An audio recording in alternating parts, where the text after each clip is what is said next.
These wooden ribs that are kind of getting you close to the overall shape. Yeah, within a few inches. Right. Very cool. Silvotrode says, do you think an animal that big would care about a human? Or would we be like mice, too small, not a threat, wouldn't notice? That's a difficult hypothesis to test. Instead of settling for knowing what dinosaurs looked like, we now need to know how they lived. Kind of hot in these rhinos. Perfect timing. Kind of hot in these triceratops. There you go. Yeah, there you go.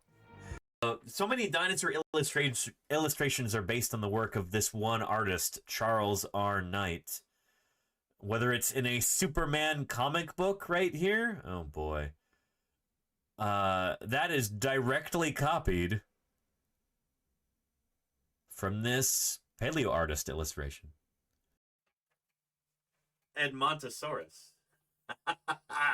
Check that out. Holy cow. It's so big it like doesn't even fit in the frame. Look at that right there. Look at that. Truly impressive, if you ask me. I think that is pretty darn cool. Look at it. And let's put the lower jaw on too. To biologists and paleontologists, this creature was a very old and Wait, hang on a second. Biologists here, and this is what a paleontologist looks like? Really? Do I look like that, chat?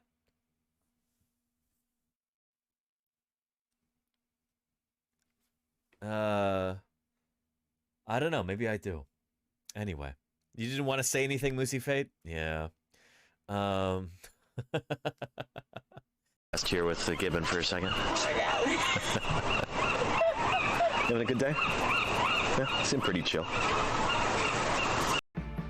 As scientists, this is really important, so I'm glad that you're trying to ask this question. This is fundamental, foundational stuff. If you don't understand this, you don't understand biology. So thank you for giving me an opportunity to talk about it, because there's other people in the chat for whom this will be new information too. And I wish this sort of thing were taught in schools more. Dinosaurs can be thought of as almost like a gateway drug into the sciences. They're often children's first introduction to the concept of science, because dinosaurs are inherently very scientific creatures. We can't go outside and observe them today, unless we're talking about avian dinosaurs, unless we're talking about birds. But if we're talking about non-bird dinosaurs,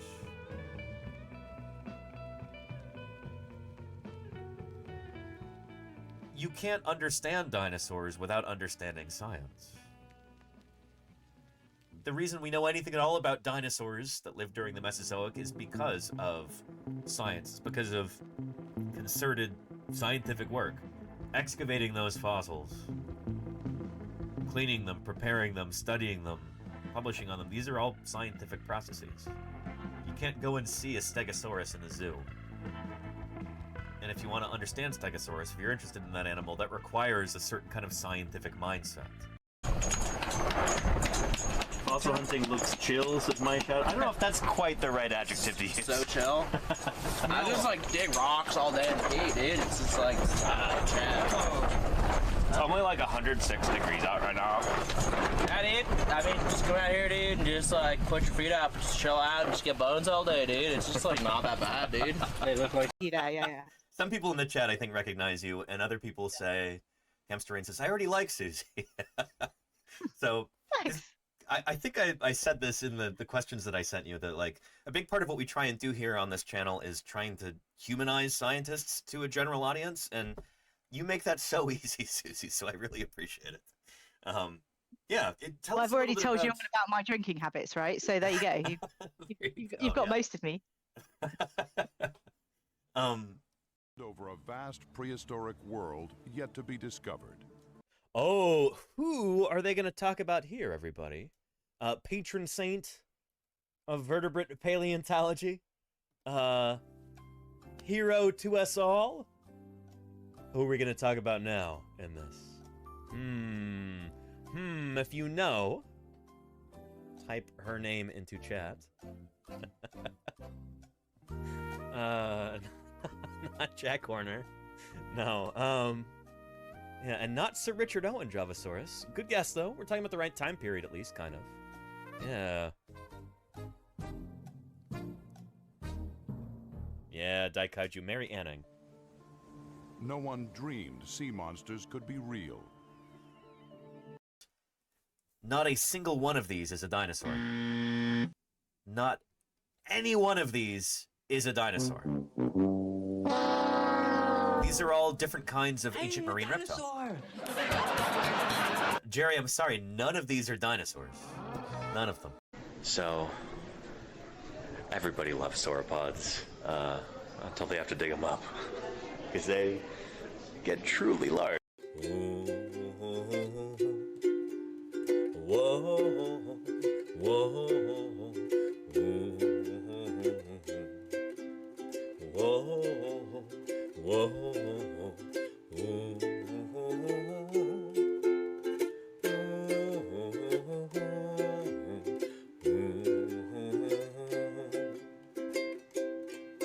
Now the universe itself keeps on expanding and expanding in all of the directions it can whiz. As fast as it can go, the speed of light, you know, 12,000 miles a minute, and that's the fastest speed there is. So remember when you're feeling very small and insecure, how amazingly unlikely is your birth. And pray that there's intelligent life somewhere up in space, 'cause it's hard to find down here on Earth. There you go. I hope you enjoyed that. I'm trying to think if there's any other songs that I could play. Wandering around, Danny, keeping out for my baseball cap. It disappeared during Dust Devil. Oh, there it is. Wow, you're good, man. Ask and you shall receive. Thanks, Don. Yeah. I looked all around it. There. Yeah. Hey. Got your hat? Yeah, it was serious. Spot. Oh, can we take a look at Don's running shirt of the day? Oh, yeah. This is our running series. Don's running shirt of the day. just, I mean, that's just a squatter's ale. Uh-oh. Let's back up.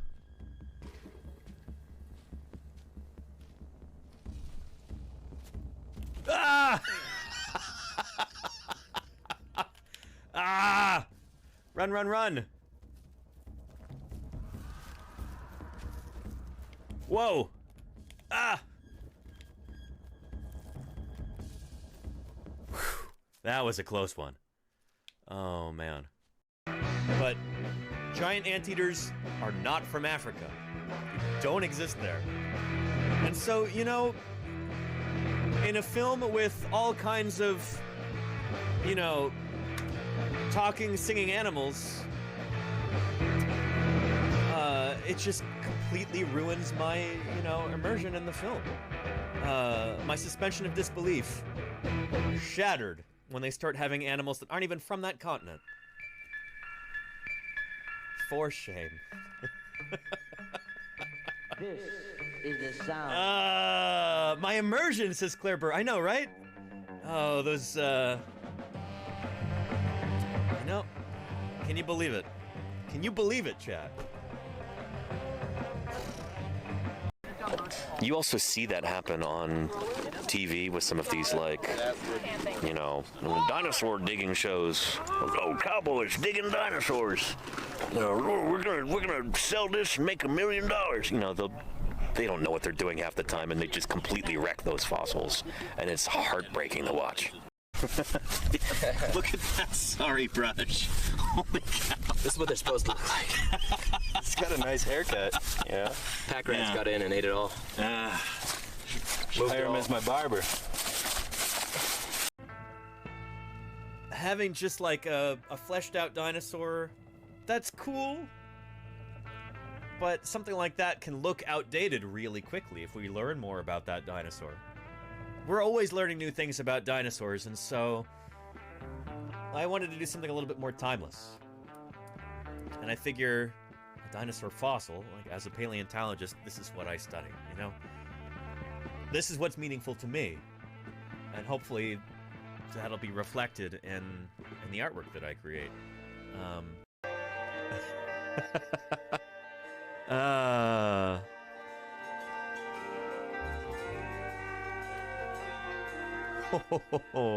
Oh, look at those luscious lashes. Reminds me of me, you know? Yeah.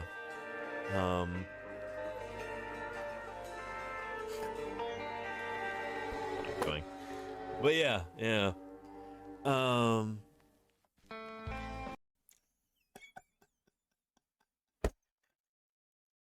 There you go, yeah. Science is it's a way of thinking about the world, it's a way of asking questions, it's a way of testing ideas, it's a way of being curious about things in an organized way. Anyone can be good at science. Like, if you can formulate questions and you can think about stuff, you can be good at science. You know? I think there are so many people around the world who think that they're bad at science, and it's just that they've never been taught science properly. And there are vested interests that want people to think that they're bad at science. They want people to misunderstand these concepts and stuff, and we'll talk about that. That's what this clip is leading up to. Never happens. And here we have one of the most extraordinary events to take place on our planet. The gift of 100 subscriptions to Paleontologizing. Holy cow! Twitch! Thank you so much. I don't know what to say. Thank you. Santa dropping by. Merry Fishmas. Twitch. Holy cow. I'm gonna put this on. Thank you. Twitch. I don't know what to say. Thank you for that extraordinary generosity there. There's 100 people who won't have to watch a single ad for the next month. I'll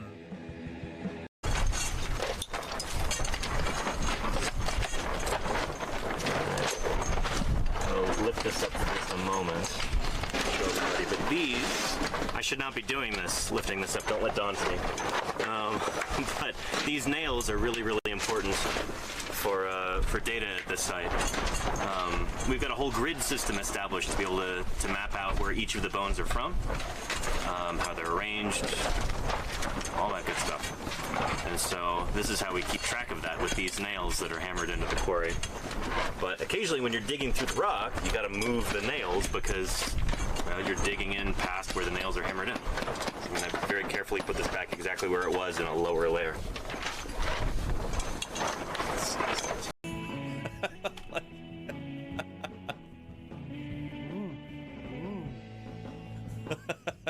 Ferocious carnivore who moves so quickly on its feet. It's like pieces of a puzzle that I love to try and solve. So much fun to think about how a species has evolved, and all the kids who want to see them are lining up at our museum.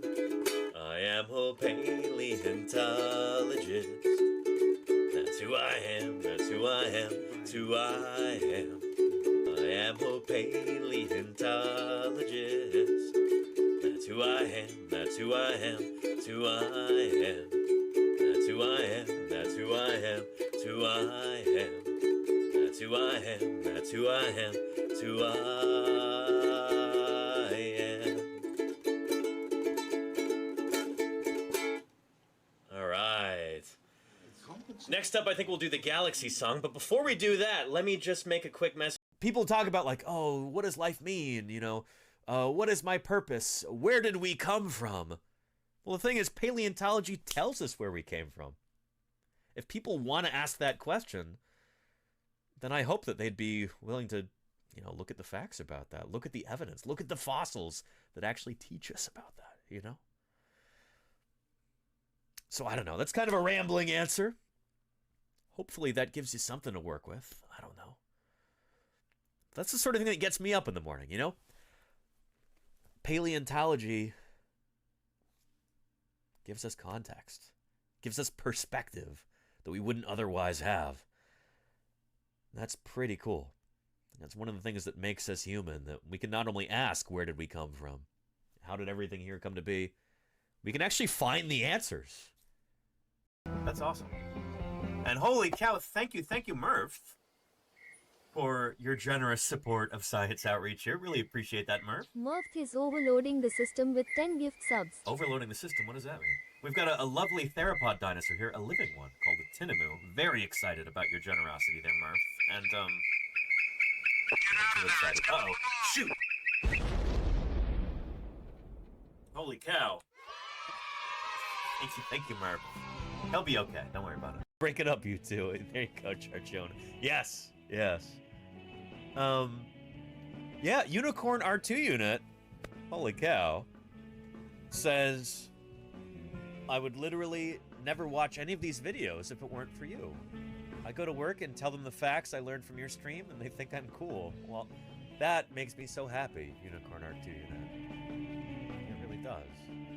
That's why I'm here, you know, so that just made my day. Thank you.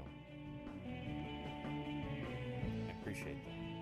And I also strive to give the links to all of these videos so that you can watch them on your own, share them with your friends and family or whoever, you know? Those of you who kind of follow Twitch drama and stuff like that, you're probably aware that there's been a controversy raging about watching videos live on stream. Give it your all. Kids don't turn 37.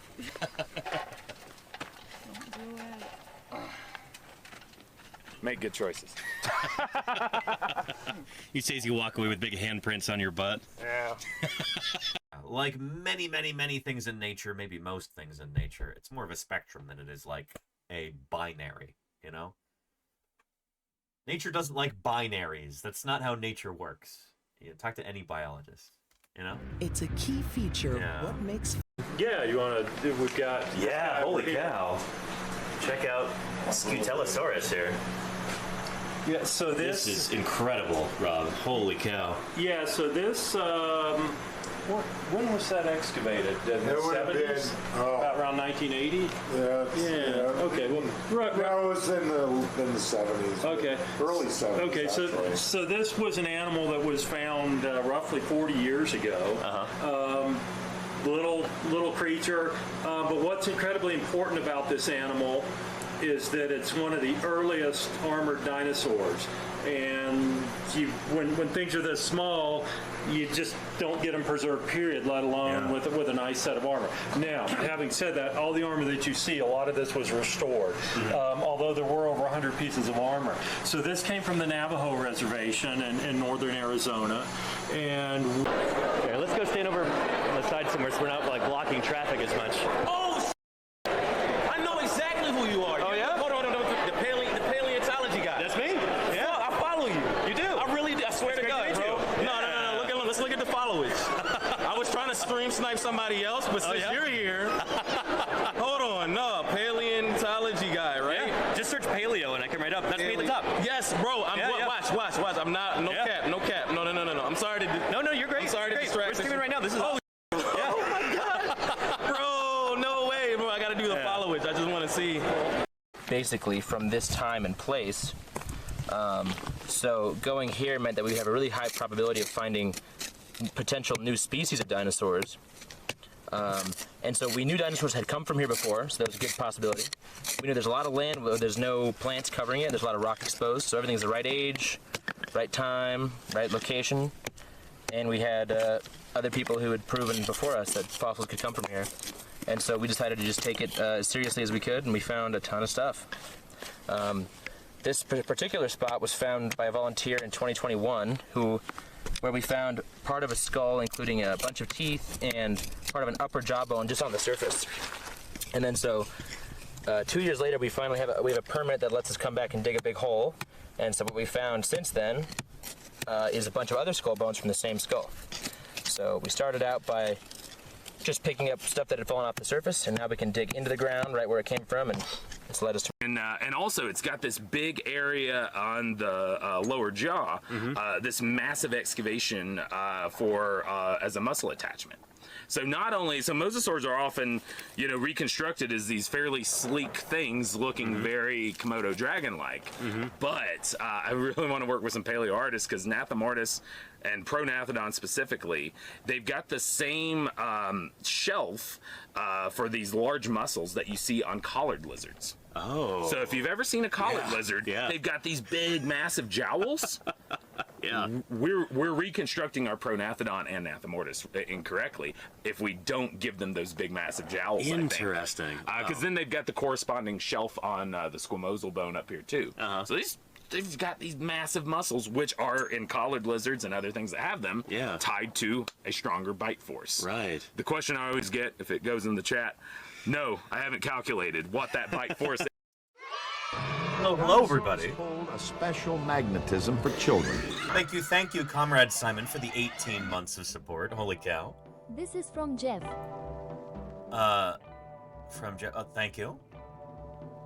See if we can take a look at that in a minute. But welcome, everybody. Thank you also to Displacer for the 27 months of support at Tier 2.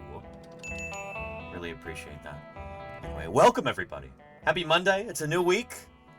We're trying to start things off right here with some paleontological discussion. Should be a pretty fun, casual stream today. We're having a special guest appearance by Delta Rain, who also streams here on Twitch. And Hugan, thank you for the 100 bits there. Is it possible that non-human dinosaurs could have mimicked other animal sounds like some birds can do? I don't see why it's impossible there, Hugan. I mean, a lot of dinosaurs wouldn't have had the same vocal apparatus as modern birds. So I don't know how much of that is tied to, like, the actual anatomy. But yeah, I'm not sure. I'm not sure how common mimicry is in terms of sound outside of birds. But maybe that's one of those things that birds inherited from their dinosaur ancestors. It's a really difficult question to answer just using the fossil record, you know? Anyway, it's good to see everybody here today. If it's anyone's very first time, allow me to introduce myself real quick. My name is Danny Anduza. I'm a dinosaur paleontologist. So hopefully you know already that a paleontologist is a scientist who studies fossils.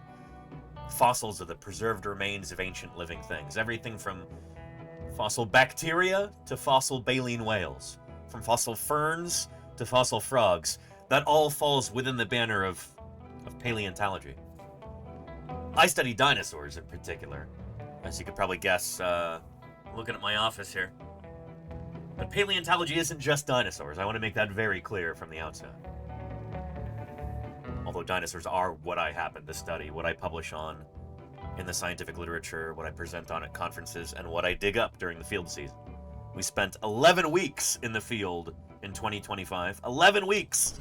Making my way downtown, walking fast, faces pass, and I'm home. Thank you, Team Rocket, for the 2 months of support there. Really appreciate Love that, the Prime. passion for your profession.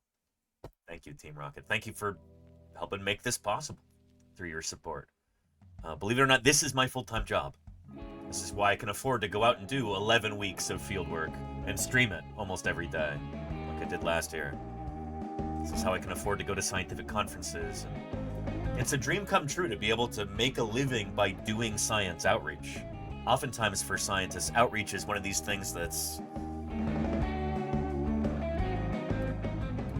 It feels like something that we all know we should be doing, but very rarely do we have the opportunity. Most scientists are overworked and underpaid. They're stuck in committee meetings all the time. They're writing grant proposals. It's just... I'm incredibly lucky in that I don't have to put up with the vast majority of that stuff. I get to do the fun part of paleontology, which is excavating fossils, doing science, traveling, and talking to people about the history of life on our incredible planet Earth.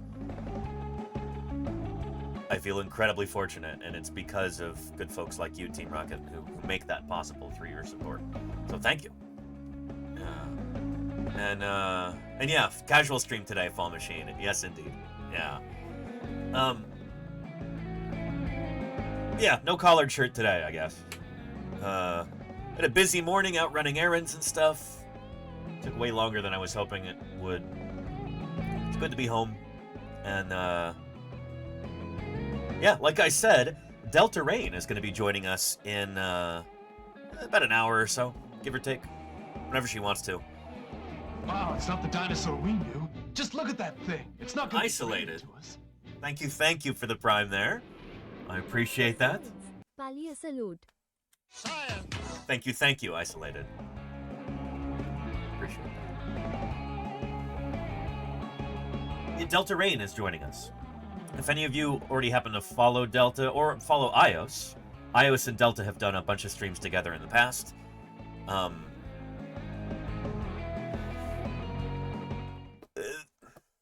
There were some schedule snafus. Lordy and Ios had to go home to Ohio to help out with some family medical stuff. They're going to be gone for almost the next 2 weeks, it looks like. Delta Rain was already staying here to hang out with Ios, and then Ios had to leave, so Delta's just here. It's raining outside. People are bored. Like, it'd be cool to have her on stream, and we're just going to be talking about dinosaurs and about natural history in general. So it should be a lot of fun. Very casual, hence the t-shirt, I guess, for today. This is my signal that today is a casual stream. But yeah. And Gene Wen says life is truly cruel having to go to Ohio. Yeah. I mean, SVP is going to be in Ohio this year, the Society of Vertebrate Paleontology meeting. I've been to Ohio exactly one time, I think, and it's not the worst place in the world. There's something to be said for Ohio. They got really cool fossils. I mean, shoot. Dunkleosteus. And that is how it's actually pronounced. Dunkleosteus. It's named after a guy named Dunkel. But giant Paleozoic fish. With these huge... Oh, this huge armored head. It's such a cool critter. And if it's not the state fossil of Ohio, it probably should be.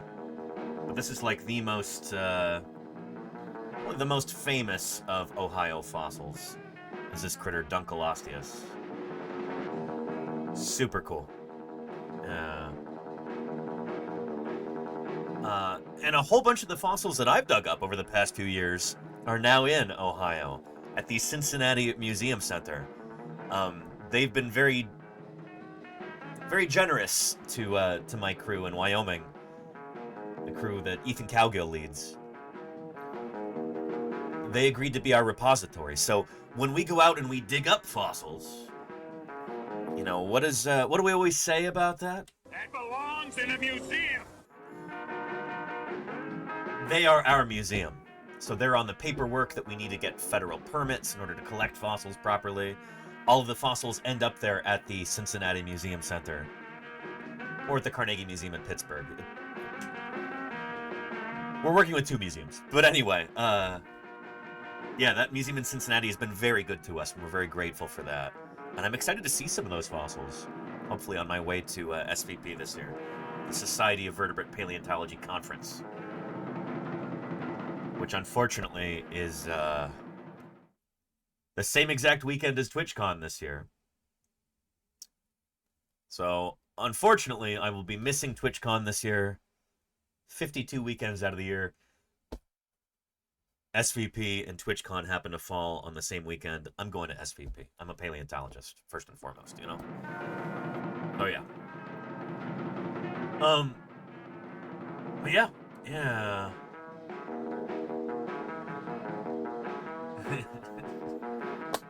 Gene Wen, yeah. Are you referencing,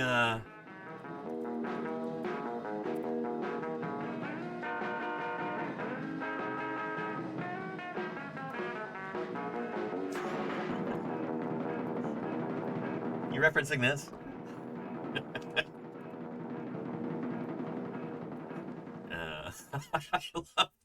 I love the Ohio flag on the shoulder right there. That upper arm patch, the Ohio flag, just... Wow. All the Earth's continents. A new Pangea. It's just Ohio. Yeah. Anyhow. Pan, Ohio. There you go, Claire Bird. Yeah. Great Ohio Imperium.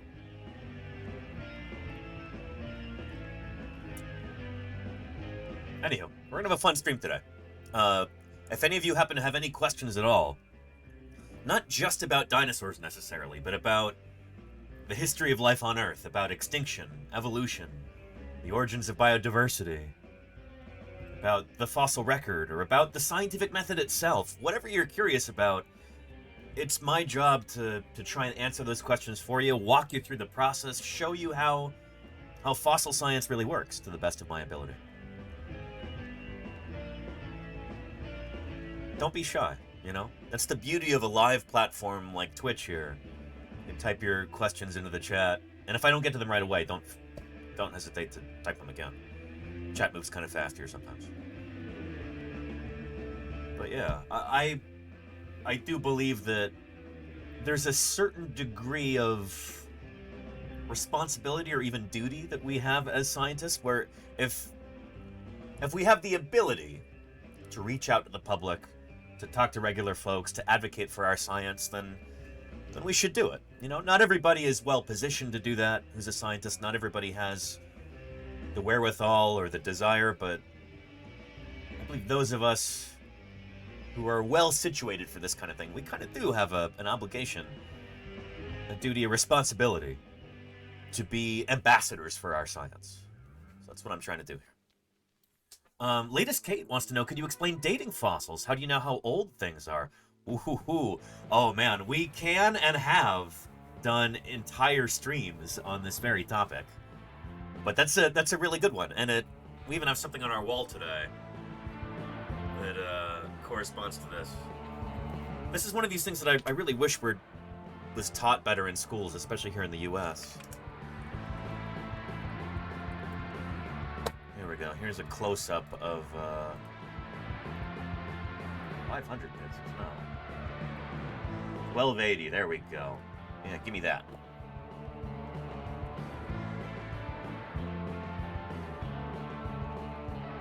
This is the sort of thing that I get really excited about. as a paleontologist. This idea that, you know, as long as there have been human beings on our planet, people have asked themselves and one another, how did everything get here? How old is this stuff? What's the story, you know? Paleontology and geology and evolutionary biology, they answer those questions. All these different fields intertwine and intermingle in order for us to, I don't know, to gather evidence and figure out the history of life on Earth. And a big part of that is figuring out what happened when. So certain things show up in the fossil record at different times, and if you have enough data accumulated over time, if you have enough information, you can start to lay that all out and tell a story. This is something that we've been doing for a couple hundred years now at this point. Since like the early 1800s, there's been a systematic, organized effort to try and figure out the history of our planet Earth. It's something that started way back in the early 1800s and it continues to today. We're constantly building on this more and more and more. Let's see if I can find you a video that talks about this and we can kind of use that as a springboard for discussion here. Yeah. And Valhalla Conservatory, welcome back. Good to have you here. Thanks for joining us again. Everything is connected to a certain extent. Yeah. Yeah. Oh, let's try this. It's from 8 years ago. Let's try this. Some of these strange beasts were protected by massive plates of bony armor. And thank you, Amish Andy, for the 41 months of support. Hey, Happy I really 41 appreciate months. that. 41 months to you too, Amish Andy. That's almost a whole year, isn't it? Thank you for the Prime. Thanks for helping support science outreach here on Twitch. Yeah.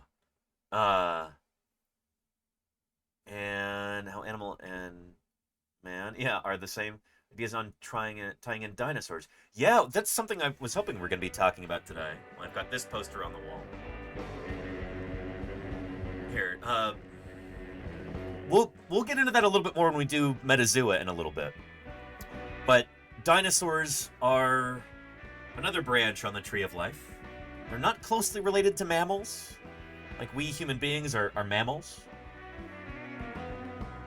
Dinosaurs are from a different branch. They're from part of the reptile branch of the tree of life. But,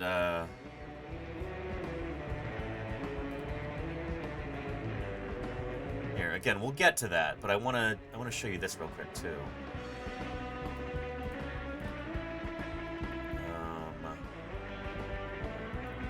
Here we go. I shared this on Blue Sky earlier. But this is a brilliant piece of art here. Showing a modern animal, a coyote. Coyote, as a lot of people call it. Canis latrans. And then all the fossil critters that led up to it. From the first single-celled organisms, right here, all the way up through the bony fishes and amphibians and proto-mammals, up until our modern-day coyote. So it's, this is the sort of perspective that paleontology gives us, you know? If we didn't have a study of fossils, we wouldn't have much of a clue of where these critters came from. What's their backstory, you know? What's the lore behind that, to use kind of Twitch terminology, you know? Oh, hello, sweetie pie. How are you doing? Howdy, howdy. It's one of my landlords here has come to collect rent. Yeah, and Verity, how are you doing? Welcome, welcome. Good to see you, Verity. I hope you're having a good day. Can we get a shout out for Verity real quick? Who is, let's see, you're a VTuber nowadays, right? Do some space games? I think I've seen you on recently. Yeah, excellent. Yeah, anyway, appreciate you, Verity. Hello, hello. Sweetie pie. Do you just want cuddles or you want some treats? Oh, she wants some treats. Okay. Here, we'll we'll pay the landlord here, and then we'll get into talking about how we determine the ages, the dates on different fossils, how long ago these critters lived, and why that's important, how that builds up to, you know, to give us an understanding of where modern critters come from, you know? Yeah. All right. Okay. All right. I'll get you some treats.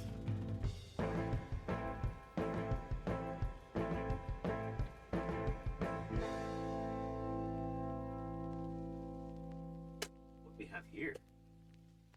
Soup of the day. Compliments of the chef. There you go.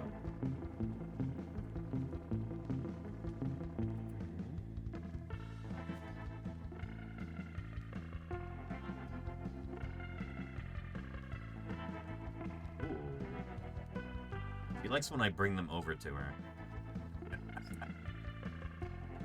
She likes that special attention, huh? Yeah. Like I said earlier, we might get just absolutely mobbed by cats over the next week and a half or so. Given that Ios and Lordy, who are the cat's If you're owners, feeling a bit cheated, try are blaming gone the for the next couple dinosaurs. weeks. And Schmensch, thank you for the 100 bits. I appreciate that. Dogs have owners. Thank you. Cats have staff. That's true. Well, in this case, tenants, you know?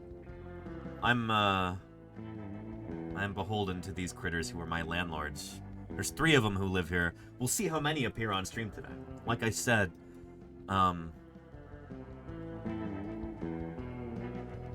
we're missing some people in the house right now. And so if the cats want attention, they might be showing up more often on stream over the next couple weeks, is what I mean to say. Yeah.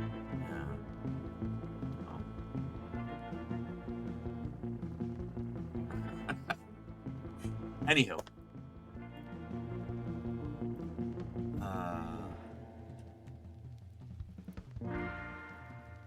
There we go. Let me pull this up. Oh, is that Moon Pie? Are we gonna get a Moon Pie appearance? Hang on a second. The rarest of the cats. Moon Pie, hey. You wanna come here? Are you... Nope, she's running away. Okay. Well. Here's an opportunity to talk about phylogeny, to talk about the evolutionary family tree.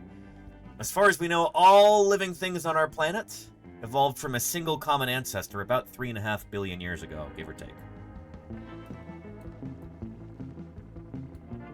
We as human beings are a kind of mammal, and so are cats. Here's cats here. So, human beings and cats are both mammals, which means that we share a common ancestor not too long ago. About 95 million years ago, there was a creature on Earth that was the ancestor of both cats and you and me. We know this from the fossil record, and we know this from DNA. There's multiple ways of checking this and kind of coming to a conclusion. But again, this is part of why paleontology is so important, you know? If you actually want to understand the world around you, you have to have some idea of where things came from, you know? It's like that old phrase, you can't know where you're going if you don't know where you've been. I think it's true. And paleontology is wonderful for that kind of thing. So let's take a look at this video here. I think this should be a nice quick explainer. Should be a nice springboard for discussion here as we talk about how we determine the ages, the dates on certain fossils. There's a few different ways of doing it, and there's a really exciting new method that just came out, this past November? So it's only a few months old at this point, but it's already yielding really cool results. We'll talk about that too, hopefully, if we don't get too distracted. Oh yeah, and let's do a blue sky post real quick, Claire. Thank you. Speaking of distractions. Here.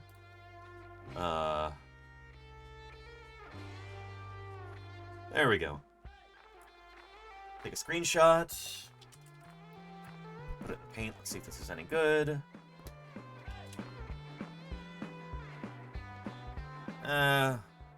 I could do better.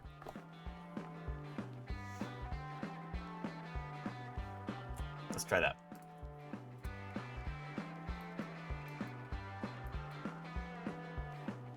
I'd say that's better. All right. Crop. Save as. Come on, Winders. Shouldn't take you this long. There we go.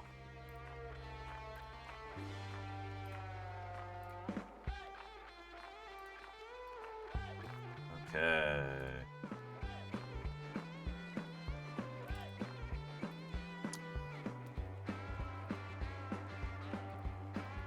It's a fun/casual paleontology Q&A stream today on Twitch. And I'm gonna... The soundboard is gonna blow up for a second as I type out an M dash, so... Hold on to your butts. What? Hold on to your butts. No, hang on. What? There we go. Apologies. Oh, it's so loud in my ear.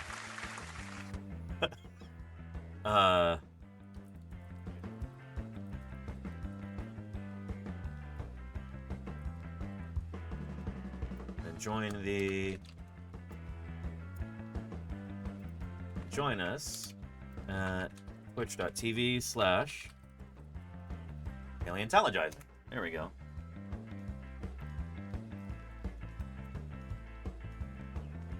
Twitch screenshot, including the chat window. Me in my office, flanked by 3D printed skulls of Dilophosaurus, Tethys, Hadros, and Protoceratops, among other fossil miscellanea. There we go.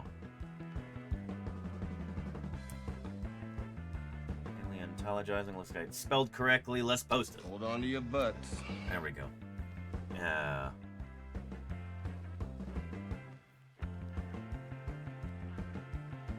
And here is a link in the chat if you'd like to interact with that post for whatever reason.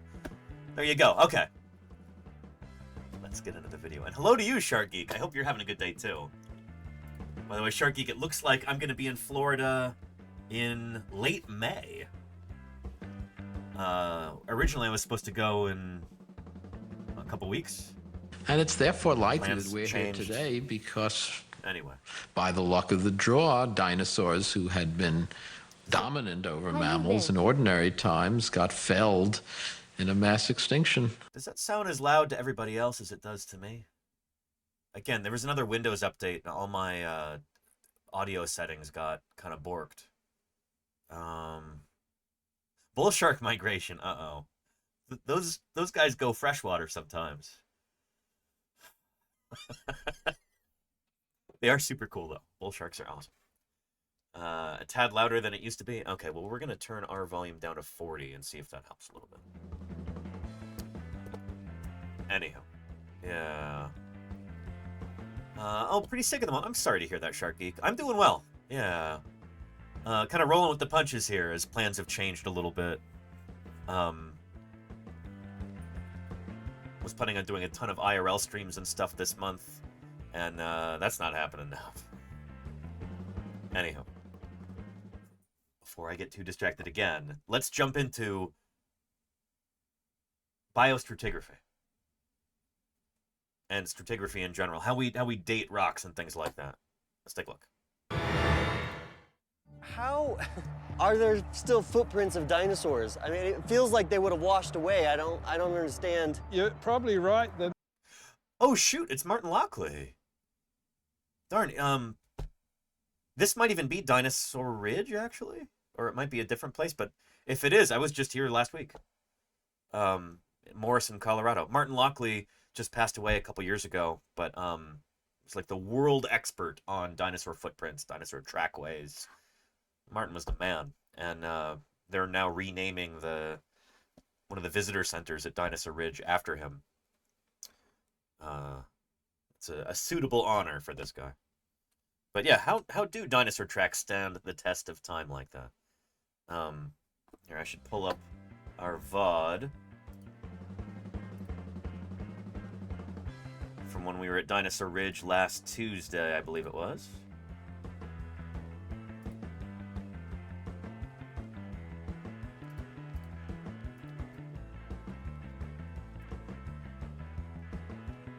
There we go.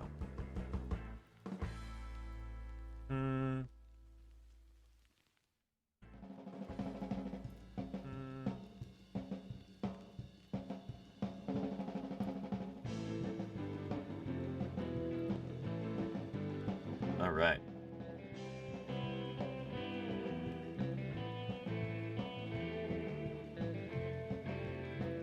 There we go. You know what? Shoot, it's probably on YouTube as well. Let me give a shout out to the YouTube channel. But this is a fun, kind of unexpected stream. There we go. We were looking at some of these tracks here. Unobnoxious as possible. There we go. There's some of those tracks. What I could do is make a photogrammetric model. So just take a bunch of pictures and then try and 3D print it back home. But yeah. Yeah, look at that. There's a link there for you. Yeah.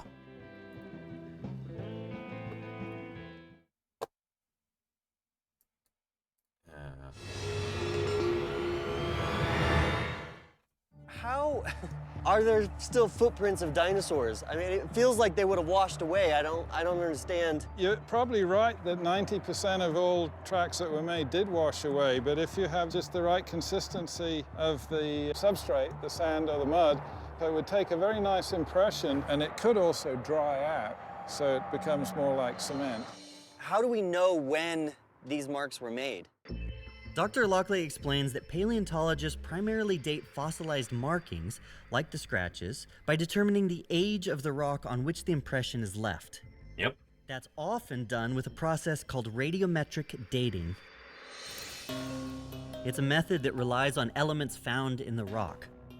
Over time, each element will shed neutrons and decay at a known rate that scientists can measure to get an approximate date for the rock's surface. So the analogy that I use for this is like an hourglass. So you all know how an hourglass works. You turn it over, and the sand moves slowly through it like that. And so if you've timed it and you know that it takes, say, half an hour for all the sand to go through, then you can glance at it at any moment and you know how long it's been since the hourglass was turned over. It works the same way with radioactive isotopes. So one radioactive isotope decays into another, so you can measure the ratio. You say, well, okay, it's 3/4 decayed. Well, then it's like if 3/4 of the sand has gone through. You know how long it's been since that rock was formed. It's the same kind of deal with this. And so you use things like mass spectrometers to be able to measure the proportion of different radioactive isotopes in there.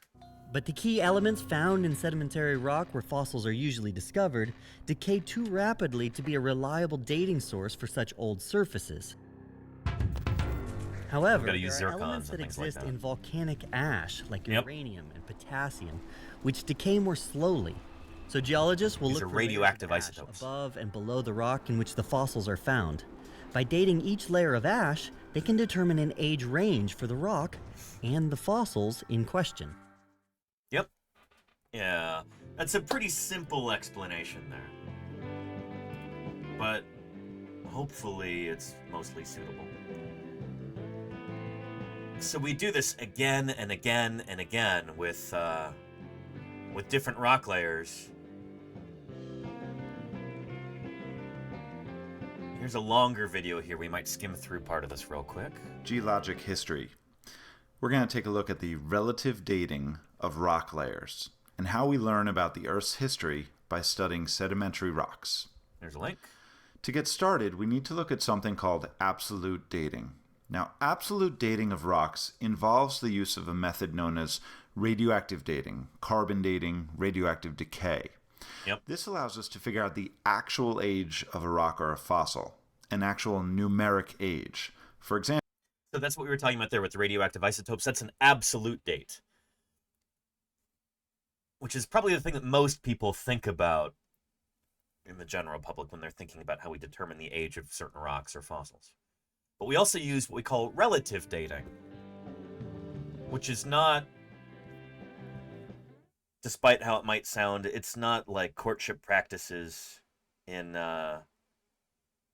Texas. Don't laugh. That's not funny. Don't mess with Texas. You know what that's like. It's not fair. Anyway, relative dating is when you have the relative ages of of rocks or fossils, where some of those above are going to be younger and the ones below are going to be older. It's really simple like that in that case. Unless things have completely flipped over, which does happen in some places.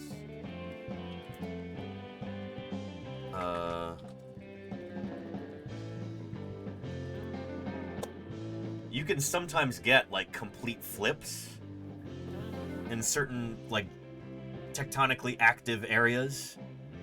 Like you can actually look at where the rock layers have literally been flipped and squashed. It's like up in the Marin Headlands across the bay from me here in San Francisco Bay Area.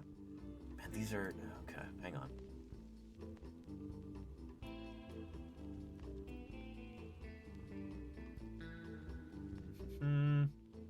Occasionally you can get things flipped over, but that's kind of uncommon. And it's usually pretty easy to tell what's happened because things just look super weird and deformed. Man, there used to be excellent images when I would put these same search terms into Google, and now they're just... it's so borked. Hang on. Upside down geology.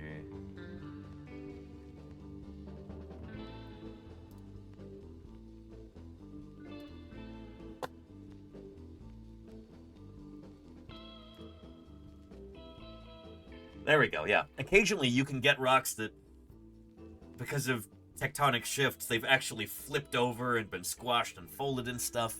This sort of thing does occur, but for the most part, the rocks that are at the bottom are the oldest, and the rocks at the top are the youngest. Does that make sense? It's kind of like if you have a laundry basket. The laundry from last week or earlier is going to be at the bottom. The stuff you've thrown in more recently is going to be at the top. That's just kind of how it works, you know? We call that the law of superposition.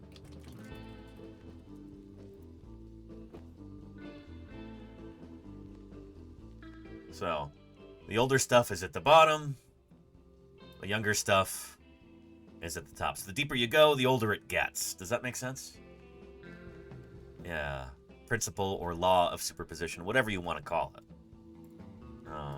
Got a video about that here too. So yeah. And Lordy says, does Red Rocks in Colorado count? So Red Rocks is not really, it's not flipped, but it is tilted because of uplift. So when these mountains were being pushed up, things did get kind of tilted.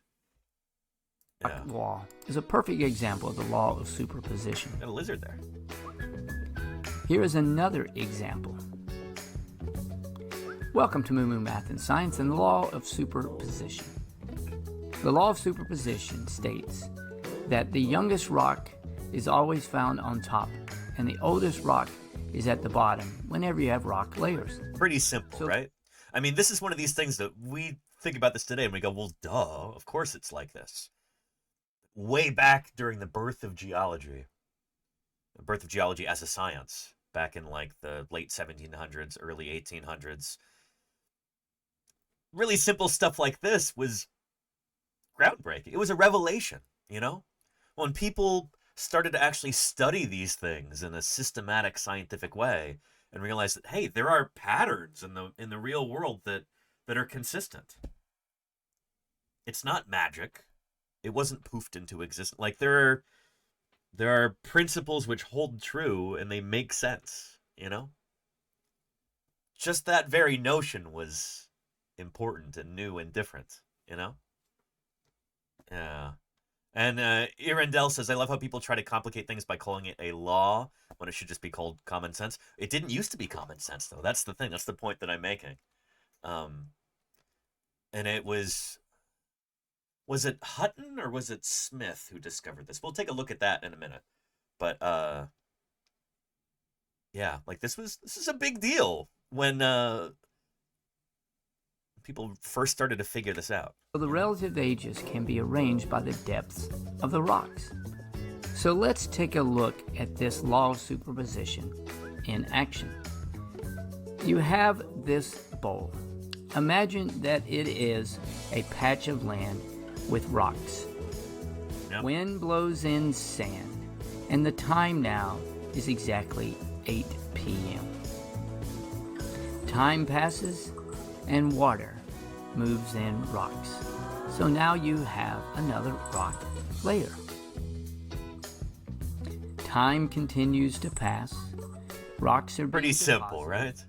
And next, the wind picks up and blows in layers of dirt, along with some rain. So you get the idea, but this is important that he's putting in different kinds of strata in here. Sand and rocks and gravel and maybe some ash or whatever else. This is exactly like what happens in a depositional basin. So when you have rock being formed, sediment finds its way into there, and the types of sediment will change over time depending on what else is going on in the world, you know? Sometimes it might be a sandy beach for a while, so you get beach sand in there that turns to sandstone.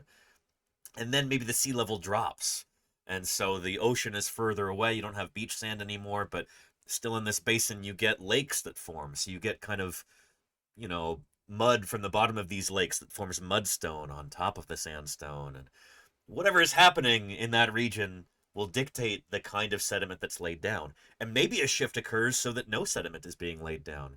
Maybe it becomes an erosional environment. Maybe stuff is being washed away. So we'll lose that chunk of time. There's no rock from that chunk of time. You can get an unconformity there, like missing time. Yeah. At 8 p.m., but time has passed. The wind picks up again, and once again, you now have sand being deposited. Yeah. And hey, Wolvulus, welcome. Good to have you here. Earth is a giant parfait. There you go, Snow Denshi. Or an onion. You're going to get another layer I like parfait carried better. in by the water of rocks. So now you have a layer of rock on top of the sand. Remember, we started at 8 p.m. Time is passing by. Soon after that, you have another layer of sand brought in by wind. And then finally... Anyway, you get the idea, but it is... Here, and all credit where credit is due, here is a link to that video there, citing our sources. But it is kind of like a parfait, I suppose. I mean, you know which one of these was deposited first. There's the yogurt at the bottom, and then the strawberries went in next, and then blueberries, and then granola, and then another layer. This is like it is with stratigraphy, you know? And so there's certain things that we can do to determine the actual absolute ages of these different layers. We can say that, oh, the second strawberry layer is younger than the first blueberry layer. Sure. Fair enough. But when we're dealing with rocks and fossils, there are ways of telling more or less exactly how old these different layers are. We can use radiometric dating, so like the decay of radioactive isotopes over time. Those occur at a known rate, so we can time it basically, like I was talking about with the hourglass. There are other things too, like geomagnetism. There are things like, well, we can look at the biostratigraphy too. Here, I'll show you. This is the sort of thing that is it's really cool because this is a huge collective effort. Thousands of people over time, over the past couple centuries, have all contributed bits of data to this. So year by year, we get better and better and better at determining the ages of different rocks and fossils. So nowadays, we've got chronostratigraphic charts like this.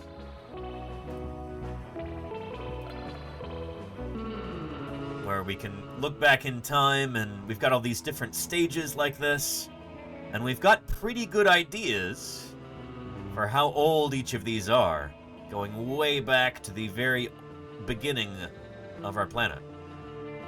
So when we're talking about different dinosaurs from the Cretaceous and the Jurassic and the Triassic periods, the only reason that we know that these critters are from these times is because of really intensive study of those rocks. And that sort of thing is outlined in books like this right here. So I love showing this off because I think it really helps to illustrate how much work goes into this kind of thing. You know, again, this is the work of thousands of people over a couple hundred years at this point. Using things like different oxygen isotopes found in the fossils of brachiopods and conodonts.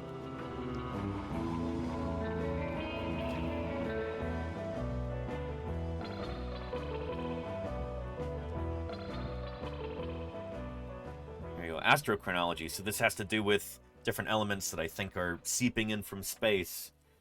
We've got all of these different ways of trying to measure time like this. Not just looking at the rocks and the chemicals, but looking at the actual organisms that are preserved as fossils in there. And we can tie together all these different lines of evidence in order to build a more complete picture here. And we can check one line of evidence against another until we build this grand timescale like this, where all the different kinds of data agree with one another, and we can use them to cross-check. It's super cool stuff. So again, I could talk about this for weeks and weeks. There are people who... And Emo Purulento, hey, thank you for the follow. Welcome to Paleontologizing. There are countless researchers who have spent their entire careers just contributing little bits to this grand overall understanding of the history of our planet. So here we go. This looks like a barcode over here, but these are magnetic normals and magnetic reversals. When the magnetic poles of our planet shift, we can actually look at how different magnetic particles in the rocks are aligned, and so we can tell if it was normal or reverse polarity at different parts in Earth history. We've got that mapped out, so we can use that and we can cross-check it with, say, sea level right here. So all of these different lines of evidence can all be used to check against one another. It's truly extraordinary how different scientists working in different fields can all contribute to this overall global understanding of these phenomena. You know, super, super cool stuff. And Pre-Breakfast Banana says, if the universe is expanding, then does that mean that dinosaurs are really smaller millions of years ago? No, it's not that objects are expanding, Pre-Breakfast Banana. It's just that things in our universe are moving further apart. So space is getting bigger, but the things themselves, like the stuff that's made of atoms, isn't necessarily expanding. We've got a pretty good understanding of how this sort of thing works, too. Like, our planet Earth has not expanded significantly throughout its history. It stayed the same size. Yeah. But yeah. And Arendelle says, can polarity only flip? Or can it move north and south and vice versa? It does move a little bit at the poles, but it mostly flips. Like, it wobbles a little bit. But it's not like the North Pole is going to be on the equator or anything like that, if that makes sense.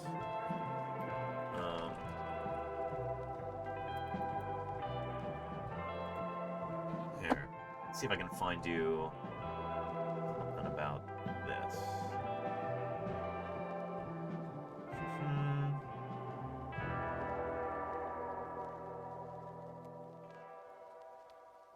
Here, let's try this from SciShow.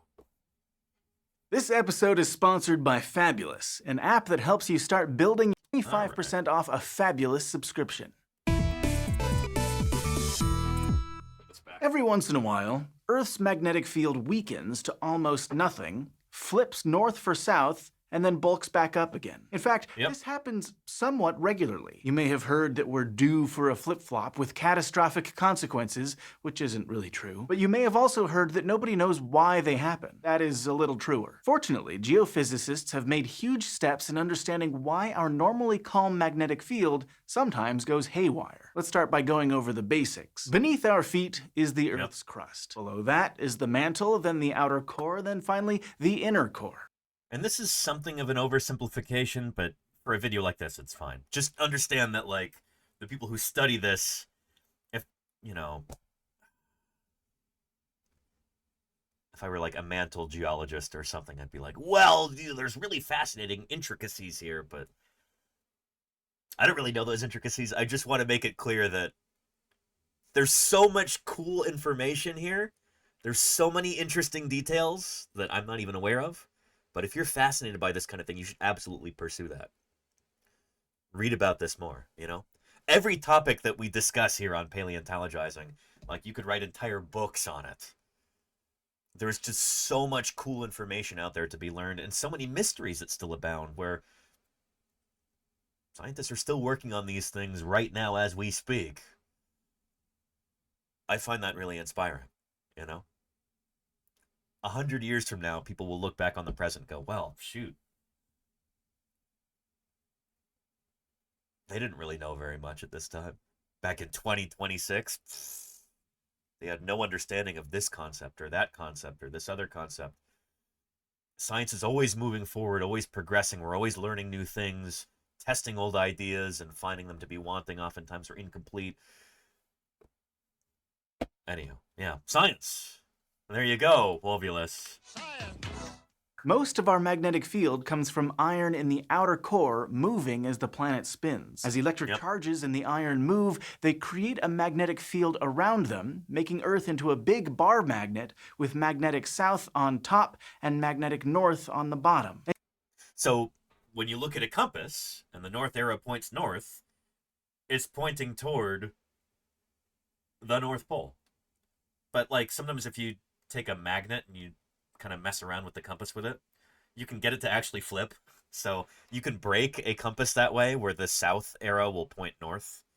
If you do this, you're just kind of rearranging the polarity there, I think. Yeah.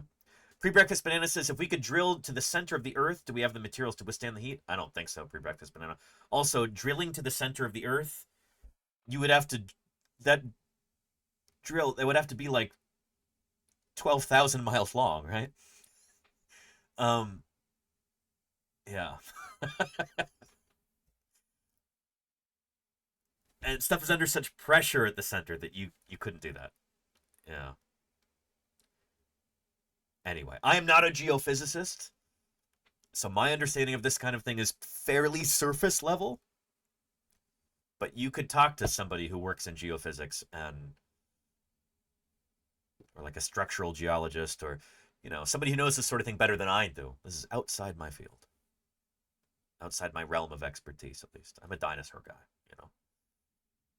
Yeah. And yes, that means right now it's the opposite of what you'd expect, though it doesn't actually matter in the scheme of things. This is known as the dynamo theory, and it's really the only game in town for explaining Earth's magnetic field. But it's hard to study the outer core directly because it's obscured by crust and mantle. And changes down there can take millions of years, which is time we just don't have to work with. So scientists have to get clever. Measuring the current field really carefully can give us some hints about what's going on down there. And while scientists have found that the field has gotten weaker in the last couple of centuries, don't get nervous just yet, because they can also look at ancient volcanic rocks. As lava solidifies, bits of iron in the lava line up with the magnetic field around them like tiny little compasses. So volcanic rocks lock in the field that existed when they first froze. Scientists started systematically looking at these magnetic fossils in the 1950s.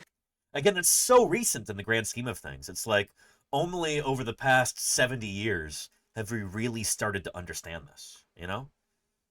There are a bunch of people who are still alive on this planet who, when they were younger, they had no concept of this, you know? There are probably people in the chat who are in their 70s or 80s who, you know, when they were young, we had no concept of this as human beings, you know? How cool is that?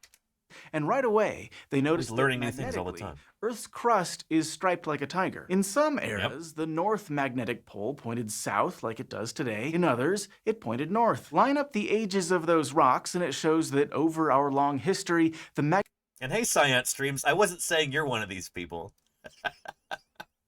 Balint, it's good to see you. No, Balint, I believe, is 25 years old, right, Balint? Yeah. Anyway, speaking of fellow scientists, go follow Science Streams. Balint and Lita are two scientists who stream here on Twitch. Molecular and systems biologists, geneticists, they do really cool stuff. I am most certainly not. Exactly. Yeah, you're not an octogenarian, Science Streams. You're yeah. What, 25, right? magnetic field has reversed hundreds of times. There's still debate over how long it takes for the planet to undergo a full reversal, but it seems that over a few thousand years, the field will get weaker, then briefly go away almost entirely, and then get stronger again in the opposite direction. On average, this happens every few 100,000 years or so, but there's a lot of variation around that average. Absolutely. So shoot, when we're looking at a geomagnetic timescale,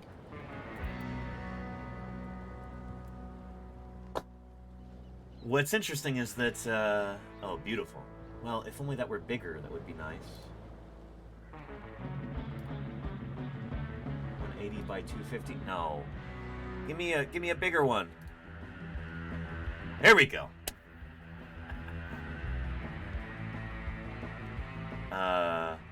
Yeah, the barcode, the white and black here, I think black is normal and white is reverse. Is that right? I always forget which is which. But during the Cretaceous period, we had several super long periods of, I think, normal polarity. So like normal for like tens of millions of years, and then a very brief flip, and then a long period of normal again. So while we say, oh, on average it flips every couple 100,000 years, sometimes you can go tens of millions of years without it flipping. So yeah. Yeah. And Arendelle says, all our electronics will go out. This will be huge. Well, I mean, that's the thing, is that it doesn't, when I say flip, it's not like a switch being flipped where it's instantaneous. This is something that will take thousands of years for it to flip. So it's like the magnetic field slowly weakens over time. Again, we're talking about a geological kind of time frame here. So a few thousand years is an absolute blip on the scale of geology, you know? That's a blink of an eye. It's multiple lifetimes for somebody like you or me, but for the Earth, that's nothing, you know? So somebody mentioned in the chat that, like, birds, who are living dinosaurs, they could be really thrown off if the pole flips because they use the Earth's magnetic field for navigation. That's... well, it happens slowly enough that, like, they'll be able to adapt, and they have been able to adapt. Because, I mean, look at the last 66 million years here during the Neogene period and the Paleogene period before it. We've had so many different polar flips like this. The geomagnetic poles flip. It's happened again and again and again, and birds have been fine. Likewise with sea turtles. Like our beloved leatherback turtle here. Exactly, Wolvulus, yeah. Yeah. They also navigate using the Earth's magnetic field. And leatherback turtles have been around for probably about 80 million years, give or take. The poles have flipped how many times since then? I mean, shoot. Probably like 100 or more. So, they'll adapt. But, you know,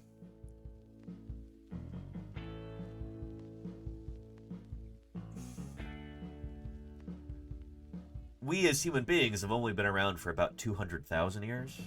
And as far as I know, that's all been a, you know, magnetic normal for that whole time.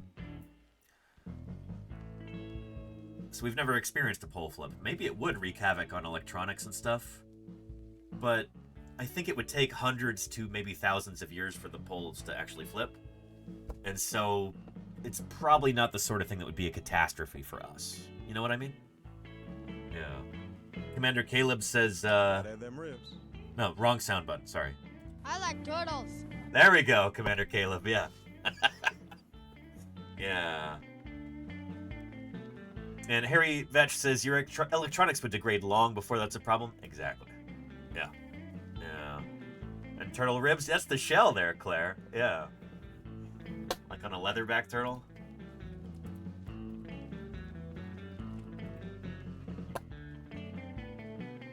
Yeah. They don't have a hard shell like every other turtle on the planet. They are unique. And that their shell is made of, Gotta have them ribs. of ribs.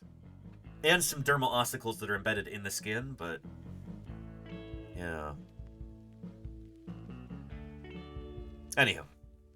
Yeah. And there you go, Alexander Morrison. Yeah, yeah, crocs do too. That might be like an archosaur or even archelosaur thing. That might go back to the origin of birds and crocs and turtles. You know? And dinosaurs too, obviously, are in there. That might be something that, like, the basalmost archelosaur developed. It might even go back further than that. Like, I wouldn't be shocked if squamates have that too, and other lepidosaurs like Tuatara. But anywho, yeah. And why 200,000 years? Why not 175,000 or 220? So I say 200,000 give or take. That's when anatomically modern humans show up in the fossil record. Anatomically modern humans. Yeah, here it says 160,000 years ago. 200,000 is the figure that I hear most often. There's some wiggle room there. But in the grand scheme of things, that's not very much. I mean, when our very first ancestors, the first proto-cells show up like over 3 billion years ago, you know, what's a few tens of thousands of years? That's nothing, you know, in the grand scheme of things. So yeah. Yeah.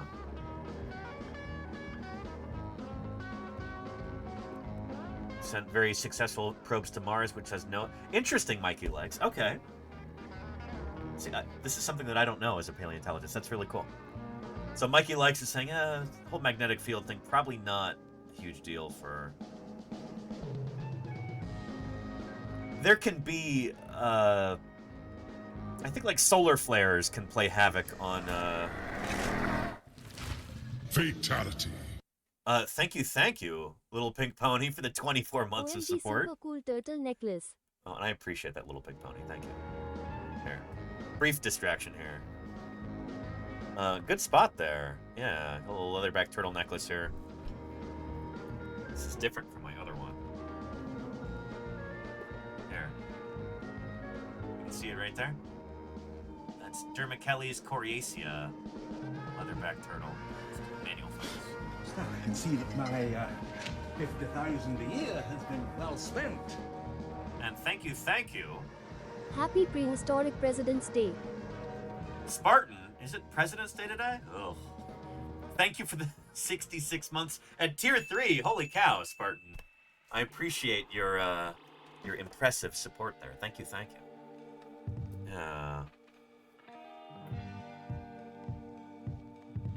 Oh, and Thelostausi. Oh man, you are. I've been trying to avoid getting too distracted, but I can't resist. You've asked such a good question here. We've got to go down this rabbit hole briefly. Today, the largest turtle in the world, largest living turtle, is this creature. Hang on. Thank you, Hogan, for the 100 bits. I appreciate that, Hogan. Thank you, thank you. Thank you, Hogan. Dermichelys coriacea, the leatherback turtle, is the world's largest living turtle today. They are huge. They approach 2,000 pounds in weight. That's nearly 1,000 kilograms.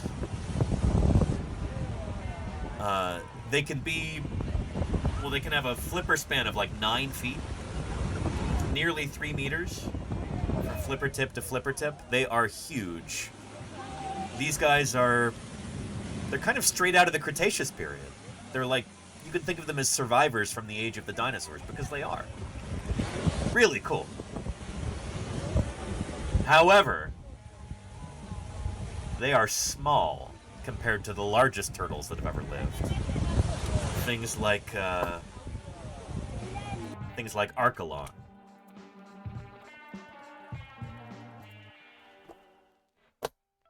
So here we go. Lovely diagram here. Here is a modern leatherback turtle. Simply astonishing. One of the most Very singular big. specimens I've encountered in all my distinguished career. Thelostausi, thank you. What Oh, do you want to show me? the Lost Aussie. Thelostausi. Thank you, Thelostausi, the Lost Aussie, for the follow. I appreciate that. Now here's a leatherback. It's over 2 meters from the tip of its tail. If this were a male, the tail would be extending beyond the rear flippers here by a little bit. But yeah, over 2 meters long. And if you are an Aussie, hopefully you use metric. Over 2 meters long. Tiny compared to a critter like Archelon. So Archelon was a giant sea turtle from the Cretaceous, from the time of the dinosaurs. Enormous. Like, this is a sea turtle the size of a pickup truck. Just huge. And as far as you know, it is the largest turtle that's ever lived. It's the largest we've ever found. Pretty extraordinary animal. Here, I'll show you. I've got a couple Archelon parts here. Hang on.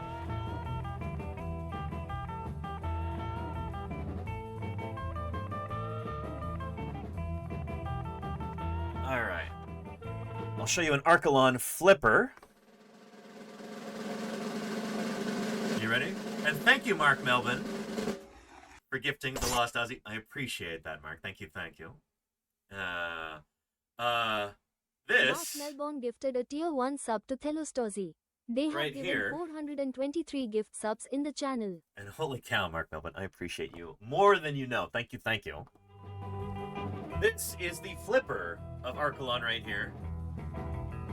This is... It really fits. And Davy Jones, thank you for the follow. Appreciate that. This right here is, this is the hind flipper. This is the small one. What? Yeah. This isn't even the big one. I don't have room in my office for the big flippers, the ones that they actually use to propel themselves. This is the rear flipper, one of the ones that's only used for steering. That's how big this animal is, you know? Just crazy large. Crazy large. Just bonkers, you know? I'll show you the skull, which is pretty impressive too. It's not painted yet, but 3D printed skull of Archelon. Here.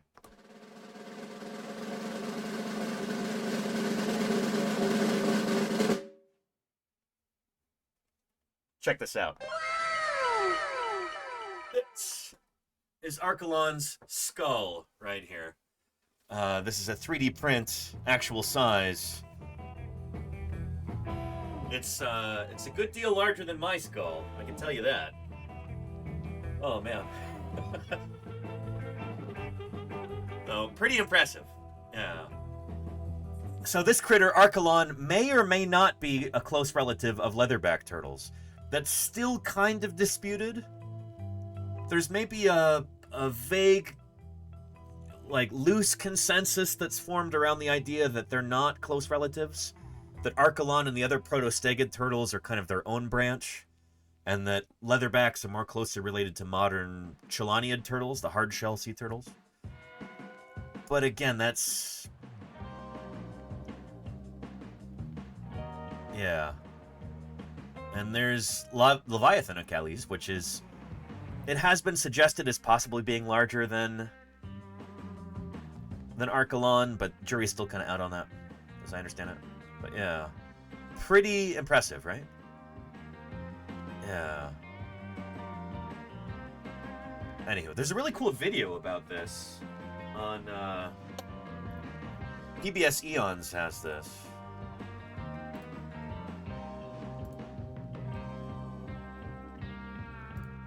There we go. Let's go to our playlists here. And I put together a whole playlist that I'm constantly adding to. If you'd like to learn more about leatherback turtles,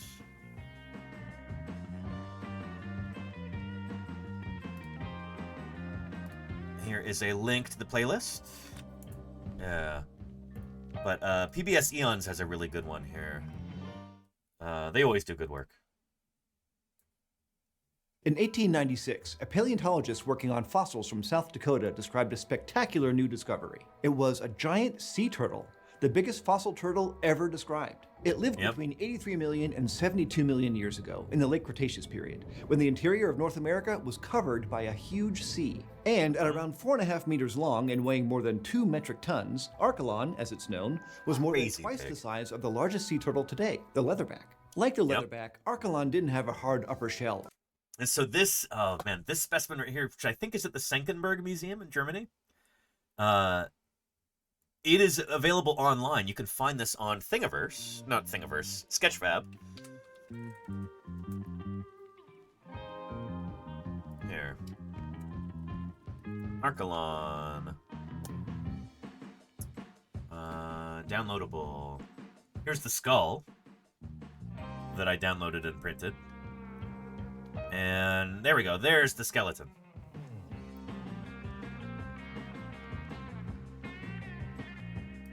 Which museum is this? Oh, Vienna. The museum in Vienna. Natural History Museum of Vienna. So it's in Austria, not in Germany. My apologies. But anyway. This is where I got that hind flipper. So I was able to download this and then just isolate this part and 3D print it in a bunch of pieces. Life size. Here's a link here if you want to take a look. But yeah. Or carapace. Instead, it just had a framework of ribs covered by rubbery, flexible skin. But here's the thing. Archelon wasn't an ancestor of today's leatherback turtles or any other living sea turtles. In fact, Archelon didn't even make it out of the Cretaceous. And sure, it's not the direct ancestor of the Dermachelid turtles, leatherbacks, but it might be a close relative of them, where there's some as yet unpublished research that's still obviously in the works that might kind of shake up the family tree a little bit. It might. I'm not saying it will, but it might. But as the Cenozoic era started, a completely different group of sea turtles was ready to take over the world's oceans, the true leatherbacks. And they would share a lot of the same adaptations that the ancient giant had. Why? Well, it looks like there are just some things about being a giant skin-shelled sea turtle that just work, no matter where or when you lived. Very cool stuff. I will share a link to this video here if you'd like to watch the rest of it. We've already watched it probably about 5 times on this channel, so we won't do that again right now. But yeah. And Trick Track says, my brain keeps hearing licorice period instead of late Cretaceous. Do I need to enunciate more thoroughly? Is this my fault?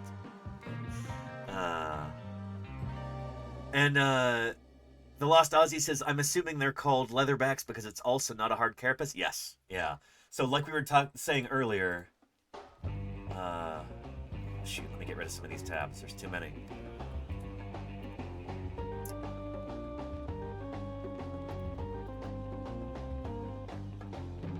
Leatherback turtles do not have a hard shell. They're the only turtle in the world that does not have a hard shell. Instead, their shell, their carapace, and their plastron too, is just made of, well, ribs and then a few other bones, and then what we call dermal ossicles that kind of make sort of a pavement in there. But the thing is, it's flexible. So what you're looking at right here, this is a leatherback skeleton here, but this is the leathery shell that's been preserved. There's a bunch of tiny coin-like bones in there that all fit together like mosaic tile, and so they form this, you know, flexible sort of material, leathery, flexible thing. Here they've preserved that so it looks like a turtle, but if you take that part off, it's just, you know, ribs. Pretty cool. Yeah. And Havoc Hard says the soft-shelled turtle has a harder shell underneath. It does. Yeah. The trionychid turtles, who are called soft-shelled turtles. So, Trionychidae. These soft-shelled turtles do not actually have a soft shell. That is a misnomer. Even though parts of their shell might feel kind of squishy, they have like skin over the top, underneath, it's bone.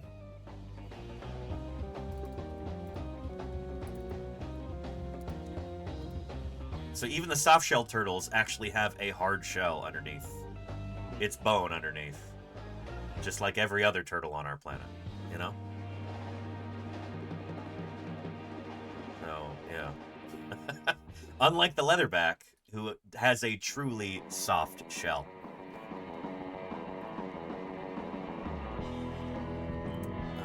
Let me find a clip of that real quick. Here, when I was talking with Scott Benson a while ago, let's see. Find that VOD.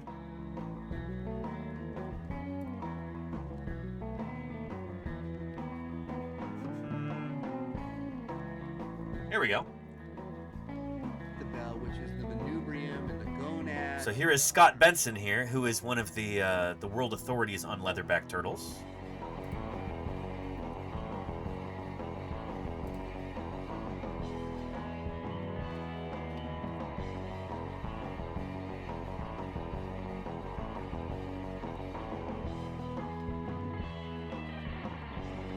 There we go. That's what the motor is. But yeah, the leatherback is unique. It's the only one that's got a soft shell. Right. So the other animals, the hard-shelled turtles, green turtles, loggerheads, and things like that, got a hard shell. All these guys on and here. This is actually covered with skin. So if you scratch it with your fingernail, it'll actually bleed. Yep. But what that does, though, is it allows this animal to dive to incredible depths. Like, you know, we've had our transmitters peg out at 1,000 meters. That was as far as those things were able to measure. Pretty extraordinary. At least that far. And And what that does is that'll compress this entire creature due to the effects of pressure. It's a large turtle. It's the largest of the sea turtles. Right. Second largest reptile, just second to saltwater crocodile. Right, yeah. And maybe also American crocodile or gharial. They can also get pretty big too, but yeah. Let's see, what else can I tell you? Well, the other thing. I would say that the leatherback turtle is the consistently largest reptile in the world. So like adult size that's typical. Average size is the largest of every reptile, but there are exceptionally large saltwater crocs, gharials, American crocodiles who do get bigger. Anyway, I'll give you a link to this. We got to do Metazua here before I forget, before it expires on us. But and snake neck turtles. Yeah, you actually have a really, really cool turtle in you've got pleurodire turtles. So here.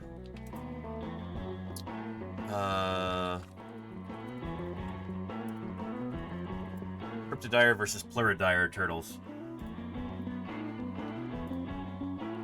there's two major groups of turtles in the world, and it's these guys. The pleurodires, what we call side neck turtles. When they retract their head, they kind of pull it in sideways. And then you've got the cryptodire turtles that pull their head straight back. So they have a vertical undulation to their cervical series. Their neck retracts, it folds up vertically. Whereas the side neck turtles, it goes to the side. So I think maybe this is what you're talking about. I think some of the snake neck turtles are pleurodires. And these guys are more common in Asia and Australia and maybe Africa. Cryptodires are the far more speciose group, so there's a lot more species of them. Sea turtles are part of this group. Even though sea turtles can't retract their head anymore, they still evolved from this group, so they're still cryptodires. Does that make sense? Yeah. And then you've got the pig-nosed turtle, which is one of the coolest turtles in the world today, in my opinion. Only from Australia. The, what is it, Fly River turtle is it's also called? Pig-nosed turtle.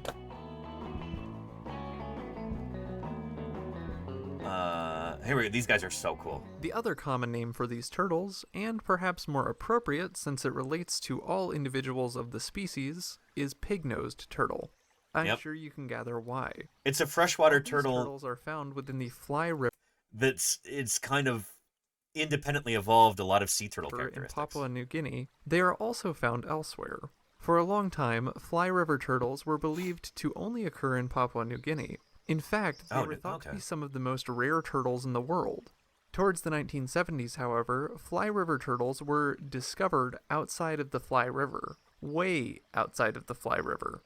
These turtles were found living in northern Australia and reside... We might get back to these in a little bit, but first I gotta make sure Metazoa might expire in like a minute, so let me... a few minutes. So... how much time do we have? Oh, we have 1 hour and 9 minutes. Okay, we're good. Never mind. Yeah. There still today. Of course, the Aboriginal peoples of Australia knew these turtles were living there long before they were classified as such. These people have depictions of the pig-nosed turtles, which are easily discerned from any other turtle species, because pig-nosed turtles are quite unique. It would be completely fair to call a pig-nosed turtle something like a cross between a soft-shell turtle and a sea turtle. Like soft-shell turtles, pig-nosed turtles don't have scutes along their carapace. This is a trait shared with the leatherback sea turtle, which we discussed in our sea turtle episode. Unlike soft-shell turtles, however, pig-nosed turtles have front flippers like a sea turtle. They can even tolerate salt. Oh, hey, Delta, how's it going? Well, shoot. We've got our special guest today, Delta Rain. Let me open school for you. And then I've got an earbud for you as well. But, yeah. Yeah, so you can bump that if you want to. It's fine. But, there we go. Everybody, it is Delta Rain from the hit stream Delta Rain. Here, let me get you set up with this. I've got brand new earbud squishy bits in there. You can put that on here. And let me turn this on. Now we're on. Okay, cool. But yeah, Delta is visiting us. All these plans have been kind of up in the air because Ios and Lordy had to go home to Ohio for a little bit. So Delta was staying with us. She was hanging out with Ios, and now Ios is gone. So it's raining outside. Delta's probably a little bit bored. So it's awesome to yeah, excellent. And I don't know what we can do about the mic. If you want to just speak up a little bit. Talk loud. Yeah, can everybody hear Delta right now? Can you hear the music right now too? Yeah. Okay, excellent. Is it too loud? No, that's good. Okay, cool. I can barely hear it. So yeah, we were just talking about turtles, but yeah, anyway. I saw you had the river turtle. Yeah, the Fly River turtle. They're so weird and cool. I like their nose. They're unique. Yeah, that's why they're called pig-nosed turtles. It's because of this goofy thing going on in here. Let me... Here, I gotta adjust our... hang on a second. Alt. Like this. That'll work. Live broadcast, everybody. There's a character in fantasy show that was in characters. Oh, he's got a nose. I think they kind of took the nose from that. Really? Look at it. What's his name? Let's look it up. Elfo. Elfo? Yeah. He looks a lot like, he looks kind of like Bart, but with like a with a Chief Wiggum kind of nose. Yeah. Yeah. Here, let's push the camera a little bit this way. Get you on camera. Okay, nice. Yeah. Interesting. No, I can see the resemblance there. This is something I wouldn't know about, so it's fun to have Delta here to. Exactly. Yeah. Would you like to introduce yourself real quick? What kind of stream do you do? Delta Ray, and we do just, just kind of really casual variety streams, video game streams, some little bit coding stream. Been streaming a little bit sporadically lately, but I might be picking it up a little more soon. Nice. Here, I'm going to turn our desktop audio down a little bit, and I'm going to try and speak a little bit more softly, so that... Yeah, am I coming through? Here, here's what I'll do. I shouldn't have done that. This down to about... Testing. Higher. I'm going to move our mic so it's in the middle.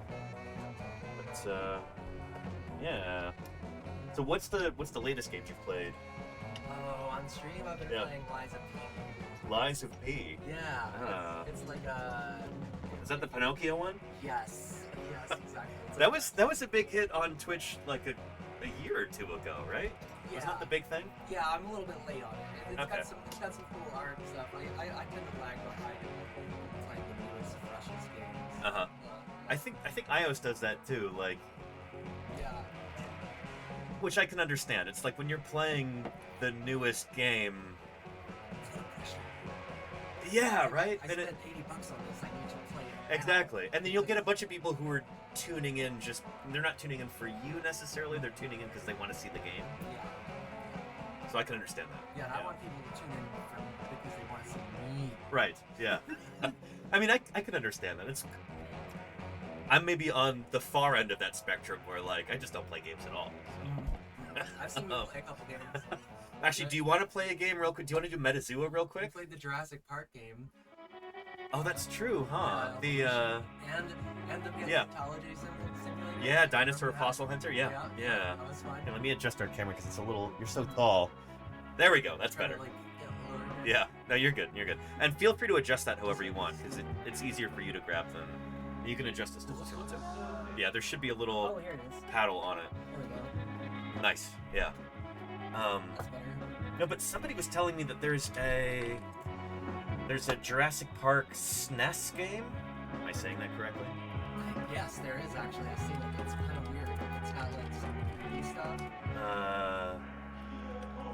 And you can actually play as a dromaeosaur, I think. I've never actually played this one. I've seen it. Maybe it's not SNES. There is one though for SNES. Yeah. Is it this? Let's see. I would consider doing this at some point, I guess. If I could play as a dinosaur, that's cool.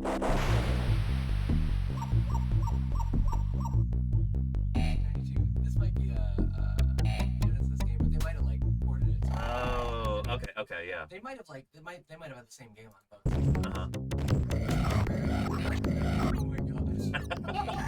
I'm surprised at like how well rendered this is. It almost looks like a 3D object in there. Like it almost looks photographic. Yeah. They did that with some more often. Like they took pictures and animated or they would rotoscope, which is just taking the picture. Yeah. I'm familiar with rotoscoping. That's how they would do Godzilla's atomic breath. Oh, really? They basically just draw over the frame or whatever. Did they like use like an aerosol can or something to do a spray? I don't know exactly how it worked, but yeah. And then like draw over that. What's the deal with games like this where they don't people who are enthusiastic about these want to get like an old-fashioned CRT monitor for them? Yeah. What's the logic there? So like a lot of these games they were designed at that time, so like when they were like talking about products, they were looking at it. They were like kind of like there were some sort of visual imperfections or blending sometimes relied on for the visual. You know, it's like, oh, this thing that looks like this kind of like uninteresting block of color is actually like very variation because of the lines on the screen. Gotcha. Okay. Yeah. All that other stuff. So. And so, like, if you look at that stuff without a CRT, sometimes it looks a little bit but that's just because they were engineering it for the cathode ray tube kind of setup. Yeah, interesting. A lot of people use either they get a CRT now or don't know their emulators. Oh, gotcha. So when I got to visit the Twitch headquarters a couple years ago, they had old CRT monitors there with consoles hooked up so that people could, Oh, cool. So like Twitch staff could just like do that during breaks or whatever. That's cool. It was pretty neat. But that makes sense. And yeah, I'm hoping to do that again at some point, and like maybe even stream it, but we'll see. Oh, nice. Anyway, are you ready to do some Metazua maybe? Have you seen me do this game? I think it's been a while since I've seen it. Yeah. So this is a daily animal guessing game where you have to try and figure out what the mystery animal of the day is and use an evolutionary family tree to narrow it down. Okay. So it's a lot like Wordle. Yeah. It's sort of like this, but instead you're using an evolutionary family tree to like try and figure out the mystery animal of the day. So I've got how long to do this? Exactly an hour. It's not going to take that long. But and I like to use this as a kind of like a way of to try and explain to the chat these different groups and how they're related and that kind of thing. So this is my excuse to talk about phylogeny, to talk about evolution every day as we play this game on stream.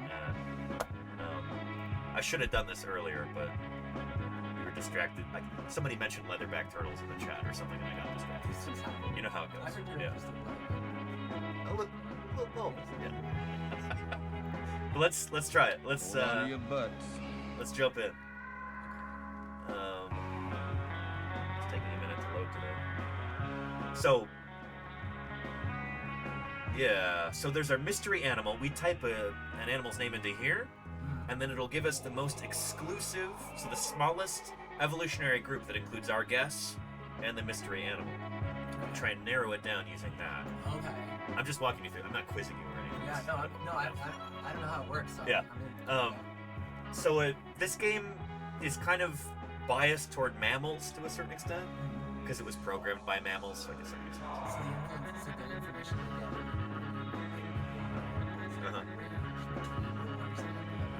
Sort of, yeah. You'll see how it works. Where it starts to build an evolutionary family tree, and so if you get really close to what the mystery animal is, it'll be a really small group.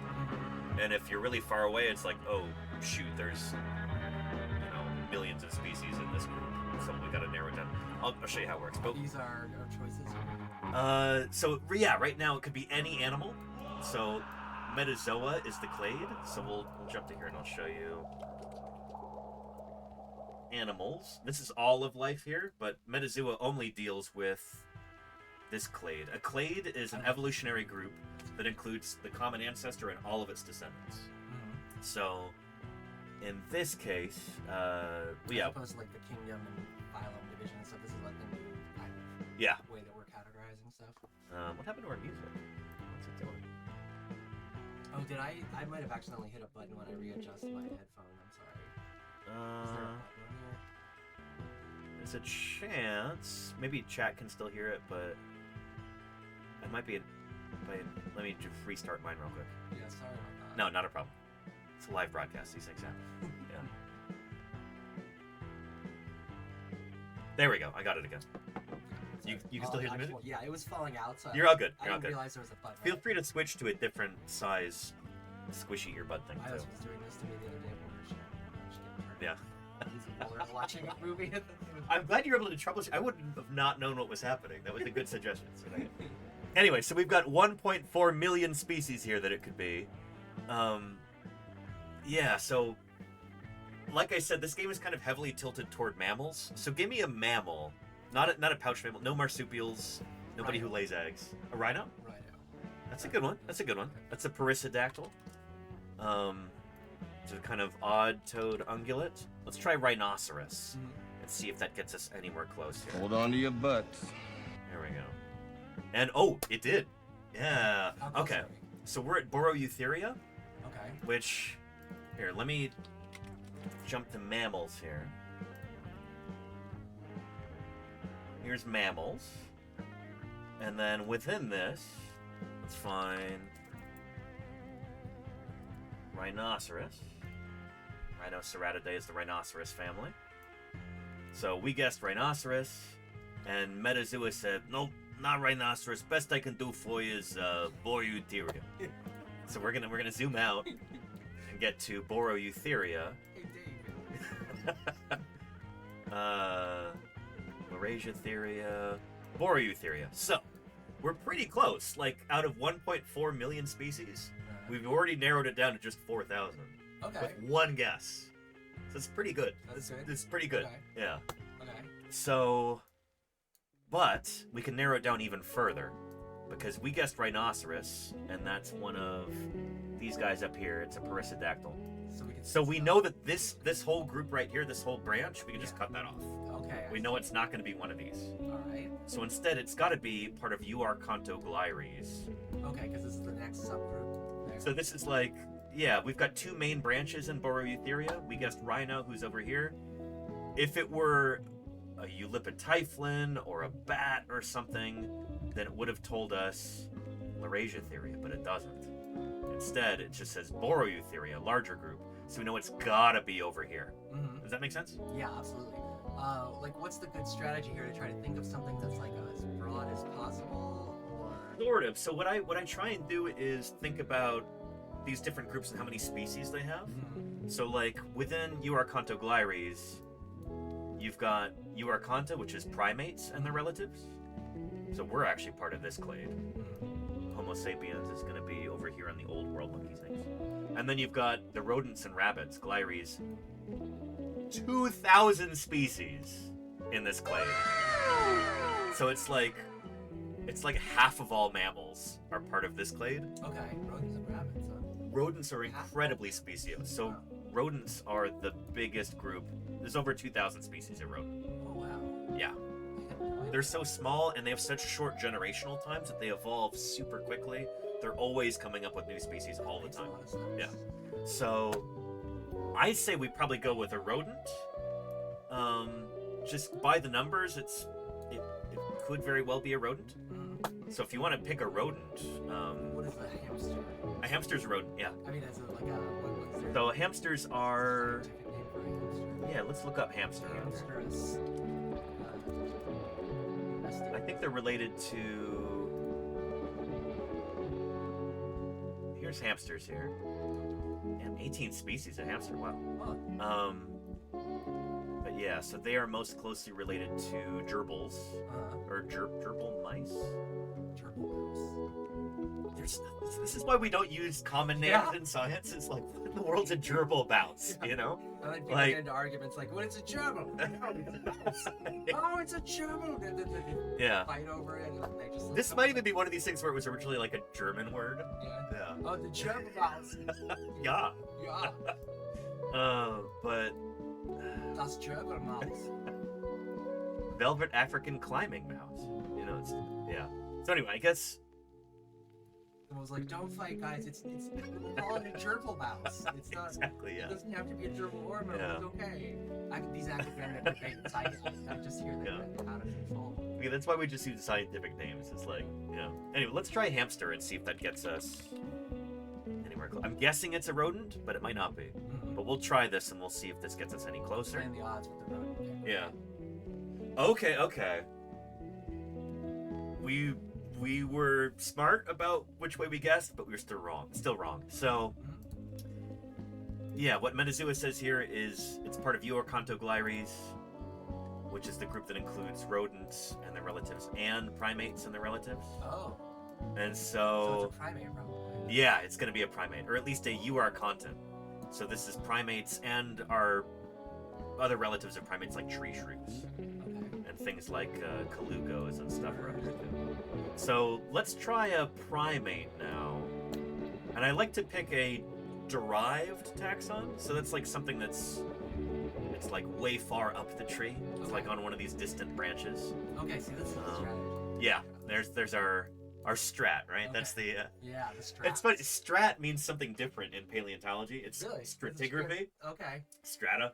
Yeah, in the rock. Yeah. Yeah. So when we say the word strat, that's usually what we're referring to. But yeah. Strats. Yeah. Anyway, give me a primate, and we'll go with that. Okay, we want one that's near the end. So who's at the end of this? Well, it's kind of arbitrary actually. What's at the end? They just organized it. Because here's the thing: is that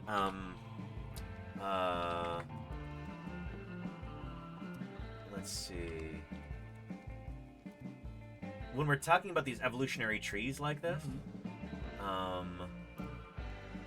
can use the become less common ancestor.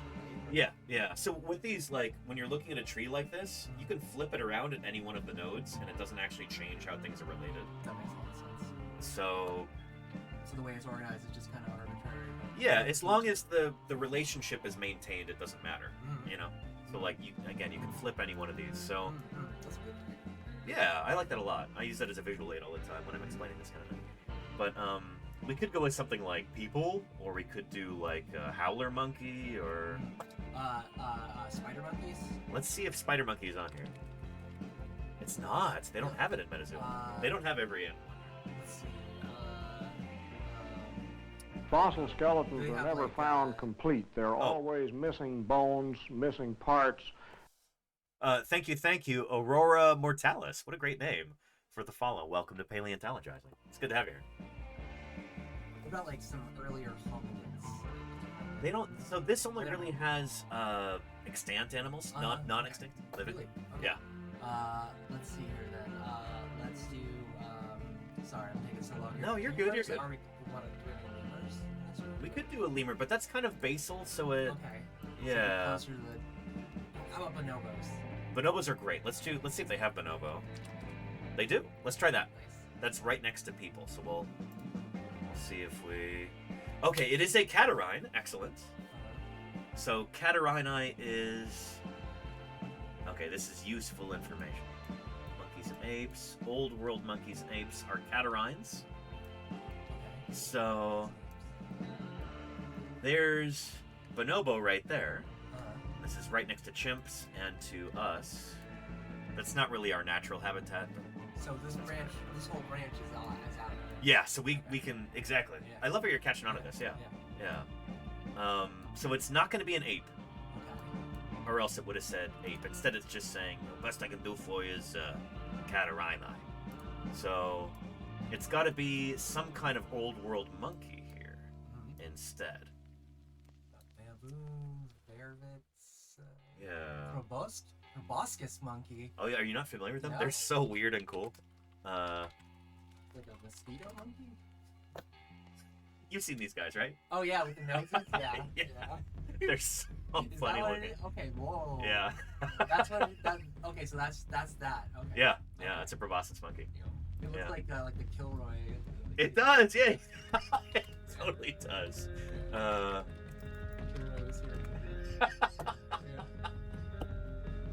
Absolutely, yeah.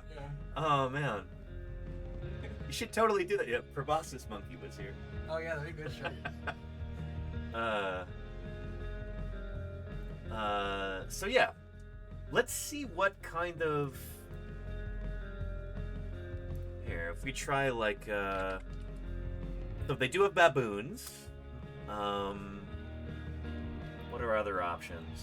Do they have colobus monkey? They don't.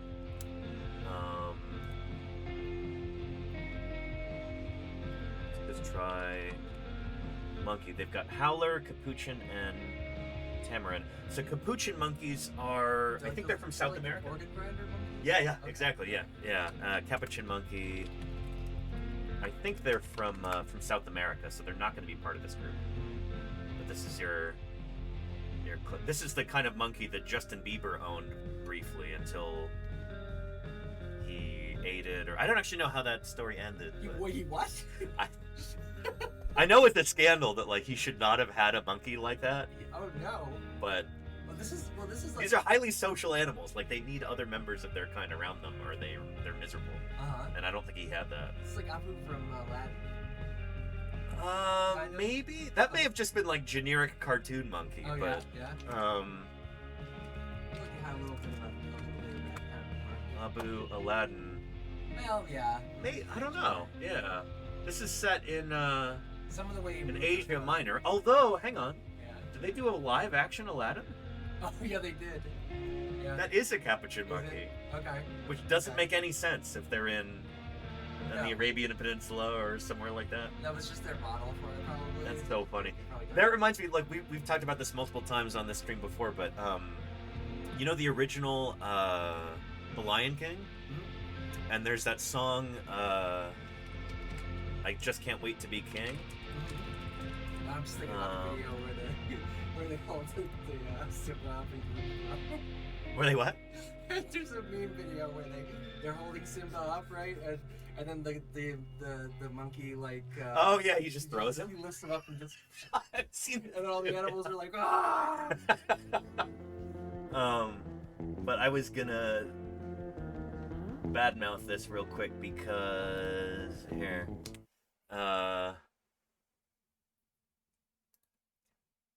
Giant anteaters. Okay. I don't know. Are not from Africa. No. They're from South America. Really? This is entirely the wrong continent for this animal. Yeah. So they were having their in this movie, in this universe, there was some kind of like animal free collaborative exchange going on. Yeah. A land bridge or something? Yeah. Yeah. Are they good swimmers? I don't think so. I don't think. I'm not positive, but I don't think. Swim across the ocean. Well, shoot, that makes me wonder. Can giant anteaters swim? We don't want the... oh, from the Brandywine Zoo. Anteaters are good swimmers and will swim using a freestyle stroke and can make use of their long noses as a snorkel. Wow. Today I learned. No, really? I guess so. They use their noses? Okay, so that's awesome. That's like something that like a kid would go like, well, obviously they have this long nose, so they must be able to breathe through it. Yeah. Well, let's look at this. Oh man, that's a giant anteater. I forget the genus and species name, but these are from South America. And it's just gonna die of a disease. That's so cool.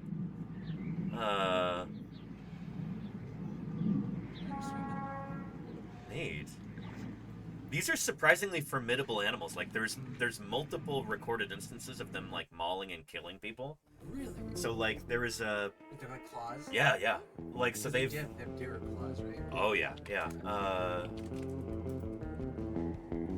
Yeah, their claws are nuts. I mean, look at that. Yeah. Just bonkers. So yeah, like, and what they'll do is like, if they encounter a predator like a jaguar or like a human hunter, they'll like bear hug them and just drive their claws into their back. Oh, okay, like, so they just try and hurt them, like. Yeah. Oh yeah. So there have been a number of instances. Let's see. Let's protect our fossils because if they're removed, America loses them. Not that you'd want to mess with any wild animal. Exactly, yeah. Even if they couldn't kill you, but don't mess with anteaters. Absolutely, yeah. Dirt or Bust, thank you for the Prime sub. I really appreciate that. Thank you.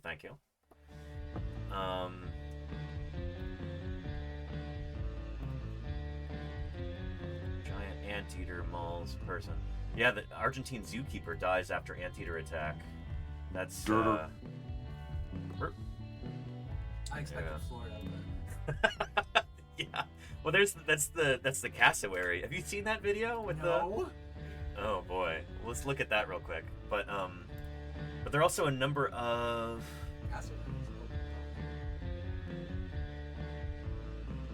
here. Giant anteaters killed 2 hunters in Brazil. Holy shit. Yeah. Well, language. Oh, sorry. It's okay. No worries. But yeah, Good gosh. Yeah, right. Golly, gee willikers. But yeah, that's a real thing. Like don't mess with giant anteaters. Holy cow, they are formidable animals. Yeah. But here? Sorry, parents. No, it's all good. Cassowary kills guy. Wow.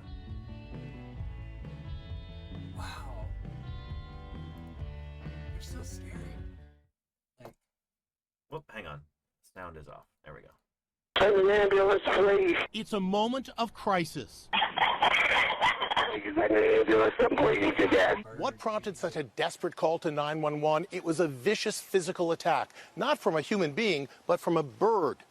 A bird called a cassowary, just like the one behind me. It's known as the most dangerous bird in the world. The cassowary is a close descendant of the fierce velociraptors, the dinosaurs featured in Jurassic World. Isn't that a close descendant of Velociraptor? So it's distantly related to dinosaurs like Velociraptor. It is a theropod dinosaur, but it didn't directly evolve from Velociraptor, and these are not Velociraptor that they're showing. These are Deinonychus from Jurassic. Anyway, moving on. Stand up. Who would keep such a creature as a pet? This man did. 75-year-old Marvin Hajos of suburban Gainesville, Florida. His urgent call to 911 came after he was attacked by his pet cassowary. Checks out. In a fight between cassowary and man, he didn't stand a chance. Somehow, Hajos was able to call a friend, who then placed his own call to 911, urging police to get there quickly. He sounded really frantic on the phone. All he said was, send an ambulance, send an ambulance, send an ambulance. Zookeeper Debbie Morganson uses a rake, Why was he in there with the bird? Because he privately owned this bird. Oh, it was his bird. Okay. Oh my God. Okay. Yeah. Especially during breeding season, when the birds are protecting their eggs. The main thing. Yeah, their eggs are really cool too. So You think they would know better, like a breeder or something of these birds that they. yeah. Their eggs are super cool though because they're so brightly colored. It's green. Yeah, exactly. Yeah. So with a lot of these ground nesting birds, what we call ratites, they often have really brightly colored eggs, and you'd be like, why in the world did they have an egg that's so easy to spot? But the thing is, the males are the ones who sit on the eggs and take care of the babies. The females lay the eggs, obviously. And so it might be like a form of evolutionary blackmail in a sense, where it's like the females, by laying eggs that are so brightly colored, kind of forces the male to spend all of his time sitting on the nest and taking care of it. I love it. And that's one idea. Another idea is that maybe it's actually camouflage. But because of the green, it's all the green. Maybe, but it's so vibrant that like it really does look like it's just saying, looks like a flashing neon sign saying eat me, eat me. Yeah. And so maybe it's a way for the females to ensure that the males have to sit on the nest full time. Because what the males will do is they'll build a nest and they'll like show off to the females and they'll say, hey, look at me, I'm so good at building nests. Come reproduce with me and lay your eggs in my nest. So there'll be like 10 different females who will visit a successful male and all lay their eggs in his nest, and then he's just stuck with them. Just like, if you get up, everybody's gonna see these eggs. Exactly. Yeah. So that's one idea, but it's still kind of a mystery. Like even as camouflage, I mean, it does look green, but it looks almost like a fruit or something. Exactly. Of interest, you know. Yeah. Like and it's the same with emu eggs. Where they have this beautiful kind of bluish color. Yeah. And they do the same thing. All of these big flightless birds are the same way, where the male is the one who builds the nest, females lay their eggs in his nest, and then they buzz off, and he's just single dad from then on. Huh. Yeah. They don't ever come back. Okay, No. Yeah. So So they don't really like pair mate like some birds. Not at all. No. Okay. So it'll be, like one male. This guy's been very successful. He's got a bunch of babies with him. Wow. But so there could be like a dozen females who all laid eggs in his nest. Okay. You know. And they'll all follow. So they'll all follow him around like ducks, kind of like. Exactly. Yeah. Oh my really gosh. cool, right? Yeah, that is cool. Yeah. But yeah. And Wolvulus says, it's a mango? No, big mistake. You just grabbed the cassowary egg. Exactly. Yeah. The main thing you worry about is their feet. It's their most deadly weapon. She's correct. Cassowaries don't bite. They use their claws, which can grow partly, 4 inches long. This guy uses a thick shield to protect himself during an attack. So more like running at you and kicking you and jumping at you with those feet, and like a velociraptor, they're gonna shred you pretty quick. Wildlife expert Jared Miller says the dead man might have made a mistake. Might have. I think maybe he made a series of mistakes, but it's a situation where a little slip up like a trip and fall definitely gave that large bird an advantage. Yeah, exactly. Don't speak ill of the dead. Yeah, anyway. Actually, we have this chart of mistakes that you made from start, little flow chart. Decision chart, yeah. The cassowary? No. Yeah. Or yes. Anyway, cassowaries are normally like pretty. I'm not gonna say they're docile, but like they won't bother you if you don't bother them. Right. But, like a lot of like wild. Exactly. Yeah. That we like attribute to being very dangerous and aggressive. They're usually just they'll be like that unless they won't be like that unless you unless you mess with them. Yeah. Go with them. Yeah. Yeah. Exactly. Yeah. It's kind of like sharks. Like we pose a much bigger threat to them than they do to us. But anyway, where were we? Oh yeah. But if we you gotta try and mess with something. A cassowary would be the worst choice, probably one of them. Yeah. They could. Like the phrase that I've heard is they can unzip people with their claw, which is like that's such an evocative phrase, right? Like, yeah. Anyway, we still got to figure out what our mystery animal is. So it is a kind of old world monkey, but it's not an ape. So it's got to be on this other branch. The Cercopithecidae. So this is macaques, baboons, colobus monkeys. They didn't have colobus monkey. I think it's either going to be a macaque or a baboon. Let's try. They do have macaque and they have baboon. It's probably one of either of those. It's kind of a coin flip. Really? So they're both about the same size in terms of Well, I mean, it's like, it could be either one of those, and I don't know which... Yeah. So... What do you think? Should we do macaque or baboon? Do we have a coin? I thought I had a penny over here. Said it was a coin flip, but... not to make you, like, look around, but... Here, we'll... Flip that. Yeah. Well, both sides of this are identical. If we're looking at this coaster here. So... Yeah. Okay. I don't know. That's not gonna work, yeah. Let's do rock, paper, scissors. Okay. I'll be macaque, you be baboon. Okay. Okay, rock, paper, scissors. Rock, paper, scissors. Oh, okay. Alright, so I said macaque, right? Yes. Alright, we'll do macaque. Alright, let's see here. Sorry, baboons. Macaque. Hold on to your butt. And... No. Oh well, we already knew it was going to be part of Cercopithecidae. Oh, so we haven't made any progress, essentially. No, well, I mean, according to this we did, but we kind of already knew this. Yeah. So, yeah. So instead it's probably going to be a baboon, or could still be a drill, like a mandrill. Do they have mandrill? Let's see. Oh, they do. Oh, shoot. Okay. Let's try mandrill, because that's the picture there, and sometimes... Let's try it. Yep, that's it. Okay. Yeah, excellent. What do we know about this? Yeah. Not too shabby, yeah. So I got this in 5 guesses. That's pretty good. Here, I'm going to post this to Blue Sky real quick. There we go. Yeah. Excellent. Yeah, we'll look at a little video on mandrill. They are one of the most brightly colored mammals in the world. That face. Yeah. I remember having a couple textbooks with that. Right, I could see that being on the cover of a text, like a biology textbook or something. Yeah, like a anthropology even. Yeah. I wonder if it'll be one of these. Something like this or something like that. But yeah, it's a striking looking animal. Let's see if I can find if there's a good video on them. Animal Logic or maybe Animal Fact Files might have one. More often when you see discussions of like how brightly colored animals and how like you'll see like a human wearing lipstick and eyeshadow and then like a mandrill and then they'll show a couple other animals brightly colored. Right. Let's take a look at this. Mandrills might just be some of the most colorful mammals on our planet. With Yep. their distinct red and blue faces as well as their purple rumps, it's not difficult to distinguish a mandrill, even when they're side by side with their relative, the drill. You might be Yep. thinking that mandrills look pretty similar to baboons with those rosy cheeks, and you wouldn't be wrong. Until recently, mandrills were classified with baboons, but nowadays they're in their own genus along with drills. Mandrills, drills... Oh, it says this classification is still debated.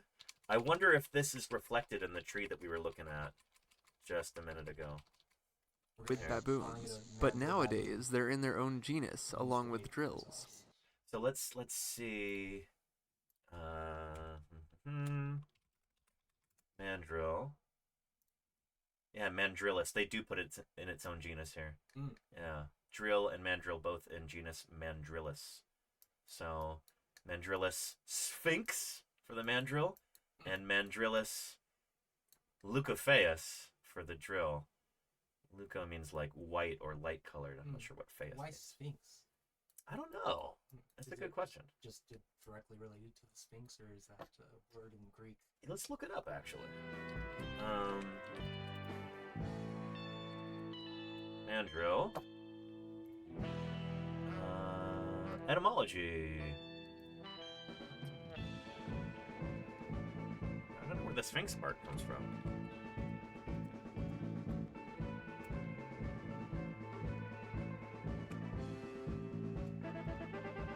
Yeah, I'm not sure. Weird.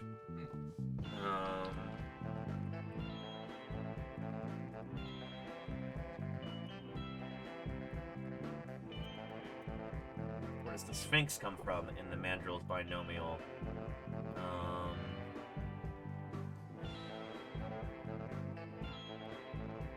I don't know. It might take too long to figure this out, so I'm gonna mask-like fake face coloration. I don't know whether or not this is true. I rarely trust the AI overview on things. So. Yeah. But anyway. Mandrills, drills, and baboons are all monkeys, though, and mandrills are thought to be the largest monkeys in the world.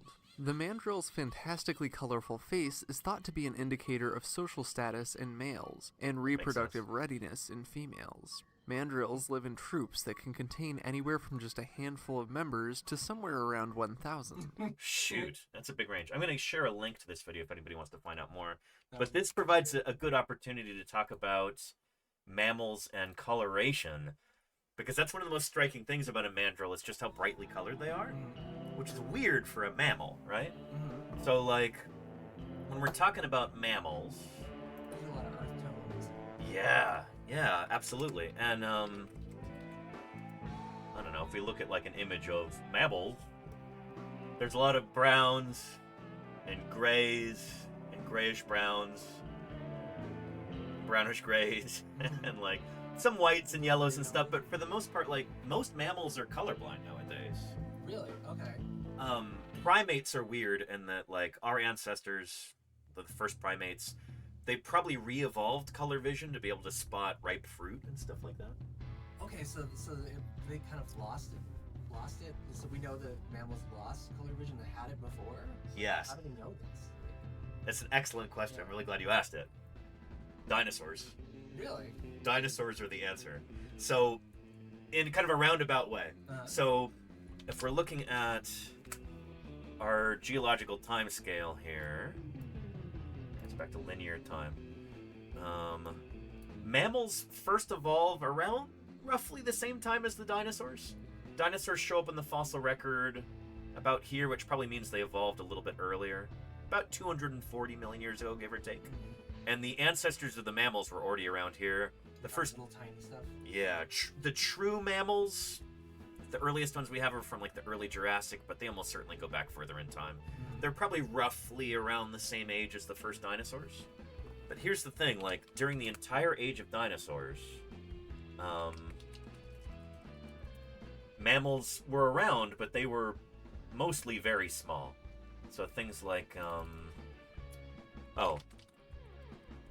Hadrocodium is a good example. This critter right here. Oh, wow. Okay. It's minuscule. Yeah. That's like a regular size paperclip there. That's just really interesting how Yeah. it looks like a rat wolf. Yeah. But it's this might not even be a true mammal yet. It might be like it's on the line to mammals, but it's a paperclip size. Yeah. Okay. Wow. No, here I can show you a clip with Here,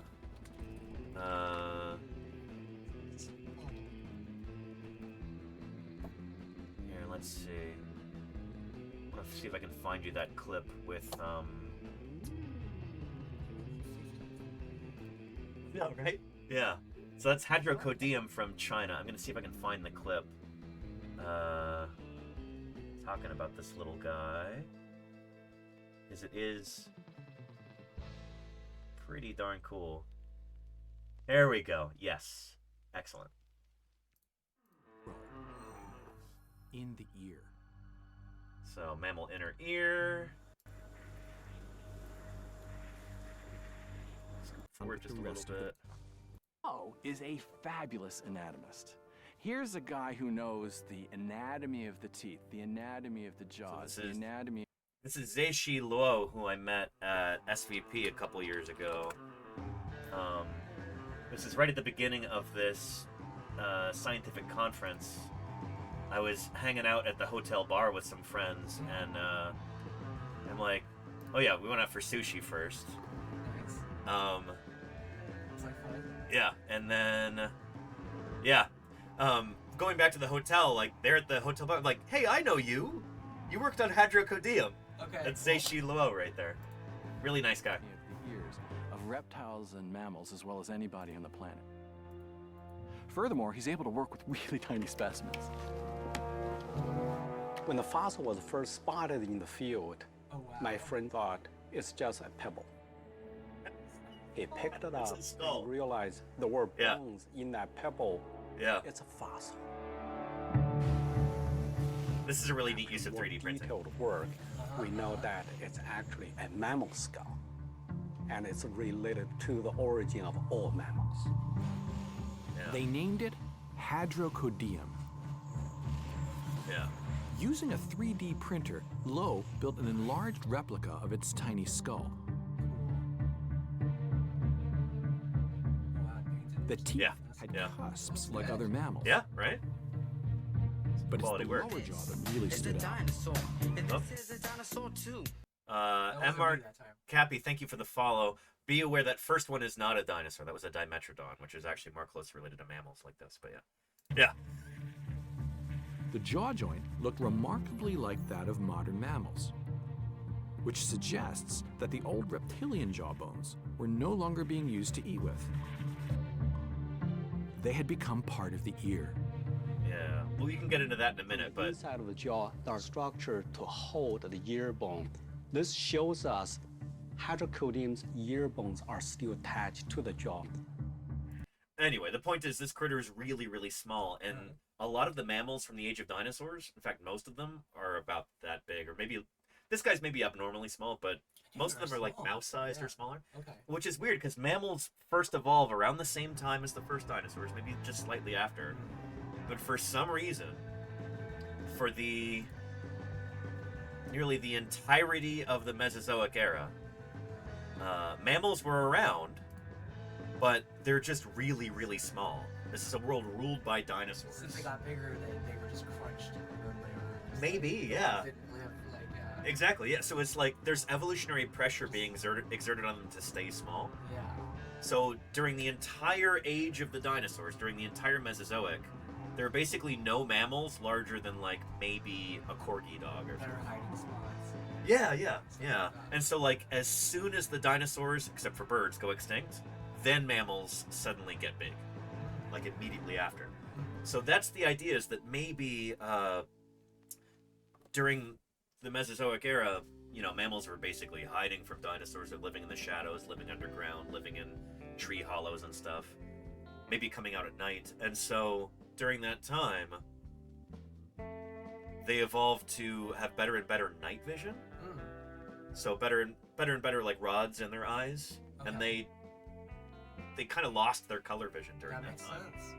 Because it's like it's over 150 million years that they're living in the shadow of the dinosaurs. It's only for the past 66 million years that mammals have been able to like diversify and get big and do more interesting things. So most of them are still colorblind. So they get so when they get out in the day, like some of them start to develop color vision again. A few groups do, yeah, like primates, for example, because it's thought that maybe our ancestors were primarily fruit eaters, and so being able to identify ripe fruit was like a huge advantage for them. That makes a lot of sense too. Yeah, yeah. So it's cool to think about in that regard, you know. Yeah, yeah. Do you know about the ear bones thing though? Yeah, so like I know that our ear bones kind of like did evolve from like jaw bones that kind of shrunk down a little bit. Exactly, yeah. That's cool that you already know this, yeah. Yeah. But they're very, very closely related. It makes sense like why like jaw tension affects your hearing sometimes. exactly, yeah. Yeah, because it's all the same kind of apparatus. So, yeah, let's see. So yeah, we kind of see this in this sequence where that's not the most helpful. There we go, that helps. So yeah, so mammals and reptiles both evolved from the same ancestor. And then they split and went different directions. And reptiles, they've got multiple bones in their lower jaw. Today, mammals only have the dentary. These other bones that used to be at the back of the jaw, they got shunted up into the skull and they became the inner ear bones of a mammal. So the malleus, incus, and stapes are different bones from that jaw joint, which is really weird and cool to think about. Yeah, that is. So what's the how did the reptilian hearing work? How does it work?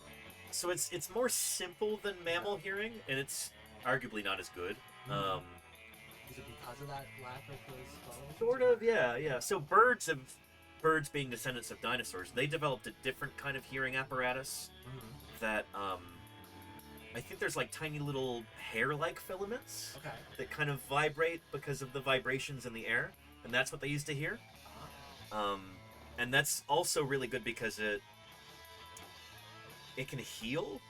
So like they don't suffer the same kind of hearing loss that mammals do, where our hearing is more mechanical almost. So there's like more moving parts that can kind of break down over time. And wears down.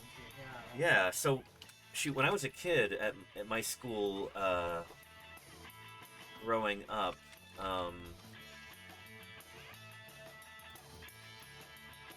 there was a family of house sparrows.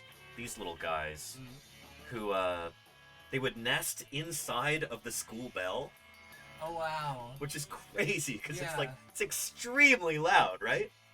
But I don't think birds are as prone to hearing loss as mammals are because they've got a different apparatus. So maybe they've got less pain tied to like loud noises. Something like that, maybe. Yeah. I think it might just be easier to heal the like little hair-like filaments in the inner ear. But that's really interesting. But it's crazy, like inside of the school bell. So like just nuts. And they have to have good hearing. Like an actual bell, like. So yeah, they're inside of underneath the bell. That was where they chose to build their nest, which is crazy. But they're just like right? Oh, right under there. Just like, yeah. So for a mammal, like that would deafen us. Yeah. But yeah, there's a neat clip in here about the inner ear and like kind of watching that evolve. So we can see that in the fossil record. Right here. Here, I'll go back a little bit. Here's Roger Smith. I've met this guy at But there was one more conferences critical before. change that helped complete the transition to mammals. And it enriches our lives today. A little Mesozoic mammal. A new kind of ear.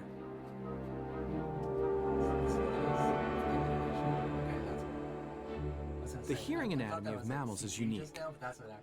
Oh, that was CG earlier. That was supposed to be like a little Mesozoic mammal, and then here's some so modern that's one of ones. those things where they render like animals that aren't around anymore. Yeah, exactly, yeah. And Snowdenchi says, my screaming bird can attest to the I suffer no hearing loss thing. I mean, yeah. Oh yeah, that makes sense too. That's the thing. On any reptile. Yeah. Our ears are extremely sensitive, allowing us to pick up a wide range of sounds.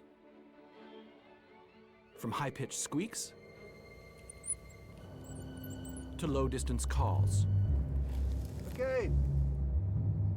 And the secret of their incredible sensitivity lies in the tiniest bones in our body. These are the 3 bones of our middle ear. All mammals, including people, have these 3 bones that sit inside the skull.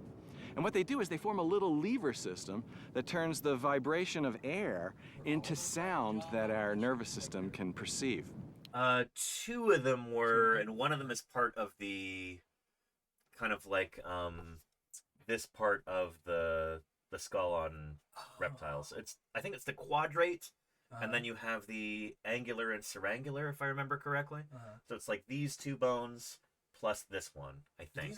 Did they all fuse together when they were like shaped like that? So there would be what we call like a symphysis here, so like a suture between these bones, but they do, in certain dinosaurs, there's kind of a certain degree of flexibility there, and in some of them it's much more rigid and fused. So yeah. Okay. Yeah. Yeah.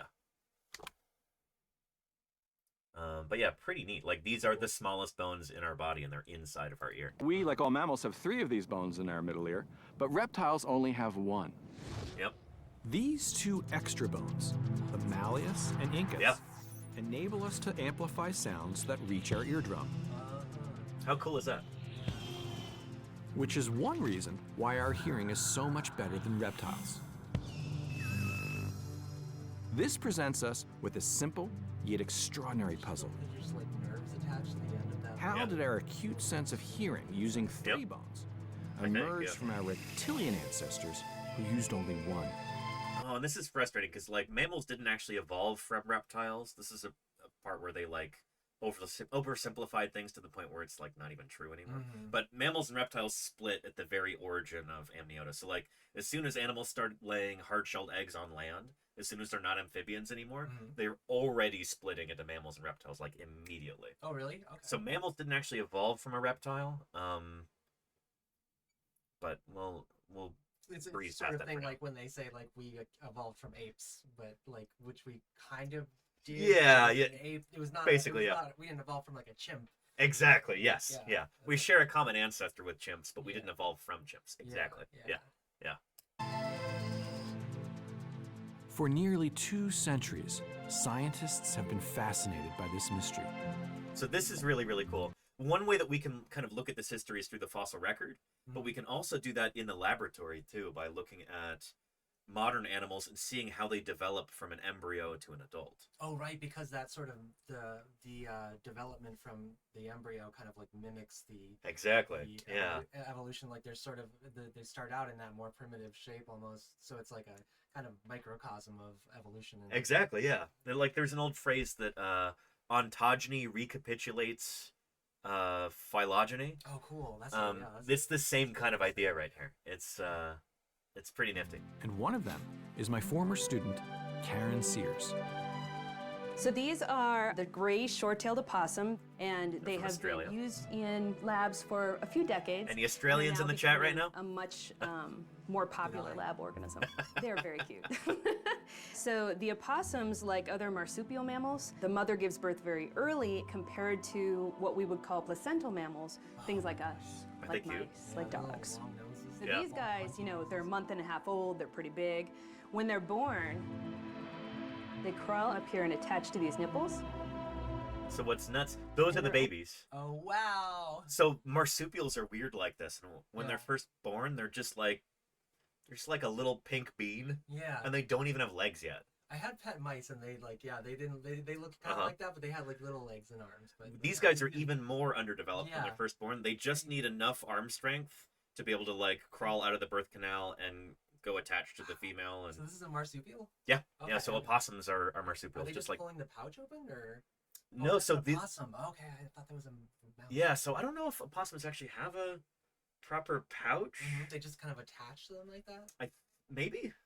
Interesting. Yeah. Only a few millimeters in length at that stage. They're born super underdeveloped. They are almost at an embryonic stage of development. About the equivalent of a human embryo at about 40 days of development. So they don't really have Yeah. hind limbs. They They're just a little flesh bean when they're first born. It's nuts. They're essentially just like coming out earlier than exactly like in their development than yeah. humans. Yeah, Like, yeah. Humans are gestating longer, developing a little bit more before they Uh-huh. are born. Just bonkers. Because you see the arm, no legs, no tail. It's just, they're a little flesh bean. Yeah. They don't even have working eyes or anything. They just have like a little hole at the front of their head that can attach to the nipple, and that's it. Like, do they breathe though? They must. They do. Okay, Yeah. They have like. Have no hair. They can't hear at I think all. through their mouth, maybe. Yeah. These opossums are born just 2 weeks after mating. And Karen can see how their ear bones form at each stage of development from early embryo to adult. In order to find the bones, she euthanizes the opossums. But they're cute, but they're getting euthanized. Yeah, well, it's Uses just flesh no, and it's fire yeah. to strip away the tissue and leave bare bones. So these kinds of beetles, they're called dermestid beetles. These are really commonly used in paleontology and evolutionary biology and stuff like that. Anytime you see like a skeleton in a museum that's like perfectly clean Are they and white, cleaning the bones? Yeah. that's what the Okay. beetles do. Is they just eat all the material except for the bone. Oh, interesting. So this is standard practice, is to use dermestid beetle larvae like this if you need Cool. clean bones to study something. Dermestid beetles are used Yeah. by labs and museums the world over. It takes about 24 hours for them to complete their work. I'm not sure.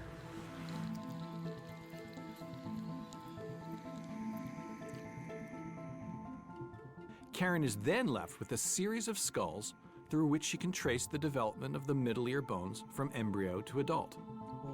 So like here is a series of these skulls from, you know, living opossums. Mhm. But it kind of mimics what we see in the fossil record too, as they're evolving over tens of millions of years. We see the same thing over just a series of weeks. Cool. In one of these modern animals as it's developing. Mm-hmm. Really cool. And what the skulls reveal Kind of is relate astonishing. to, like, as complexity is developing in evolution, it sort of like develops in later ontological stages, essentially. Yeah. Like the complexity is added to the more mature animal rather than the Exactly, yeah. Yeah. Yeah, it's ontogeny recapitulating phylogeny. So you've probably seen these diagrams. Was it Haeckel?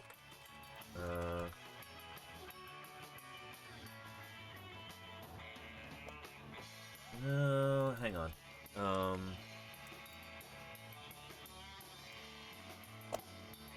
There we go. This is a little oversimplified, but it's still mostly. Yeah, when you look at the Yeah. embryos, they look very, very similar. Right, All yeah. these So whether different it's animals, like fish and a fish or a pig or a person, they all start off looking pretty much the same. And this makes sense because we all come from a common ancestor, something fishy. And then as they're developing, they start to look more and more like, you know, the finished product. So a lot of the complexity that developed through evolution, like kind of developed in terms of like when things were growing. It was like, okay, is it going to grow this way or is it going to grow that way? And Right. then it has the Yeah. So it's like the development of an individual organism kind of reflects its evolutionary history in a way. Yeah, that's really cool. Yeah, really cool stuff. I remember seeing those diagrams in like biology class. Yeah. It's cool to talk about it in terms of like why that is and how Yeah. evolution works. Really neat stuff. There we go. So what's really surprising is if you look at these early opossum embryos, what you see is essentially a reptilian style ear with one Where they've got ear the bone. jaw bones in the Those back. two extra middle ear bones, they're going to be in the ear in the adult. They are part of the jaw. And so the jaw joint between the skull and the jaw really looks like that of a reptile. Then after they're born and while they're growing up, those little bones that are going to be the mammalian middle ear disconnect from the jaw. This happens get during the relatively development of smaller the embryo. and move up to their final position to become a mammal. Well, maybe it is kind of cartilagey. I'm not So if totally you sure. have modern reptiles yeah. with one ear bone. You have modern mammals with 3 ear bones. I think what the embryos do is they almost provide a link between those two. Isn't that cool? Yeah. So what we see in the opossums is from that time they're born through their adult, they almost go through 300 million years of evolution in terms of their ears. Pretty darn cool. Yeah. Oh. So yeah. And Claire was saying in the chat, difference between opossums and possums. She keeps calling. I don't know if there really is much of a difference there, Claire. To be honest. Yeah, I think it's just one of those things we kind of like, Right. language thing where we sometimes call them possum and sometimes call them opossums. So opossums, that's genus Didelphus. So look them up on our tree of life. Common opossums. So these are today native to North and South America. The opossums. There we go. Common opossums. 6 species within this genus. The Virginia opossum, Didelphus virginiana, is the only marsupial we have in North America today. There used to be a lot more. Yeah. Pretty cool, right? Mostly dead ones, but... Oh, really? Yeah. They like to play dead, too, so maybe... Oh, yeah, that's true. They may have fooled you at some point. I'm hoping for their sake that they fooled you, yeah. Yeah. But, yeah, so they're a branch over here, but they're not really super distinct from Australian possums. I don't know if it's really like a hard line between possums and opossums. I'm not totally sure. Were those brought here by humans, or did they evolve here? They evolved here. Yeah. So it's thought that marsupials may have first evolved in North America. There's a lot of groups that you don't think of as being North American groups, but they first evolved here. Before the land was separated? Or... Sort of, yeah. So if we go back to, let's say, 150 million years ago. South America, Africa, Australia, Antarctica, India, and then Europe, Asia. Here's a step-by-step guide to becoming North America. a fossil. Oop.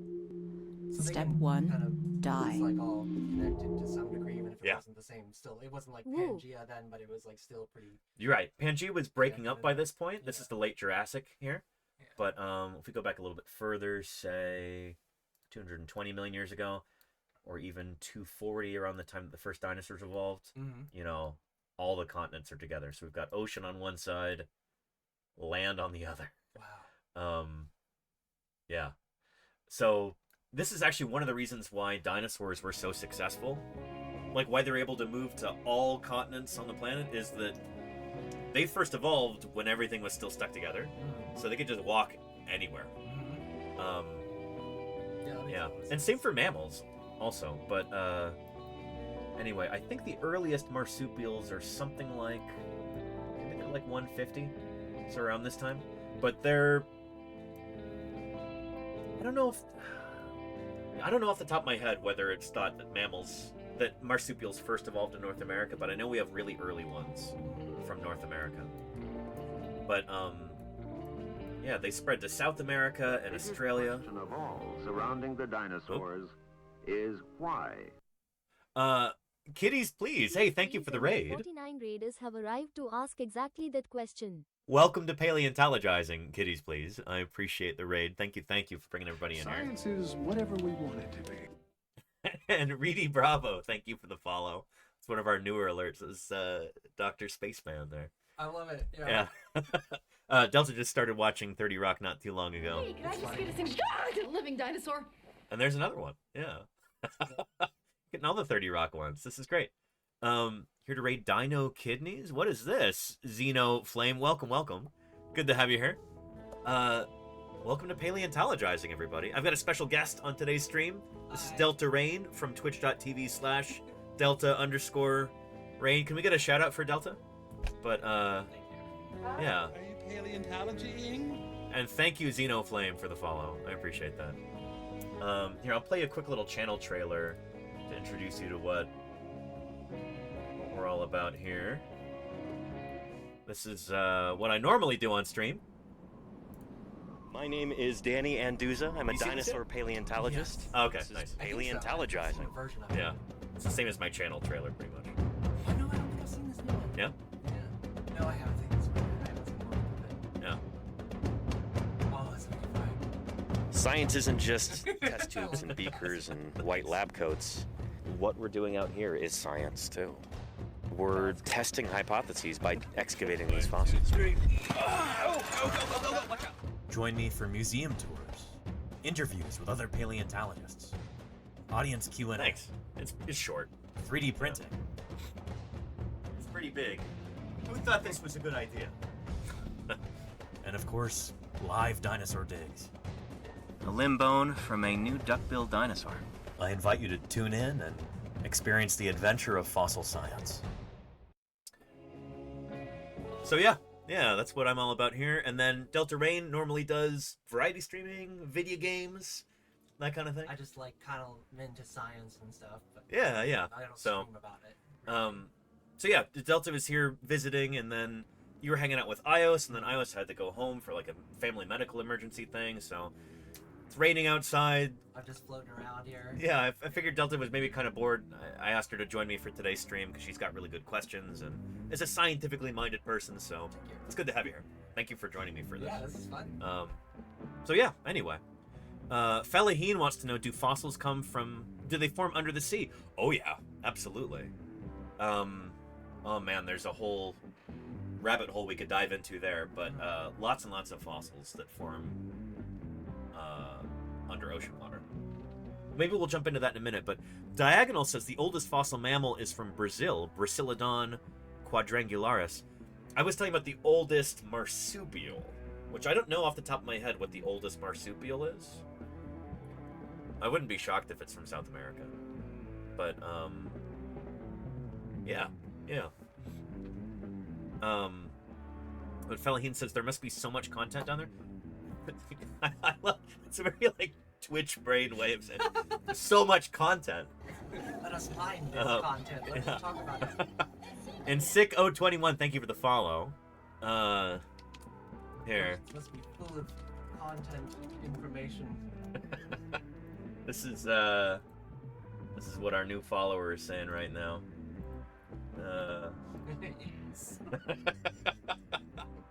Welcome. It's good to have you here. Yeah. I made a variation on this that I haven't had a chance to use yet. Let me see if I can find that real quick. On Windows, it's so slow. Made the mistake of opening Windows Explorer. Let's see. Right. There we go. Yeah. Yeah, I haven't had the right opportunity to use this yet, but yeah. That's great. Anyway, at some point. I got Ios the did she show you that? Yeah, the shirt. Yeah. The sickos on it. Yeah. Yeah. Great. Love it. Yeah, there we go. It's amazing. Yeah, I don't think she's worn it on stream yet, but I got this for her for Christmas. There you and there's Ios there in the chat. Yeah. How are you doing, Ios? It's good to see you. Yeah. Excellent. That's such a good emote there, Ios. Holy cow. We didn't come here to fight with monsters. We came here to find fossils. And thank you, Kurgan Jones for the follow. Welcome to Paleontologizing. Good to have you here. But what were we talking about? Oh yeah, seafloor fossils. Yeah. Well, we'll. It's just a series of constant distractions here. You know that. Yeah. If you want me to stop introducing. No. That's why you're here. Yeah. Okay. Yeah. So here's a good example of this. This is Earth about 90 million years ago. So North America at the time was bisected by this, what we call the Western Interior Seaway. And 90 million years ago, still dinosaurs were still well within, it was like 65 million? 66 now, 66 million? Yeah. Not that a million years have passed, just that we've got better dates now. Mm-hmm. There's the Western Interior Seaway cutting North America into... So sea levels were really high at the time. There's basically no ice on Earth this time. It was like a hothouse conditions, just really high temperatures all over the place. And so, as a result, you've got this seaway here. So Kansas and Nebraska and the Dakotas were all underwater. There's tons of fossils. Knowing what dinosaurs look like, we now need to know how they lived. Oh yeah. Tommy Ploticus, thank you for the 31 months of support. 31 months. So Abraham Lincoln's face had fish in front of it running around. I mean, back then he wasn't buried up to his neck yet, so you could still see his torso, probably down to his knees at the time. Yeah. But anyway, so the Western Interior Sea, there were all kinds of really cool, weird critters swimming around at the time. Like we see.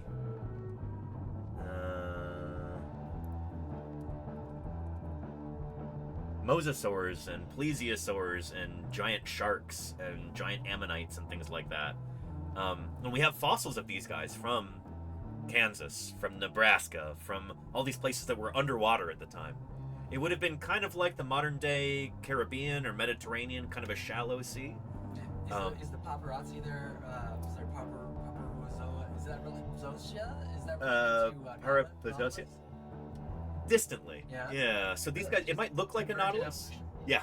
Yeah, that coily shell like that. That's evolved multiple times within cephalopods. So these guys are probably closer to octopus than they are to nautilus, maybe. Cool. But we're still kind of figuring some of that stuff out. But yeah. So anyway, there are a bunch of fossils that come from ocean bottom sediments, but it's usually in places like this where like it used to be ocean and now it's land. When you go out into like the middle of the Pacific or something, it's not a good place to look for fossils because lined over. That's part of it, but part of it is that the rock is recycled. So I'll show you. Subducted? Exactly. Okay, yeah. So, like the big subduction zone near Oregon, they're saying might cause a big earthquake. Exactly. Yeah. So, ocean floor sediment is on average pretty new.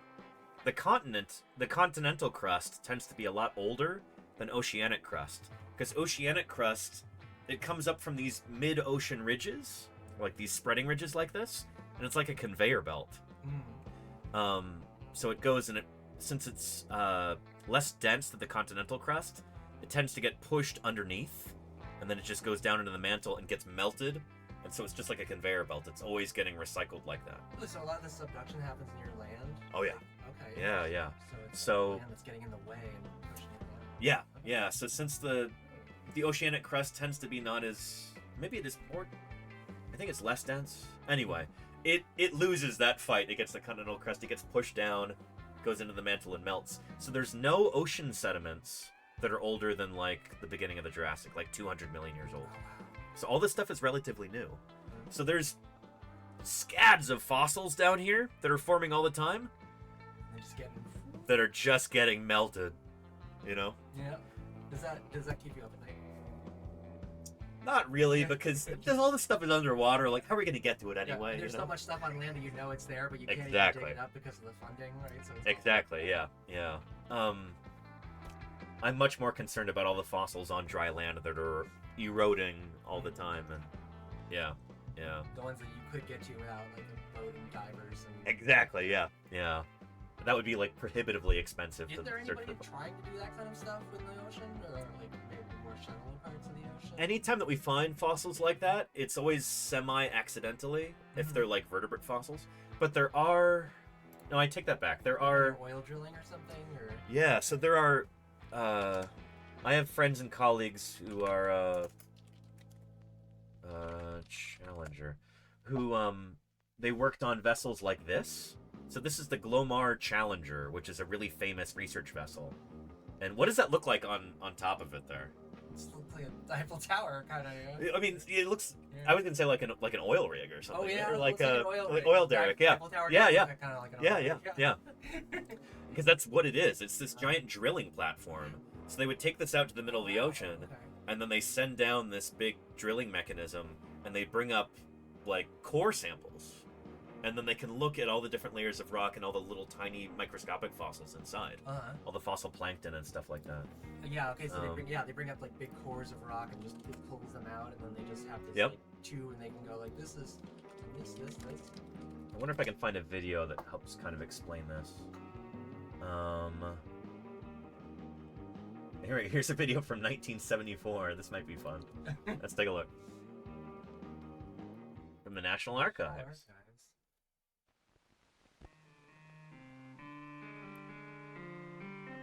I like this already.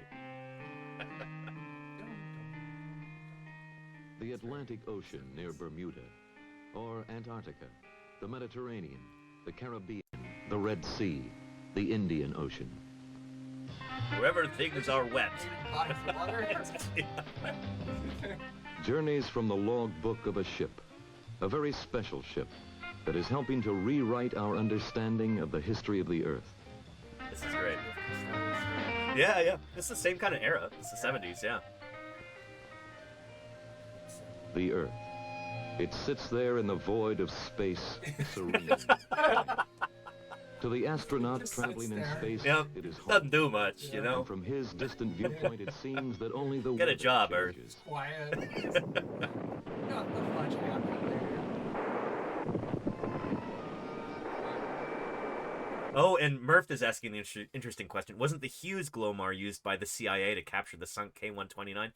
Was it the K-129? There was a thing that the CIA used, along with Howard Hughes, to pick up a sunken Russian submarine to try and learn its secrets, and they faked it, so like it was actually really kind of scummy how they did it. Hughes? I'm not kidding, yeah. Okay. But it was like The they filmmaker.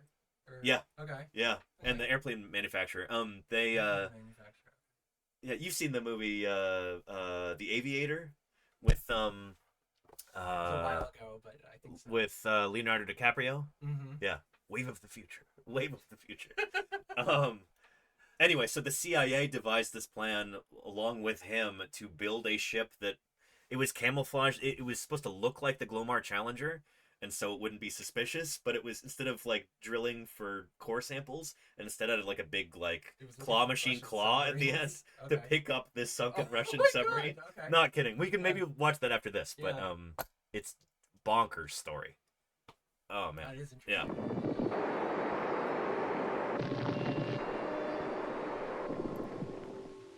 But even as we look at it, it's changing, in constant flux. And when the changes are compressed on a scale of time, they're dramatic, catastrophic. The continents, for instance, they were not always where they are now, nor the seas. Since the beginning, there has been constant motion, breaking up. So back in '74, this was still kind of a new idea. Like Really? most people in the general public didn't really know about continental drift at the time. Yeah. So that started in like the early '60s. That like we've talked about this before on stream, where like this is like a shockingly new idea that the continents move, and it wasn't really like a done deal until that was after Darwin. Really? Yeah, it wasn't really a done deal until like the late '70s, early '80s, and even like into the '90s. There were still some geologists who were like, "Nah, I don't buy it." I had no idea. And yeah, no, seriously, Wow. yeah. And so we have this saying in the sciences that like that science progresses one funeral at a time.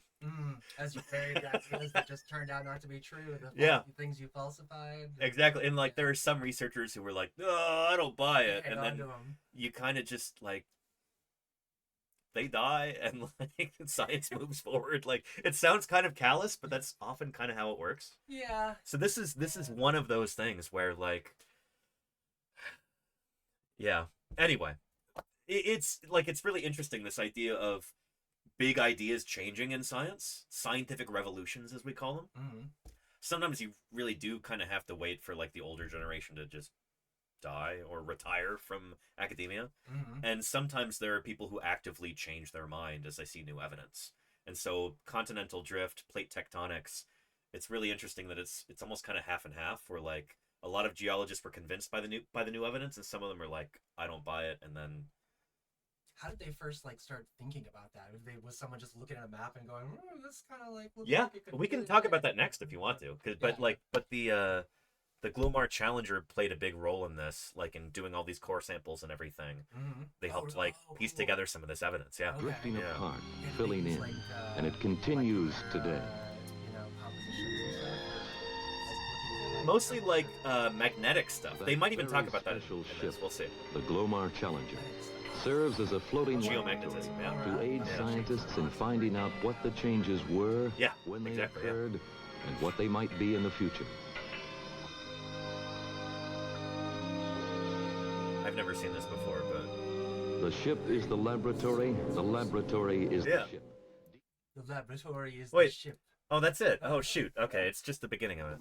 But here, let me find.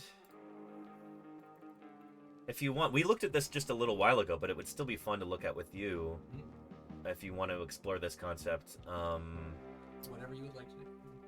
It'd be neat to talk about dinosaurs, but maybe we'll jump into this real quick. I was going to ask some questions about ankylosaurs. Is it ankylosaurs? Yeah, the armored dinosaurs. Yeah.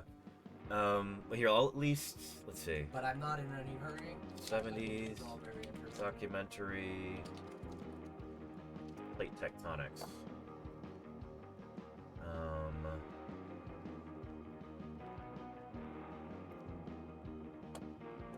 Paleontologizing. There we go. This is fun. Is this the... Yeah, this is the same one. Good.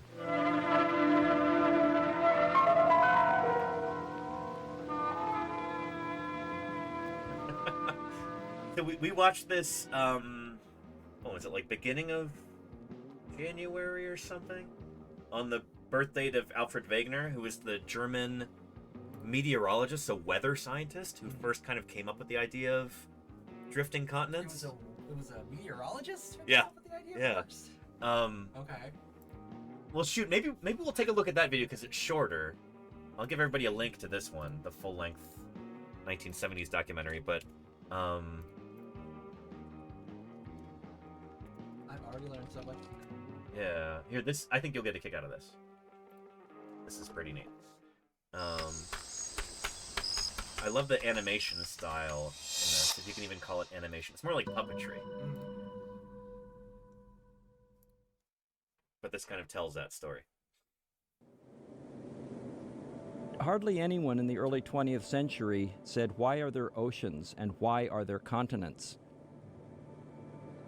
Wegener is a wonderful example of how science benefits from people coming from outside a scientific field and saying, well, why don't you look at it this way?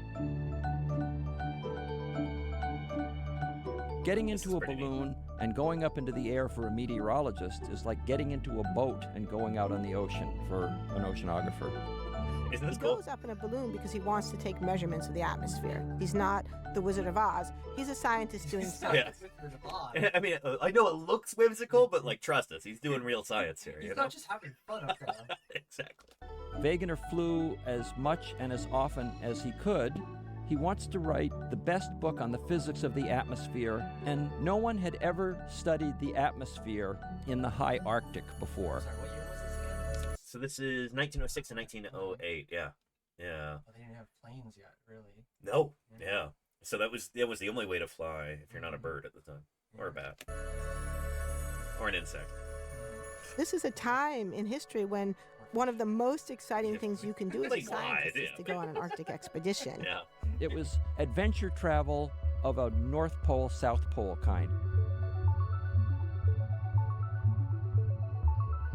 Wegener's out there in the winter night taking these huge box kites and attaching recording instruments to them and then winching them back down to get his instruments back. Nobody ever said that Arctic exploration was a picnic. Wegener Oh, yeah. learned how to hunt seals, how to drive a dog sled, I like this because it kind how of to humanizes travel the on ice science without in an being interesting way. swept into open water, It's very like narrative how to protect focused. your dogs from polar bears. Yeah.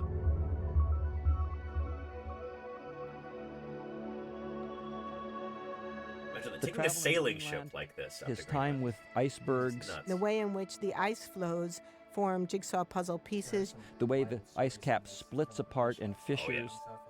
Yeah. All of this was part of his imagination when he made his discovery of continental drift. Polar bear liver will do very bad things because of the excess of vitamin A. Oh, interesting. Yeah, so So like, these are the things I don't have to worry about as a vegetarian, you know? Yeah.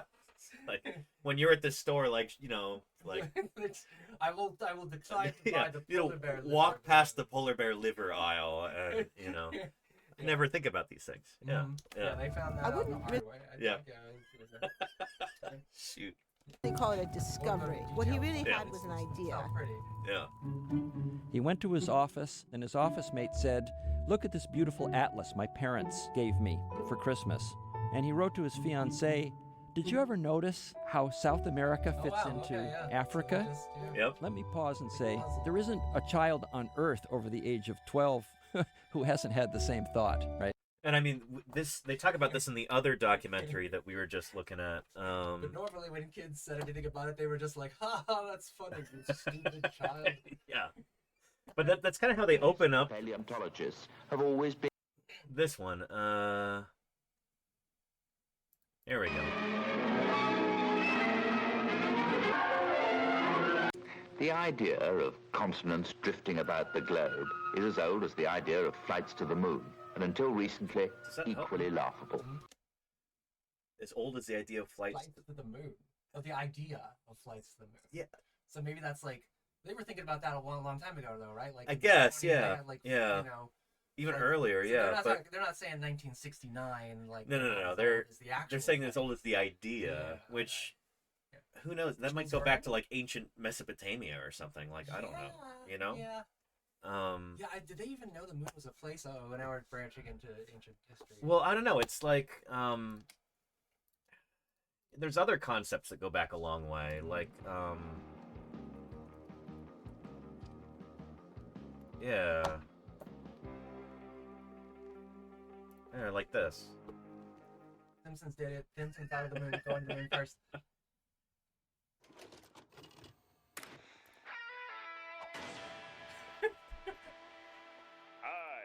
McClure. You might remember me from such public service videos as Designated Drivers, The Life-Saving Nerds, and Phony Tornado Alarms Reduce Readiness. I'm here today to give you the skinny on shoplifting, thereby completing my plea bargain with the good people at Foot Locker of Beverly Hills. Shoplifting began here in ancient Phoenicia. Thieves would literally lift the corner of a shop in order to snatch the sweet, sweet olives within. Oh, Shahekazaramesh, will you ever learn? Flash forward to ancient Babylonia. So, yeah. Anyway, But here we go. Scientists have been getting very excited about some new discoveries in geology and geophysics. To begin with, what is the evidence Here of we go. continental drift? Professor Sir Edward Bullard explains the geometry. I love all these practical models they have here in this documentary. That the coast of Africa is very similar, very similar shape to the coast of South America. It was pointed out ages ago by Francis Bacon in the time of James I, but no one took the thing very seriously until Alfred Wegener, a polar explorer, just before the First War, suggested Interesting, that Murph. once I've never heard of that. the two had fitted together like the pieces of a jigsaw puzzle. And in fact, they do fit No other really creature in rather the world looks like a half-plucked turkey. Hang on. And walks like a pot-bellied bear. Thank you, Albatra, for the 19 months of support. I really appreciate that. Thank you kindly. Good to have you here. Well, you get little gaps. In fact, I think the gaps on this model are probably bigger than the gaps in nature. There is a... So anyway, this is something that people have looked at for a long time, but nobody really made a big deal out of it until Alfred Wegener. How South America fits into Africa? Let me pause and say, there isn't a child on Earth over the age of 12 who hasn't had the same thought, right? You can see it. What was different about what Wegener saw? There were lines on the map that represented depths under the water, and they're exactly the same shape. That means that this is part of the structure of the Earth. How did that come about? Maybe the continents drifted apart. I think it's pipe smoke. It was radical because it was new. The Americans say the continent. I think, right? When ghosts roamed around the Earth, and Maybe the continents drifted apart. Was radical because it was new. The Americans say the continents are fixed. Europeans think they move, but they think they move up and down. And Wegener says you're all wrong. Yes, they move, but they move horizontally, not vertically. He would write a paper in 1912, and he said, I think everybody will really be happy. And of course, everyone wasn't really happy. Everyone became very... I mean, this is the kind of tragedy of Alfred Wegener, is that he was ahead of his time, where like he had this idea that the continents move, but he didn't have a good mechanism for it. So like in science, obviously we have to have like an explanation for how things actually work.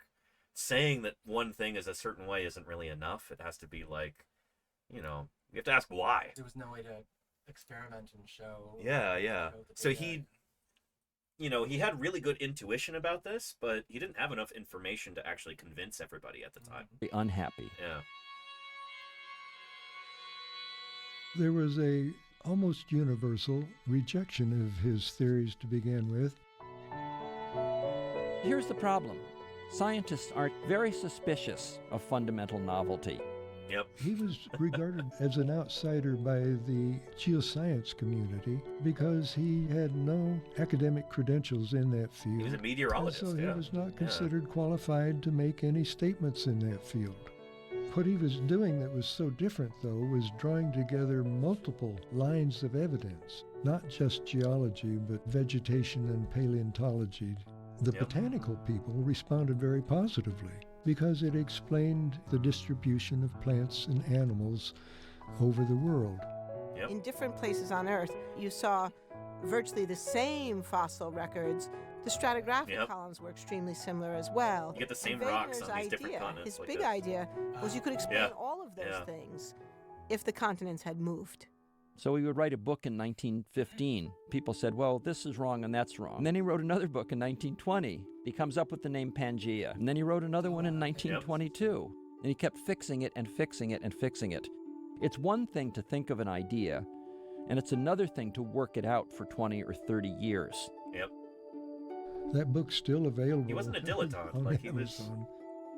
even though he was outside of this field, he was really systematic about the way he Continental approached drift was something he was interested in, but it was never the Other meteorology stuff at the this. time. Oh yeah, constantly, yeah. It was So a like, side project kind of. sort of, yeah. So like he had really interesting contributions to weather science and stuff, and he's still remembered for that to this day. But it's interesting that like his primary legacy is something completely outside of his field. You know, yeah.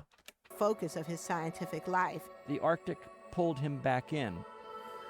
He was really too old, almost 50 years old. He landed there with 98 tons of equipment. And from the beginning, things didn't go well. They had many things go wrong. The base in the middle of the ice cap did not have enough food, and he said, this is my responsibility to resupply. And he got several sleds together. It's the worst conditions you can possibly imagine. His companions wanted to give up. And at twilight, Wegener said, let's go for a walk. I love this He part. took them out and pointed to the ice and pointed to the sky and said, we're trying to find out how all this works. It doesn't matter whether we live or die. The important thing is that the work go on. Spoken like a true scientist. Like, yeah, who cares about us? You know, We're getting like $5 an hour. We go on the trip. Like, excuse me. I don't really care that much about this work. I'm just like, I'm getting paid. Right. I'm just an intern, I'm just dude. carrying Some poor red shirt on this away mission, right? Yeah.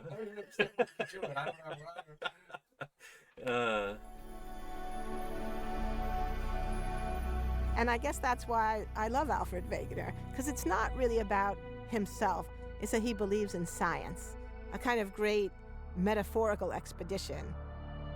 At the end of all this, they were able to supply the station at the middle of the ice, and then they got there, and there wasn't enough food to last the winter for all of them. He actually was really doing real science. Exactly, yeah. Linus Pauling, the whole vitamin C thing. Oh, yeah.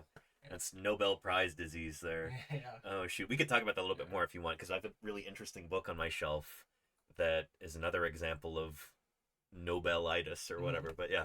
Wegener said, I'm going to go back to the coast. He didn't like to ride on the dog sled. He liked to ski next to the dogs. He had a heart attack and died. That was abrupt. Yeah. Heart attacks usually are. He's still there. The German government wants... Sorry.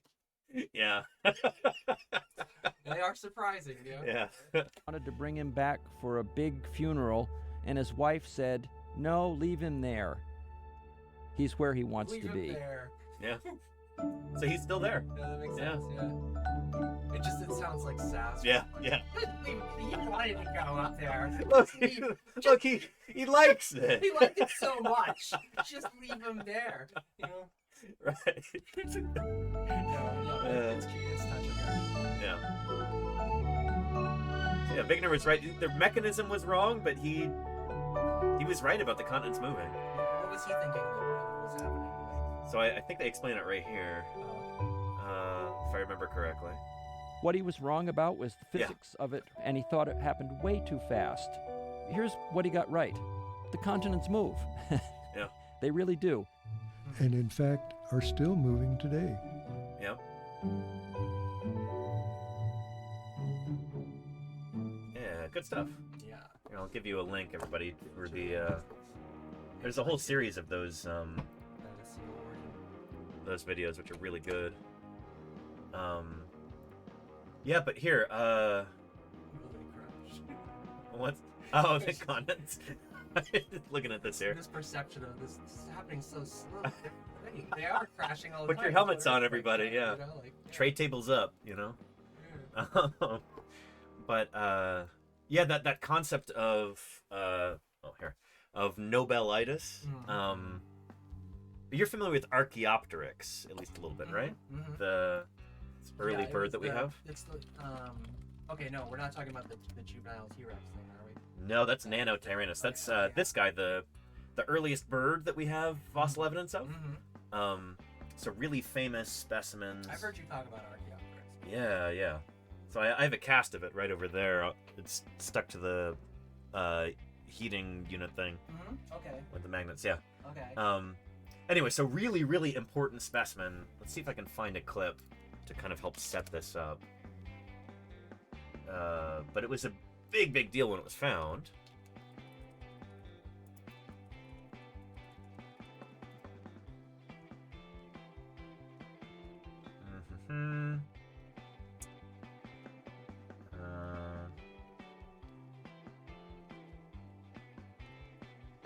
Help if I'd spell it right. Huh? Half-bird of monster. Very sensational.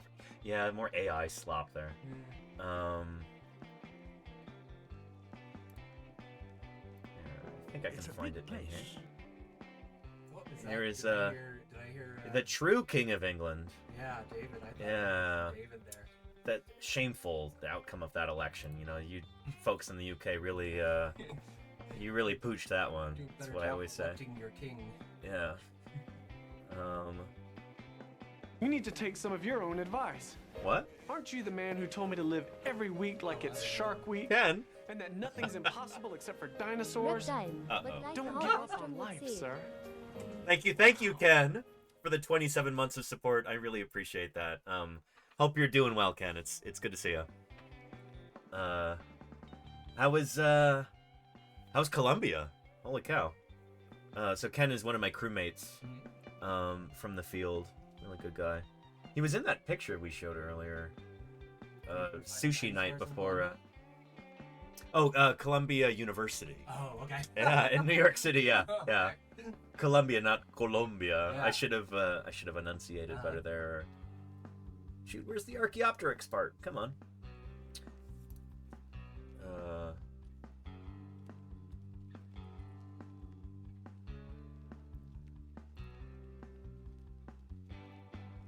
There we go. This.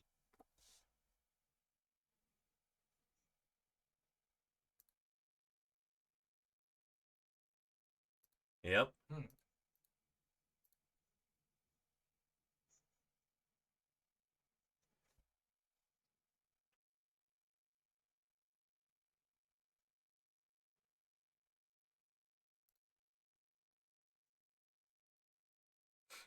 Skullduggery.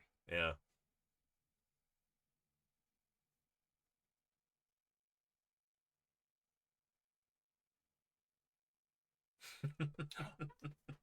How neat is this? Oh, this is whimsical. I like this. Yeah.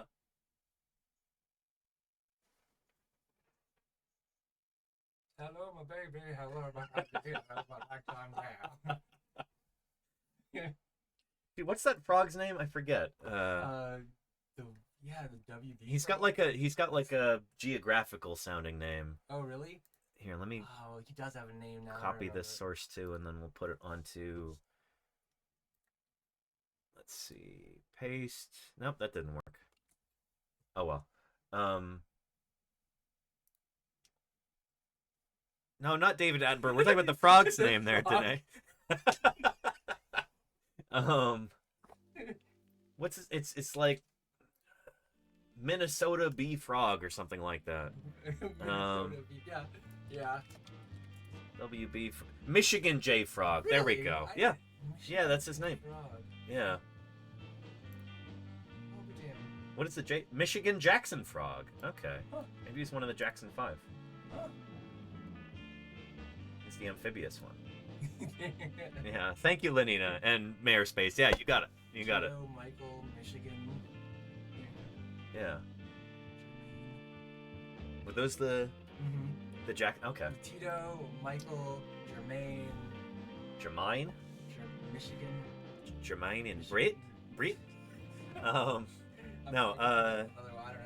Janet, right? Was Janet Jackson wasn't one of them? The boys. Oh, Yeah. she didn't get to be one of the Jackson No, 5? they had to wait till they were old enough to have solo careers or something, I guess. Oh, interesting. Anyway, that would have been amusing if this started doing this, but yeah. That makes me think of It had two Right, yeah, with the alien, yeah. so it must have stood upright. A bony tail Is that and a neat? long neck.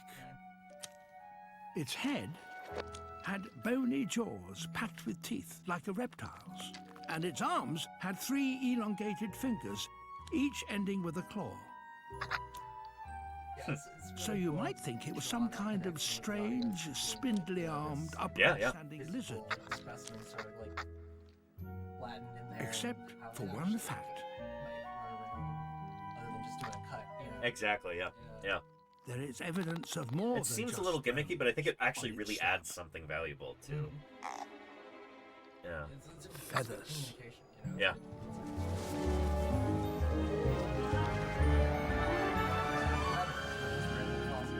Yep. Which I actually have a cast of that right over here. Is that what that is? Here, if you get up for a second, I can grab it. Yeah. Sorry.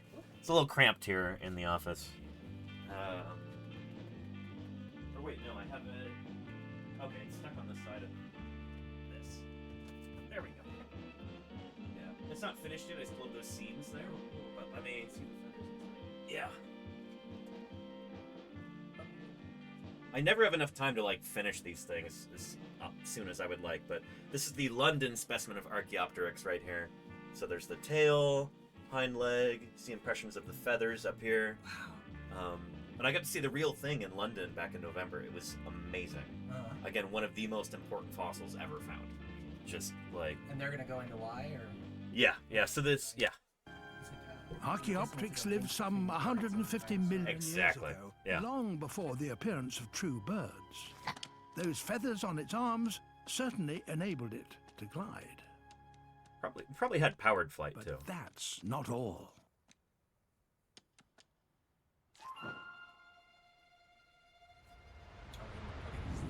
Yeah, the NHM in London. It had powered flight. This is like the world's first real natural history museum. Marks on the bones show that there were enough muscles attached to them to enable it to flap. Not only that, a recent scan of its skull showed that its brain would have given it the senses and reactions that are needed for accurate control in the air. This creature was half reptile, half bird. It was the first proof that in prehistory there were intermediate forms that link the big, very different groups of animals that we know today. So again, this was Archaeopteryx was first described back in 1861. That's only 2 years after Darwin published Origin of Species. Okay, yeah. So like in that book, Darwin kind of laments that like, oh, the fossil record doesn't really have these transitions that we would expect to see, and he's like, I'm not really sure what to think about that. Maybe the fossil record is just really incomplete. But no, he was just too early. Like, after that, almost immediately, we started finding all of these really important fossils that link major groups and stuff and kind of show that evolution occurred over Earth history. That makes a lot of sense. So yeah. And probably, too, people, after reading Origin of Species or thinking about it, we're making connections that they didn't have before. Yeah, for sure. And stuff that they already had, maybe. Exactly, yeah. So, again, really important specimen, Archaeopteryx. I'll pull up a picture of the London specimen.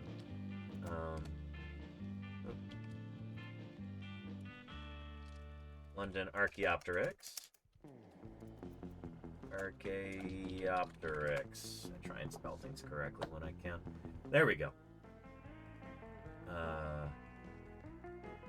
Yeah, that's sufficiently embiggened. I know, really cool, right? Yeah. So, let me show you a book now from somebody who was not a paleontologist, but is was nonetheless a very well-respected scientist. Here. It's over here. All right. Ready? Let's do it.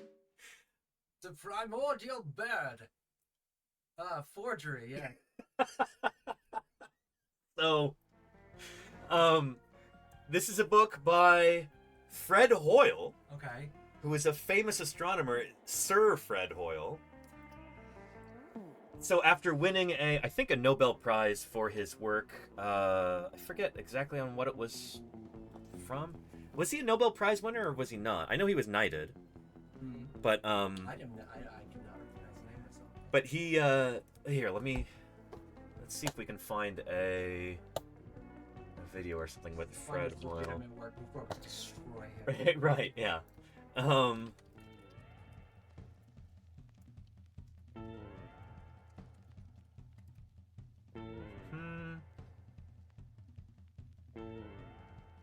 Let's see.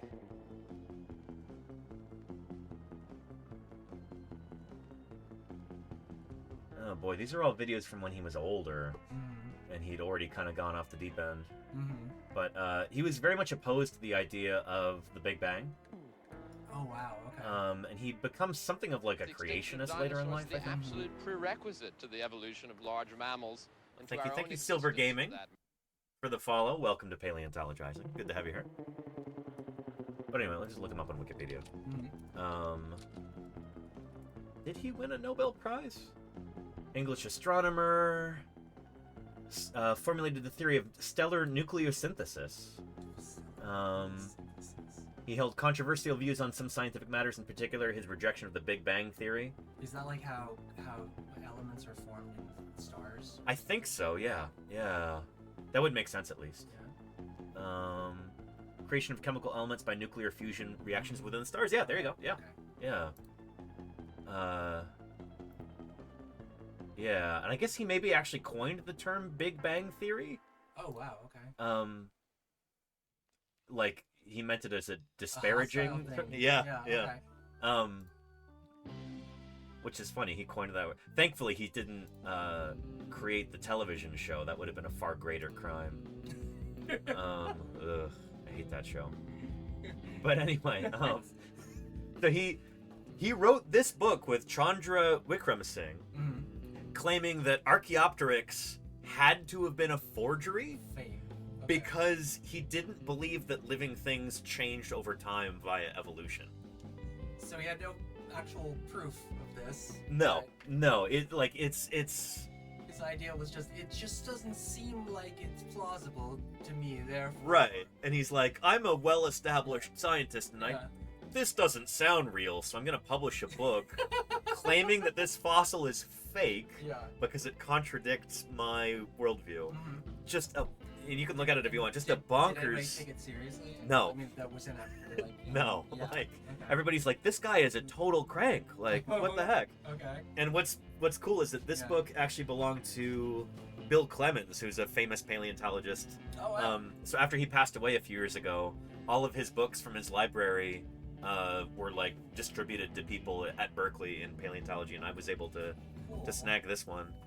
So like some of his notes are in the margins, and it's really funny to like, because apparently he read through this at some point, and here I'll pull up Bill Clemens, who so that's what's wrong with turtles. Here's Bill Clemens here.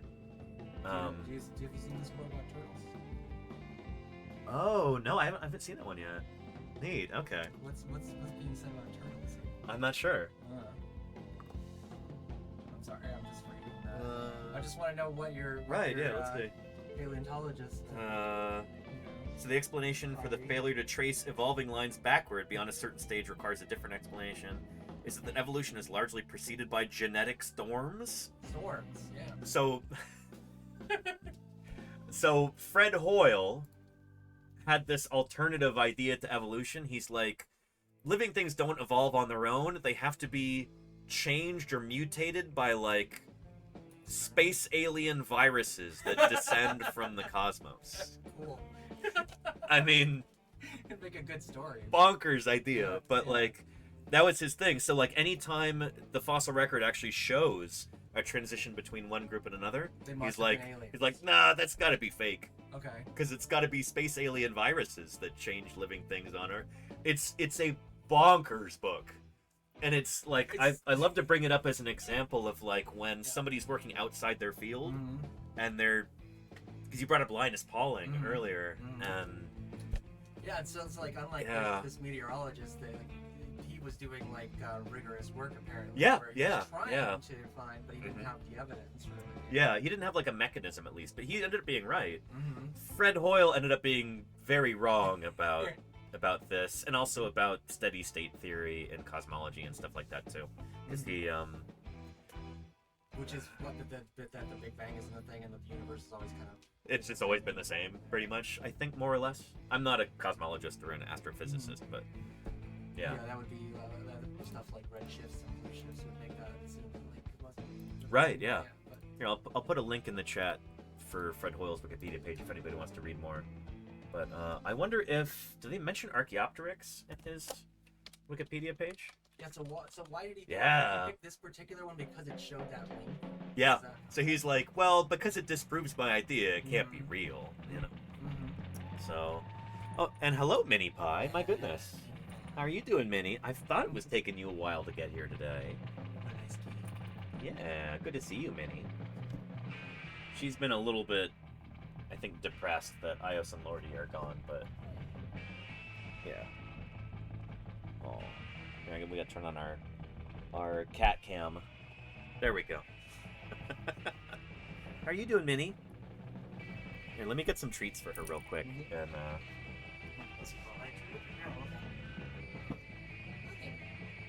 or you can do the honors if you like. Oh, I'd love to. Yeah. How many treats are there usually? 4 or 5. Oh, look there, Minnie. Look what we got. Oh, yes. And you can move the camera right in front of her if you want to. There we go. And Silver Gaming says, I'm a physics undergrad. Welcome, welcome. I don't know much about the science that goes into paleontology. However, I am learning. Glad I found the channel. It's good to have you here, Silver Gaming. Yeah. I don't think she doesn't normally eat out of my hand, but she'll, if we put it like on the desk, she might go for it. Let's see. She might just not be hungry right now, too. Sometimes she's a little picky. What do you think? No? No. Okay. Fair. She You know? declines the treats. Yeah. Here, I can put that away then. Here, I can save these. Waste not, want not, Mini Pie. But anyway, Silver Gaming, it's great to have you here. Yeah, well, I'm not going to get into physics envy and stuff like that in the sciences, but that's definitely like a thing that I try and not succumb to.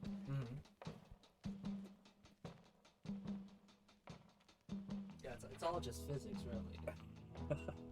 Let's phrase it like, oh, all science is either physics or stamp collecting. It's like Stamp collecting. it's such a condescending like. Yeah. So I always like to bring up actually that example of Pie. What a time to be alive. Mama Bonbon, thank you for the 48 months of support. That's almost a whole year, isn't it? Thank you, thank you. Yeah, this isn't Moon Pie here. This is Mini Pie. But you didn't know that. I mean, they could be hard to tell apart. They're both black cats, but Moon Pie's got that. Yeah. Yeah. Yeah. Good to see you, Minnie. Anyway, this is why I usually have to switch to the other camera, because she'll just stand in front of this one. Yeah.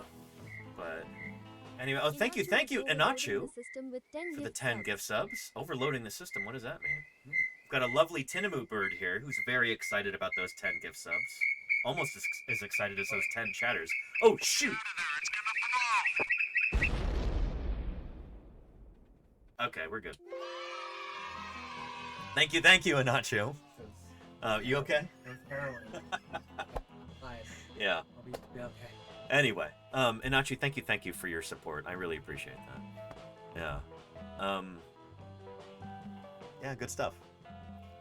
So anyway, I like to bring up Fred Hoyle and the whole Archaeopteryx hoax thing. It's like, science is science, and one branch of science isn't necessarily more rigorous than another. It's really embarrassing, like, when physicists have tried to get involved with paleontology and they just... To me, like, it's almost an example of, like, how people can get a little bit too cocky with things, a little bit too self-assured. It's like, well, I do physics. Paleontology's got to be easy, right? Like, it's kind of like a version of thing, absolutely. Sort of, yeah. Like yeah. Sort of the narcissism, like, of like, having this sort of, like, renown, and then Sure. it gets to you, and then...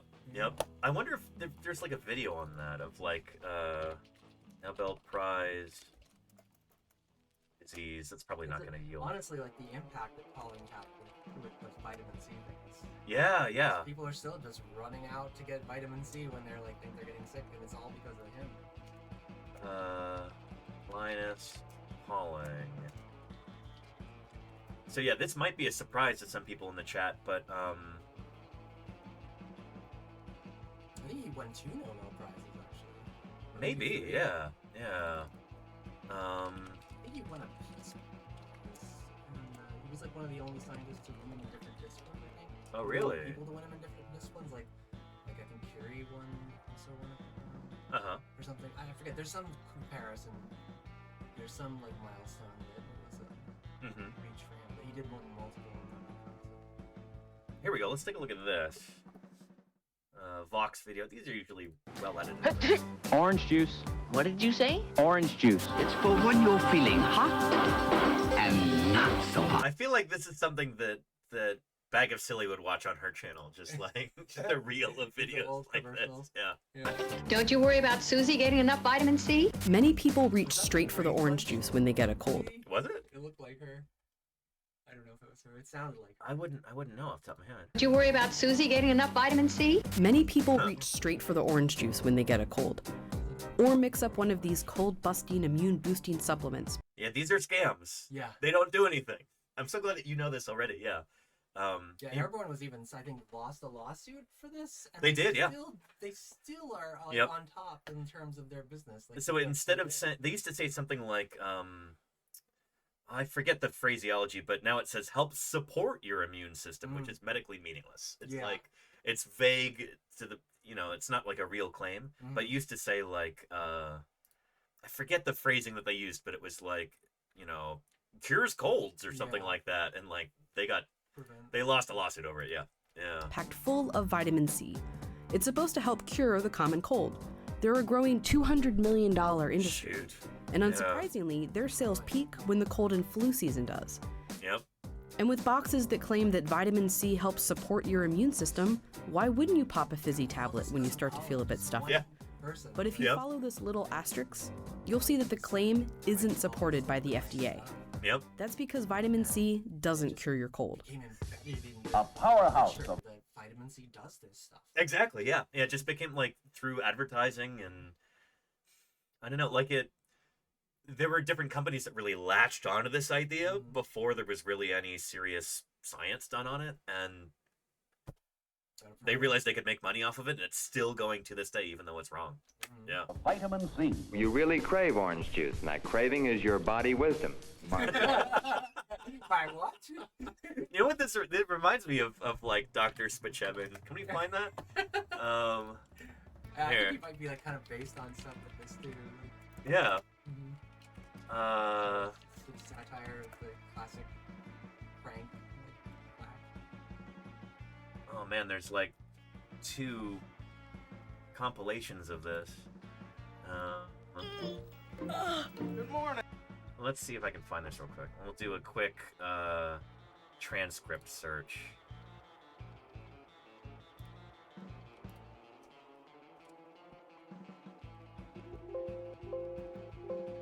No, it's not coming up.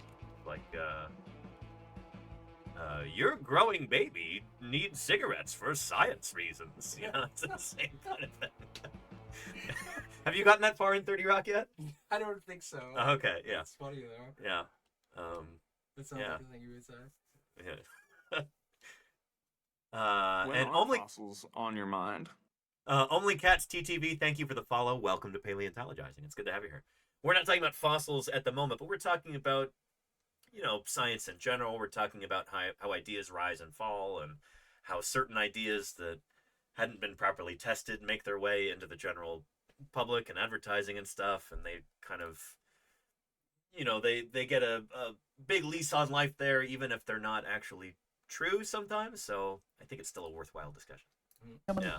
You really crave orange juice, and that craving is your body wisdom. Ideas kind of come from, and Yeah. how they get veracity. You know, how people get the perception of veracity around them, and like really like that sort of truth is something we derive from somewhere, and intuitively you don't think about that often. You know, Right? Like, Yeah. we know things because of something. You know, something happened at some point where something was discovered, or you know, Yeah, and it's like, with a lot of this stuff, there may have been something there originally, like some preliminary results from a study or something, and then industry latches onto that and promotes it and advertises it, and it's like the science isn't done yet in a lot of these cases, and that's exactly the case here. Yeah, a Like, new study found this. right, yeah, thing. yeah, and it like, Media loves it.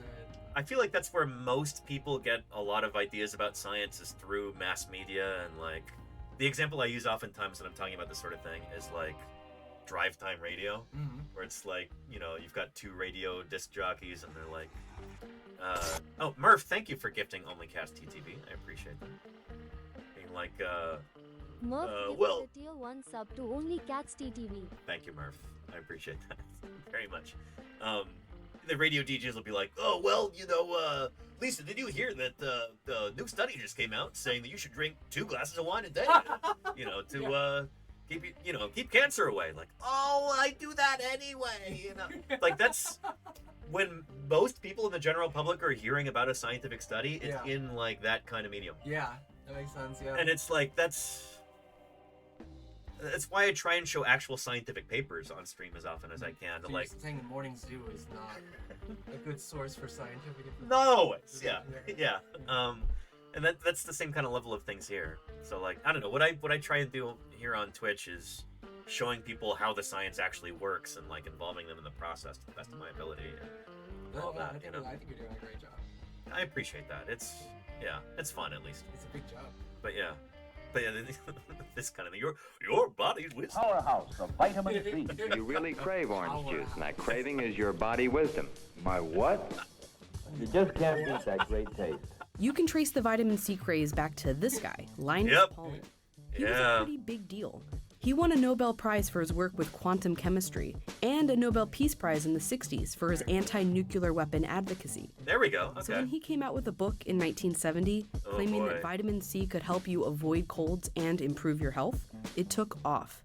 Yep. Americans... So this is the thing, is that people were willing to listen because, hey, this guy's like a double Nobel laureate. Like, he's got to know what he's talking about, right? He did some very legitimate biochemistry work, I think, Absolutely, in trying the structures of certain, I don't know if it was like proteins or, it was like molecular biology stuff, and it was fundamental. Like, it was good, really good research, and, you know, and then he was like advocating against nuclear weapons. He got 2 Nobel Prize in 2 different disciplines. Exactly, yeah. Like, he wasn't some quack to start with, obviously. Like, he was a legit guy. He made really important contributions. Just something happened where he just like really loved the adulation and wanted to have some new discovery, or he just kind of just like, I don't know, was... He got high on his own supply to a certain extent. Like, I don't know. Yeah, and I've heard strong arguments for, like, the abolition of the Nobel Prize.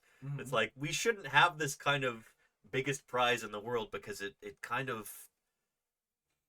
cause this kind of brain rot almost in the people who are awarded it.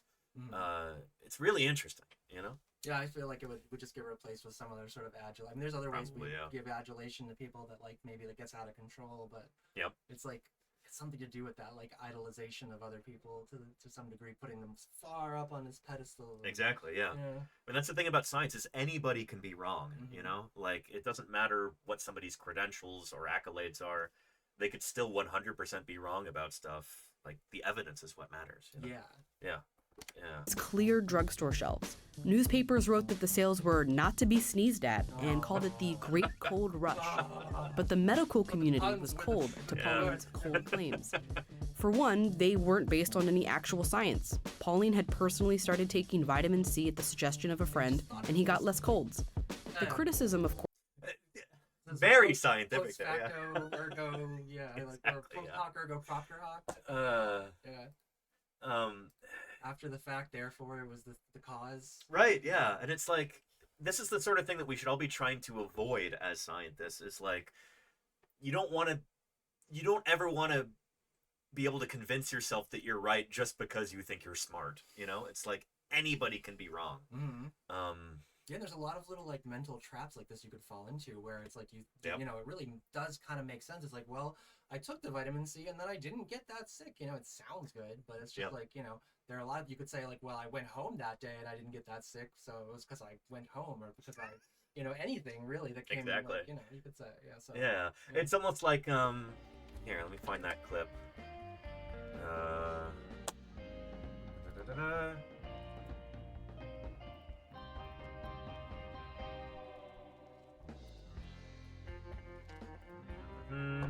It's kind of like one of those like correlation versus causation sort of errors. Yep. Yeah.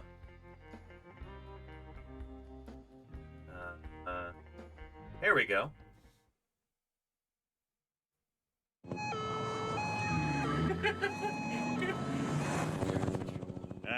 Not a bear in sight. The Bear Patrol must be working like a charm. That's specious reasoning, Dad. Thank you, honey. By your logic, I can claim that this rock keeps tigers away. Oh, how does it work?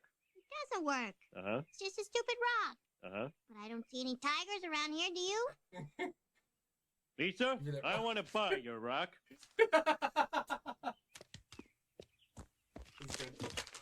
Yeah. Yeah. Let's push the camera a little bit more this way so we get you on screen. There we go, that's better. But yeah. Anyway, continuing with Linus Pauling and vitamin C. Claims. Yeah. For one, they weren't based on any actual science. Pauline had personally started taking vitamin C at the suggestion of a friend, and he got less colds. The criticism, of course, was that just because it happened to him, it didn't make it a real study, which Pauline admitted to and asked that someone actually do one. But doctors already knew that taking large amounts of vitamin C wasn't the best idea. Adults only need... Can cause diarrhea. Like we saw on iOS's stream last night. The language stuff? Yeah. So many dumb tangents here. This is a bit of a pivot, but it is really interesting. Yeah. These are the things you want to know. I have when you're a bad case of diarrhea. in another country. I Too much have vitamin a bad C. Case of diarrhea.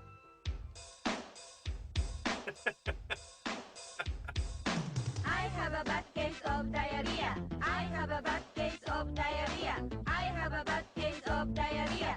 I have a bad case of diarrhea. Anyway, yeah, you get the idea. That can be caused by too much vitamin C, as we just learned.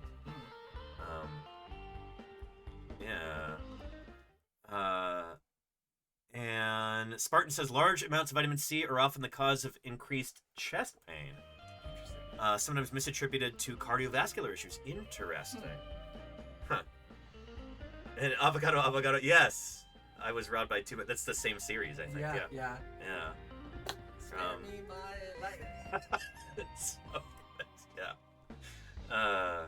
Anyway, we're getting distracted. Let's continue. Need 75 to 90 milligrams of vitamin that actually do one. But doctors already knew that taking large amounts of vitamin C wasn't the best idea. Adults only need 75 to 90 milligrams of vitamin C a day. It's found in a ton of different foods. Most people are eating enough vitamin C in their normal diet for a healthy immune system. Potatoes are also surprisingly rich in vitamin C. Potassium as well. Oh, really? Yeah. Okay, yeah. More than bananas. People are always like, potassium, you eat some bananas, but potatoes have. Oh, really? Interesting. That's like how people talk about turkey on Thanksgiving making you really tired because of the tryptophan. I think turkey has like significantly less tryptophan than ham Yeah. or especially beef. It's a basic amino acid, right? Yeah, Or amino I think so. acid, Yeah. Yeah. So. It's amino because we're talking about this stuff. Amino acid. Yeah. Yeah. Anywho, yeah, I love potatoes. I do too, Ice Alan. They're very versatile plants, for sure. But Pauline's book suggested taking 2,000 milligrams or more a day, 22 times the amount you really need. Yeah. Just because vitamin C is good for you doesn't mean that taking more is better for you.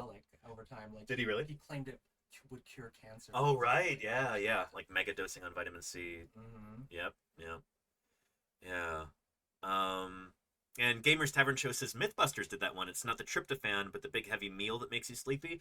That, yes, and alcohol and being around family members.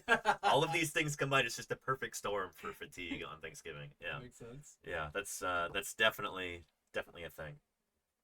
Yeah. A review of 46 different scientific trials with more than 11,000 participants found that taking vitamin C supplements regularly doesn't prevent you from getting colds. It can reduce the length of your cold by a meager 8%, less than half a day, but taking a supplement at the beginning of a cold doesn't make it go away faster. Vitamin C was found to be most useful for people engaged in intense physical exercise, like marathon runners. But for most people, it probably has something to do with lactic acid, where like it helps your body get rid of it faster or something like that. That would make sense. And I would imagine some of that effect, like the percentage that they said, like reducing. I mean, it could be things like, just the regimen, and things like that. But of course, they found a difference, and they found a difference between that and the placebo. So it's like interesting. Okay. Yeah, I don't know, but I know that so vitamin C is a water soluble vitamin. Unlike potassium, which I think is fat soluble. So like you could actually like overdose on potassium if you have too much. Yes. But with vitamin C, it's much more difficult to do that because like your body just flushes it out through your urine. I think so.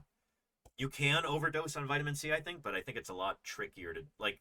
It would require so much more than it would for like a fat soluble vitamin. But yeah. routine supplementation is not justified. And taking extra vitamin C can result in a classic too much of a good thing. That 2,000 milligrams Pauline recommended is the amount in 2 emergencies.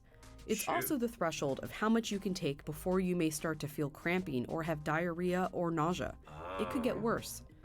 A Swedish study found that men who took just 1,000 milligrams of vitamin C a day were twice as likely to develop kidney stones. Oh, shoot. But that's about as bad as it gets. The reason this hasn't been more highly regulated is you can't seriously hurt yourself with vitamin C.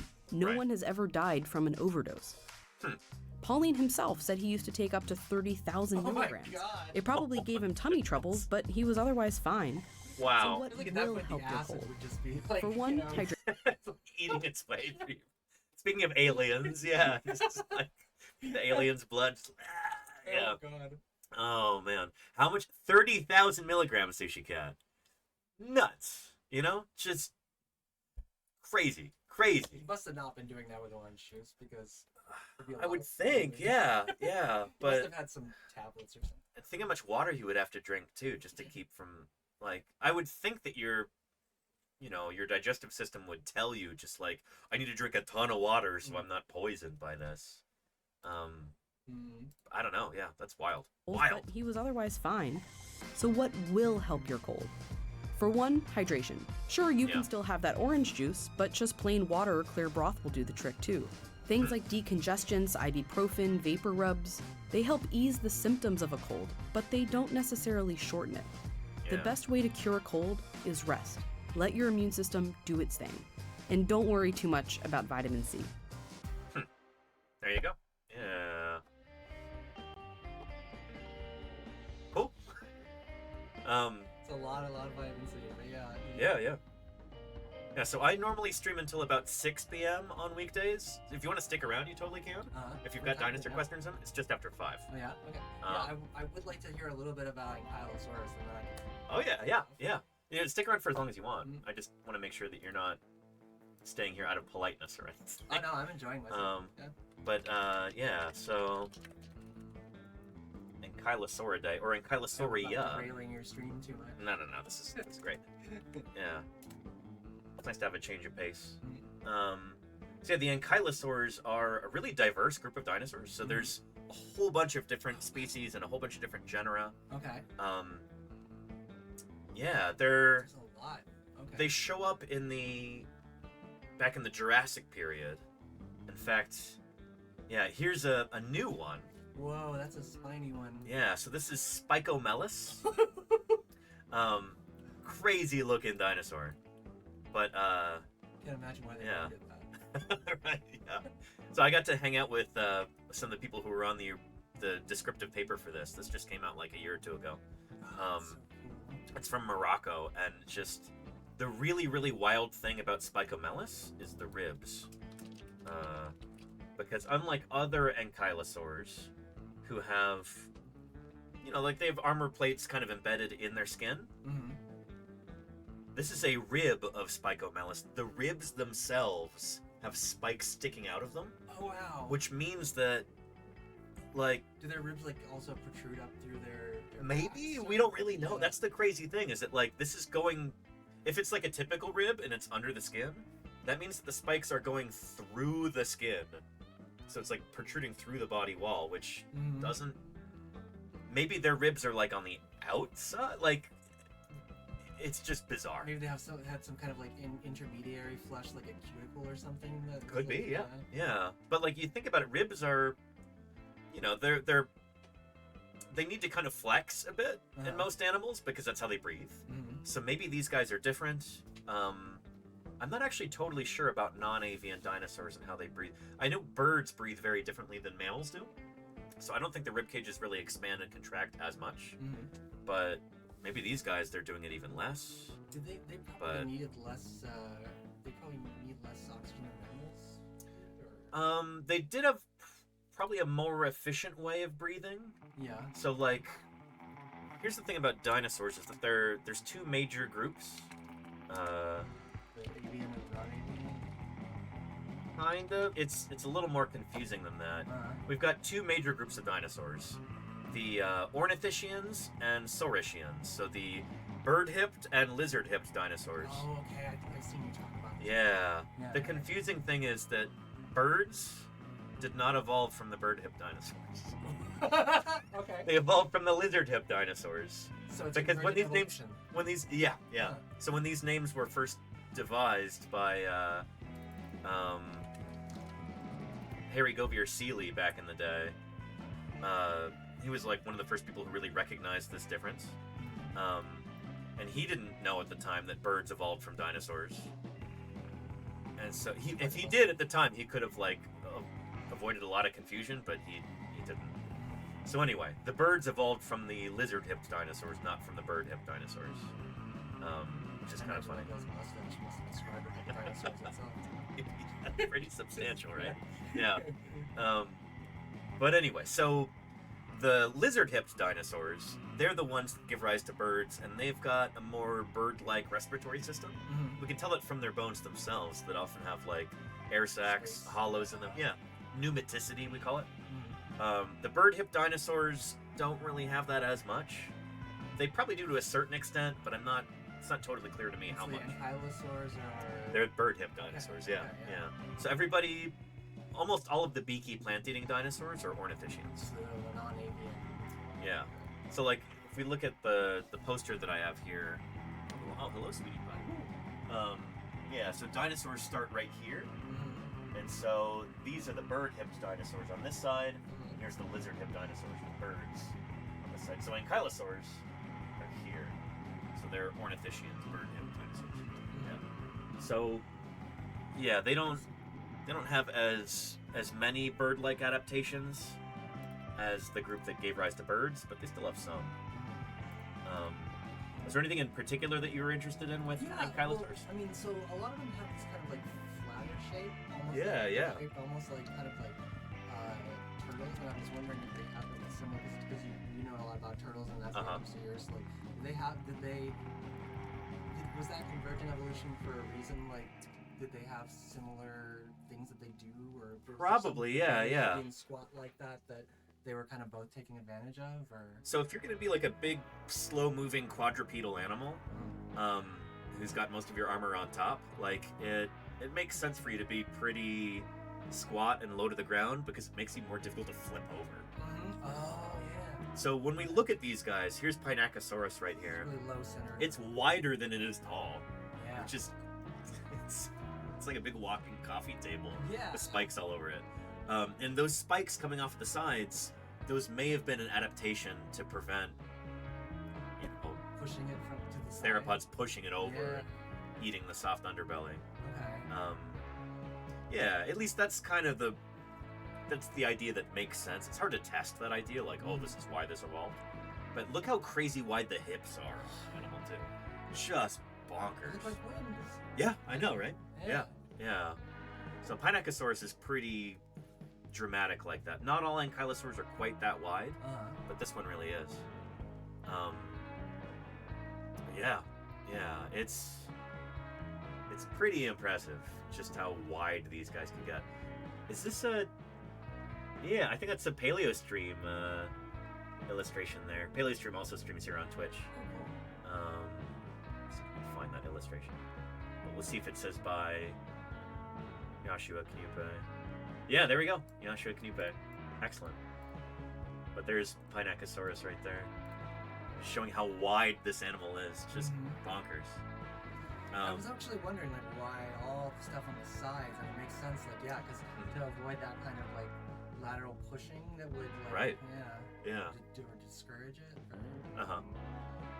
So with a lot of these guys, we're still kind of figuring out just how the armor is arranged, because it would often disarticulate after death. It all gets mixed up. But sometimes we get really lucky, and there will be, like, a specimen that's found complete and articulated. I think I've got a picture of that in here. It's one of my favorite books when I was a kid. Turned right to it. Yeah, there we go. Check that out. So it's like it's just there in the ground. Like it fell asleep and just got buried or something. Like, oh my gosh. crazy, yeah. So that's Titania, who's another kind of ankylosaurid. Check out that picture. So there's its skull, there's the eye socket, there's the horns on the back of the head, it's a cheek spike. Pretty cool. So sometimes we get really lucky where everything is still in place, and that kind of tells us how all the armor was arranged and everything. So, yeah. And like, so what, so these all have like different shapes with the armor on the back and stuff, like what are they, like, what is thought about like what that does or did for them? So that's a good question. I was just talking with Jim Kirkland about this yesterday. You heard that I was on the phone for like an hour. Oh, really? Or That's longer. What, you were just talking about Yeah, this. yeah, Okay, yeah. wow. Okay. So I, when I was doing my collections visit in Denver, Colorado last week, I was photographing a bunch of the armor plates from one of these guys for Jim, because he's working on describing a few new species from Utah, and the actual shape of the armor plates, what we call osteoderms, that can be diagnostic. It can actually help you tell the difference between different species. They could be that distinctive between species, which is really interesting. Thing that stuck out when I was looking at the images. Yeah. So here.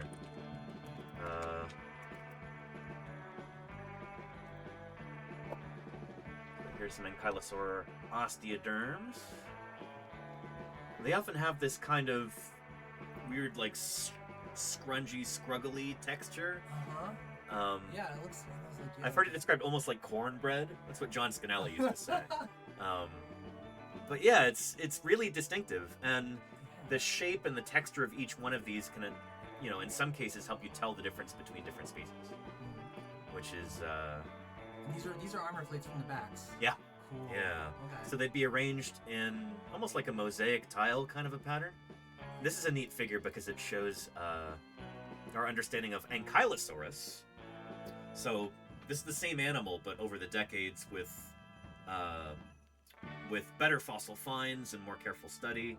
So 1908, 2003, 2004, and then I don't know when this paper came out. But here's our evolving understanding of Ankylosaurus and how these osteoderms were arranged. And it's bone, not like keratin or something. So it would be bone, but there would be keratin over the top of it. Oh, wow. Okay. And in some cases, I've been told that the keratin and the bone kind of interfinger, so they like interlock in a way that makes it more strong than if it were just bone or just keratin by itself. Okay, that makes sense. Because bone has a certain degree of like flexibility to it, but it's not as strong as keratin. keratin is really strong, but it's brittle. Almost, so it's almost like an alloy. Yeah. Really, really cool. Huh. Yeah. There was a neat video about this. Let me see if I can find that. We might have to do the not send the audio to the VOD track because YouTube might freak out about this when the VOD goes on YouTube. But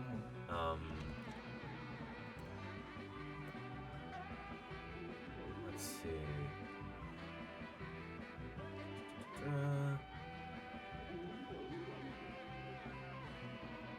Where is that? There was I think a Smithsonian video.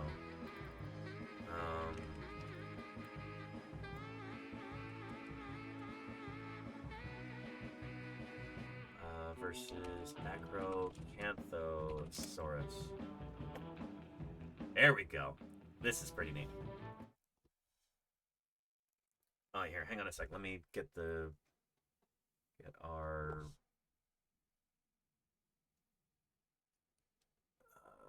hang on just a minute. I'm trying to get our camera view put into this other scene. Copy. And there we go.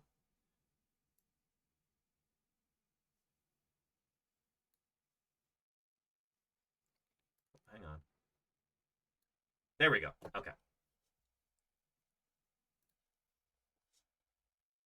And this is in LA.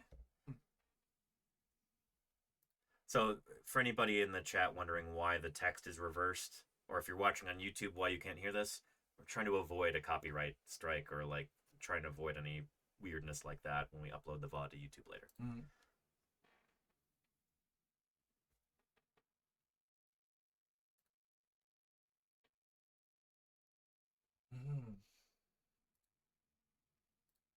So Borealopelta, we were talking about this animal yesterday on stream. Here, you probably heard about this, Delta, when it came out. So, really famous specimen at this point. This is up in Canada, and it's gorgeous. Just super, super well preserved. All of the armor is still in its original places and everything. Yeah. I mean, it looks like it just fell asleep. Even those tiny little parts as well. Yeah. To the point where even a lot of the skin is preserved, and they were actually able to tell the coloration of this animal. Oh, cool. Based on like fossil organelles in the cells. Tusk things. Yeah, those big spikes coming. So I've got a plastic model of this guy. Let me go grab that real quick and I'll show you because it's pretty neat.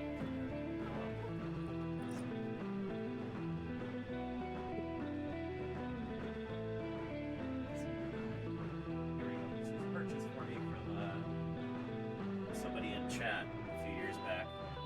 But the coloration on that is true to life as far as we can tell. Isn't that cool? Yeah. So, again, we were talking about this yesterday on stream. Borealopelta Mark Mitchellai, the guy who spent 5 years of his life chipping away all the rock from the skeleton. His name is Mark Mitchell, and they named it after him because they were so. Digging these bones out of the ground is a slow process. All these little Yeah. All these little tinier plates of this. Those I think are not as. Because we don't have the legs from this animal. This is all we've got right here. But like everything on top. Or no, maybe there are the legs. I forget. Yeah, because where do they get the idea from? We've got other ankylosaurs, so we can kind of use those to fill in the missing pieces, essentially. But when the specimen was first discovered, they really botched the initial excavation. Here, I can show you that real quick.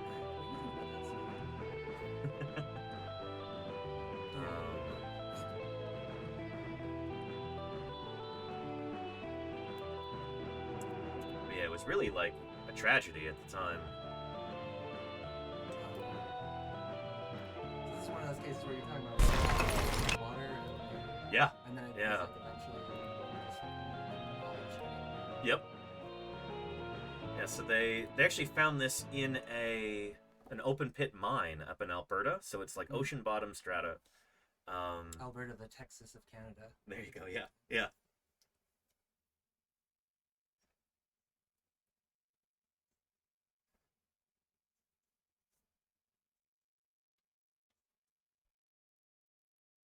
And so what they didn't do was add burlap to the plaster, so it was like hard, but it wasn't strong. There was no like tensile strength.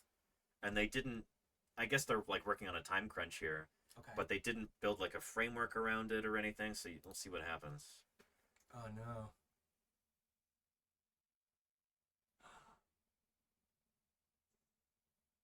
This is gut-wrenching. Yeah, I imagine this is really hard to watch for you. Yeah. And it's just like science. It's like knowledge. It's just, Oh. oh gosh. I Yeah. think I've seen this before. I think you've Yeah. shown me this before on your channel. Yeah. It is. Yeah. It's. Oh look. Oh no. So just, you would think it's been completely destroyed, but they collected all the pieces, and over the course of 5 years, this guy, Mark Mitchell, Yeah. he painstakingly cleaned and fixed this whole thing. Well, I guess there's a whole talk about it here. Neat. Yeah. There he is right there, Mark Mitchell. Mhm. But just incredible specimen. Just remarkable. Anyway. It's beautiful. It's a good thing they were able to piece it together. Yep. Yeah. And back one more. There we go. So using that specimen, you could do some really cool science. Mm.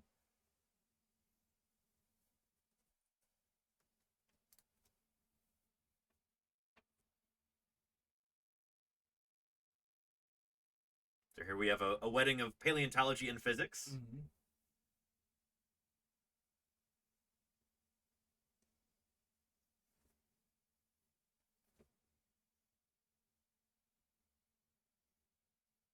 Oh, cool.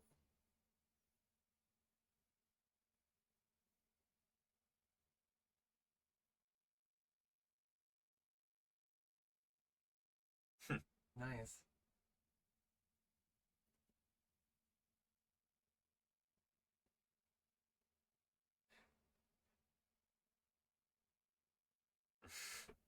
So Borealopelta is a kind of nodosaur. That's like the family. That's why they Okay. keep saying that, yeah. Is that a subset of?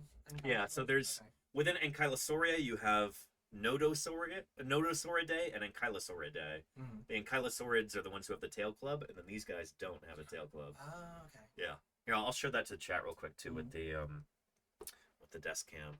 So here's the Borealopelta model right here. So this is the animal we're talking about. No tail club at the end. So if you're trying to remember, is it Ankylosaurids or Nodosaurids that have no tail club? Nodosaurids have no tail club. Goofy little mnemonic there. No tail. Yeah. Oh wow.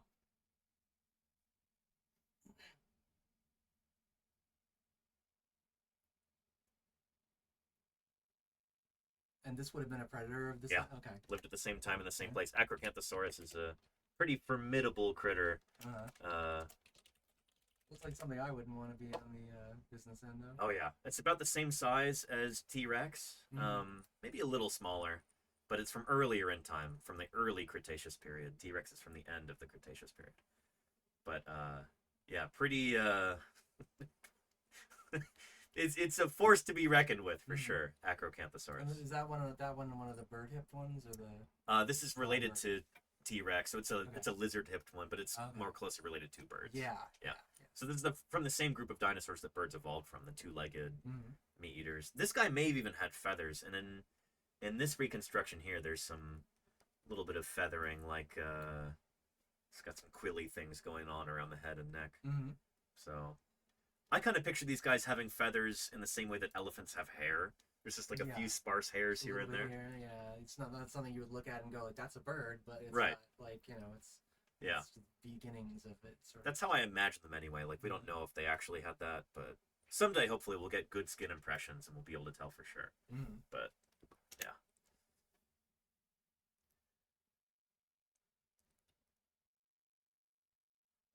And there we go. Lenina in the chat. Acrocanthosaurus is her favorite dinosaur. You know where my money is on this. Yeah.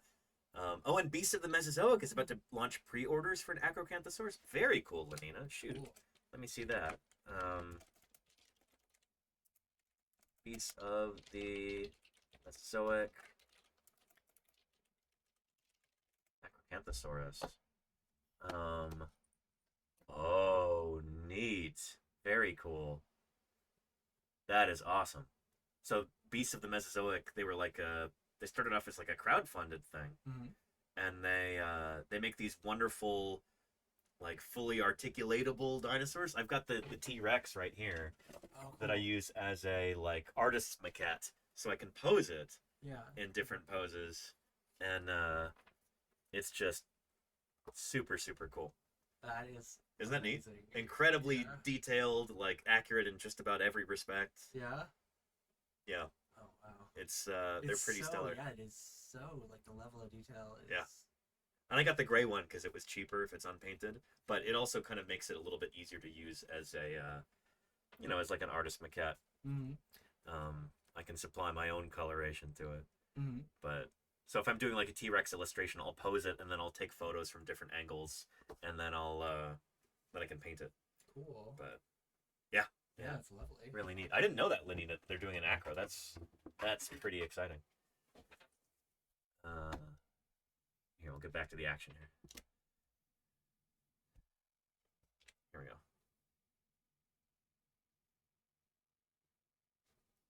Oh, sweetie pie.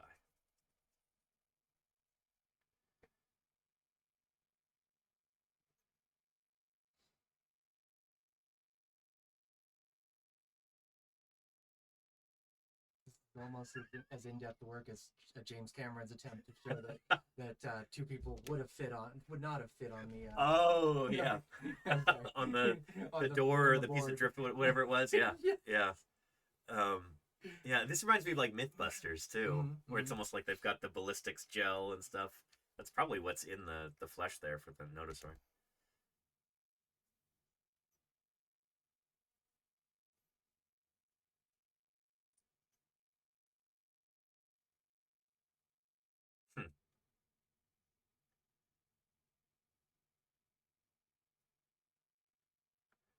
I imagine those would lose teeth a lot and growing back. Oh yeah, yeah, for sure. Yeah, especially if they're biting ankylosaur. Yeah.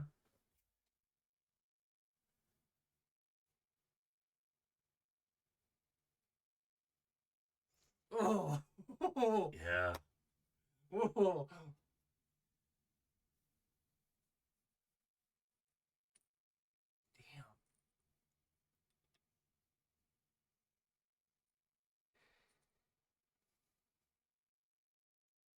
Would those grow back though? Those probably wouldn't grow back. So yeah, those are bone. So like the keratin part of them could grow back, but probably not. The bone part could heal over time, but that's one of the nice things about keratin is that since it's kind of like a dead structure, kind of like hair or nails. You can lose it and it comes back. Yeah, because hair and nails are both keratin. It's kind of expendable in that sense. Yeah.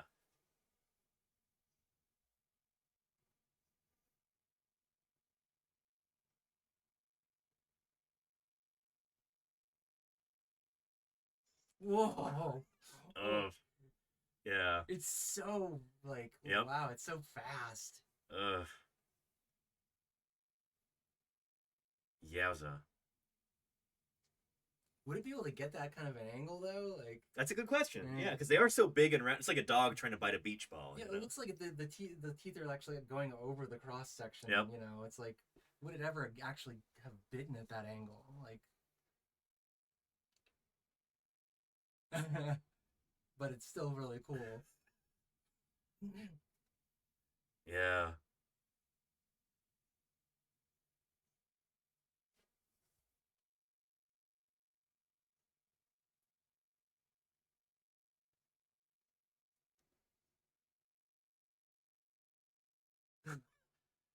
Yeah, it's intense. Yeah.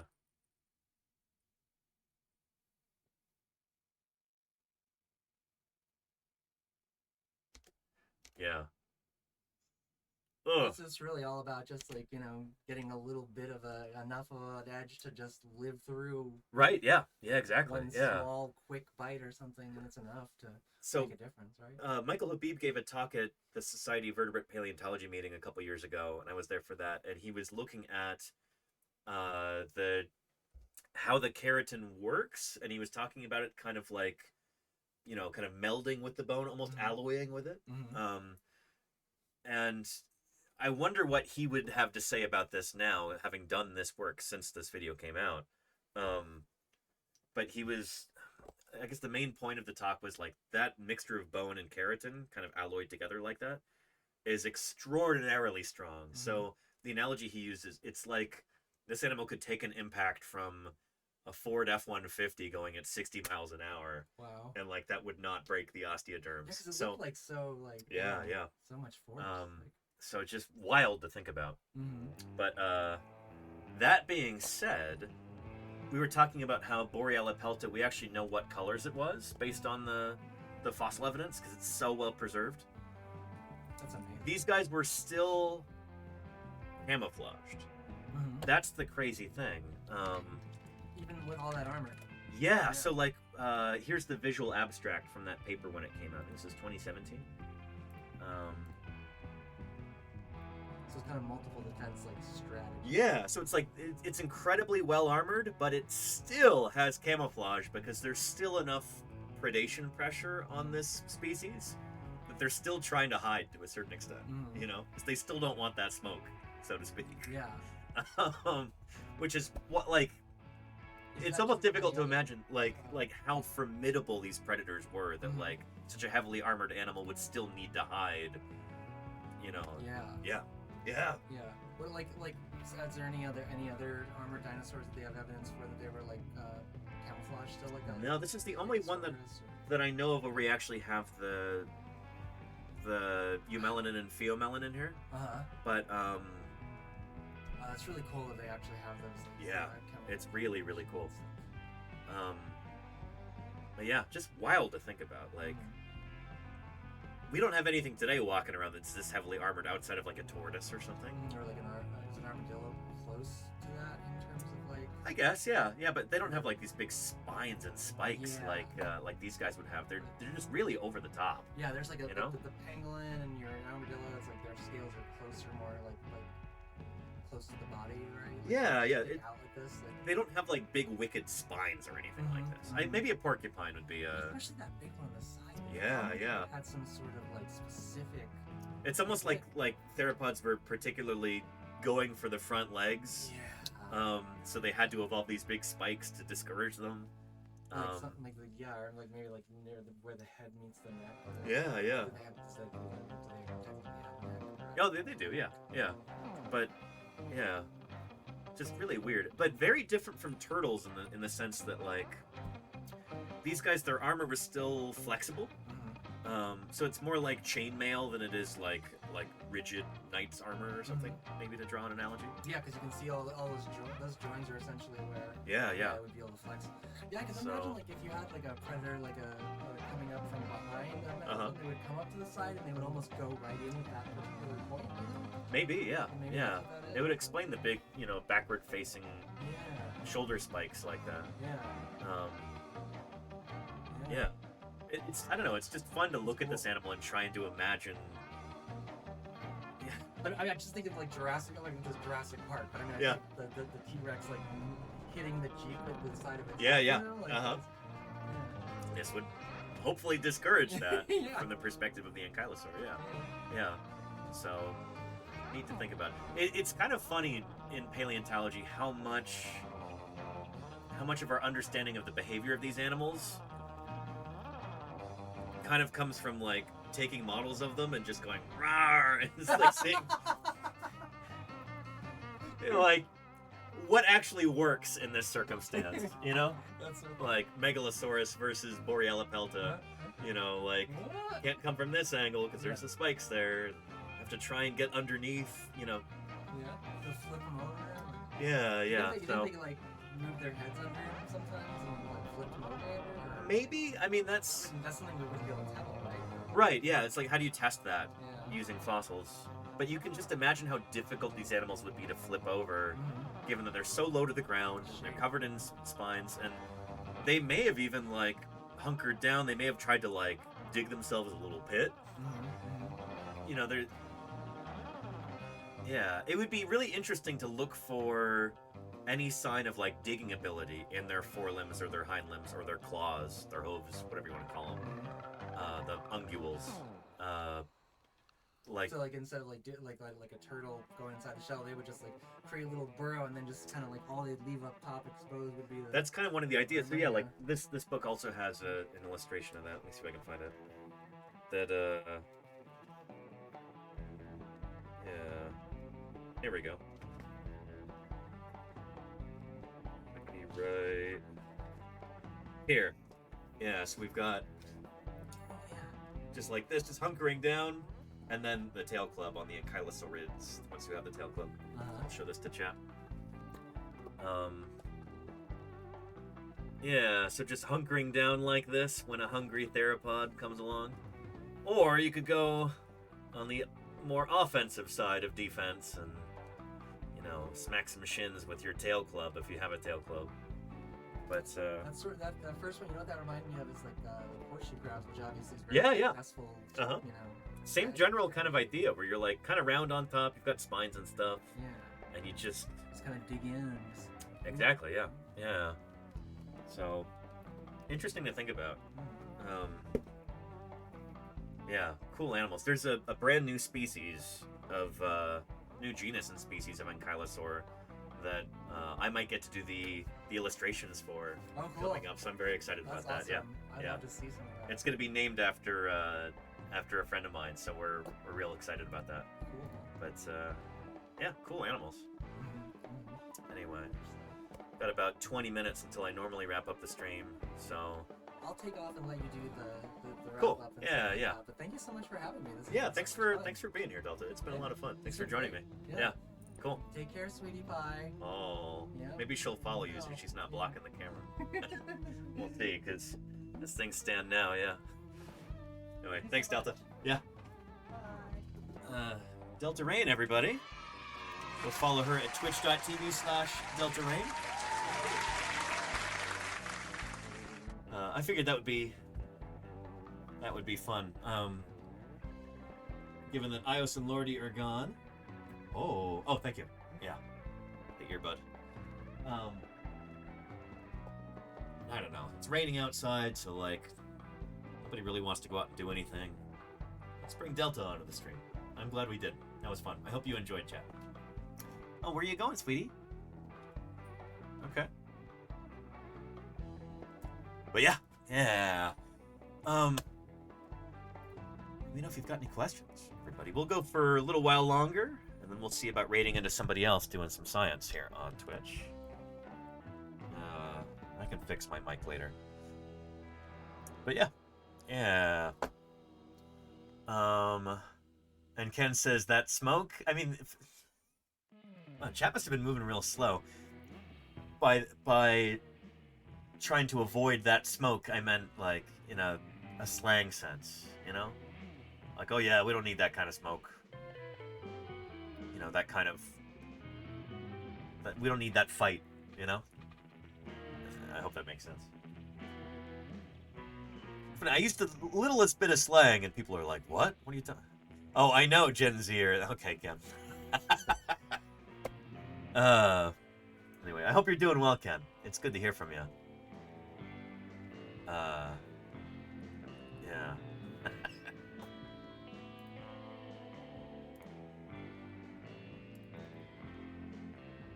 Let's see here. We do have a couple of new dinosaurs that we could talk about. We might cover those tomorrow or Wednesday. But was there another topic that we touched on that anybody would like to go into a little more depth in before we wrap up for today? The Raven says, hello, I have one dinosaur, please. I'll take your pick. Shoot. We've got Dilophosaurus today. Tethys Protoceratops. Dinosaurs galore.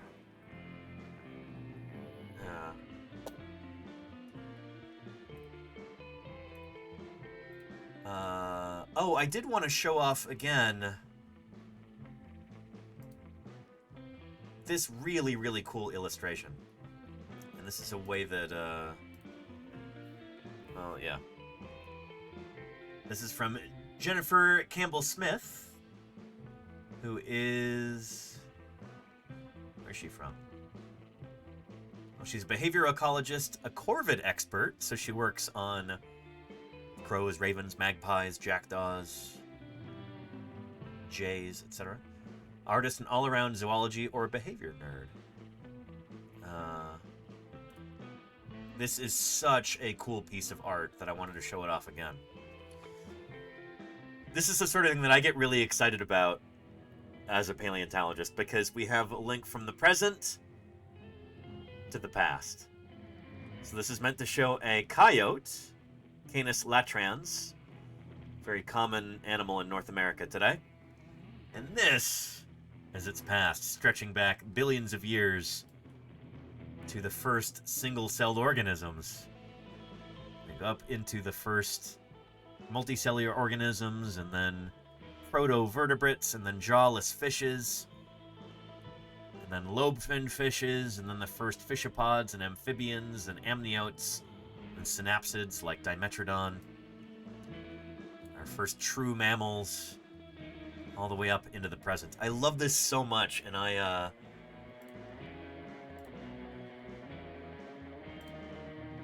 give you a link right here.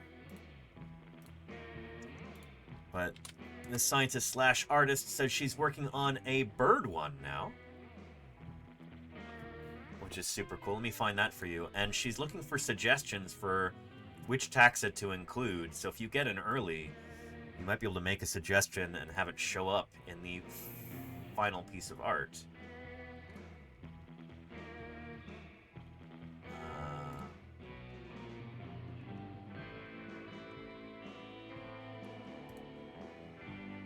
There we go. So she says, I'm planning on starting the bird version of this. All organisms will stay the same up to Archaeothyrus. Archaeothyrus is this critter right here, which is one of the first synapsids. Or one of the first amniotes. Then we go down the bird line. Any species you feel are a must to depict in the bird line? I have a few in mind. Archaeopteryx is one, of course. Of course. But I'm curious what you are interested in. I told her Vegavis is a good choice, one of the first of the like crown group birds, right? Yeah. But I said, please let everybody know when or if you plan on selling prints. I'd buy one in a heartbeat. I know some folks in my audience would too. Because again, just a gorgeous piece of artwork here. I would love to have this as a poster. Some good stuff. Yeah.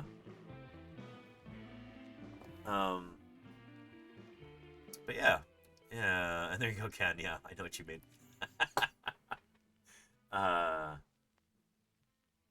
But yeah, and Commander Caleb says a link to the past. Your guest had a Zelda shirt. Was she wearing a Zelda shirt? I didn't even notice. Shows how much I know about video games, you know.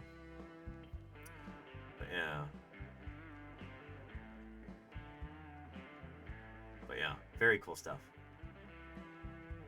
Happy Monday to you as well, Timmers Squanch.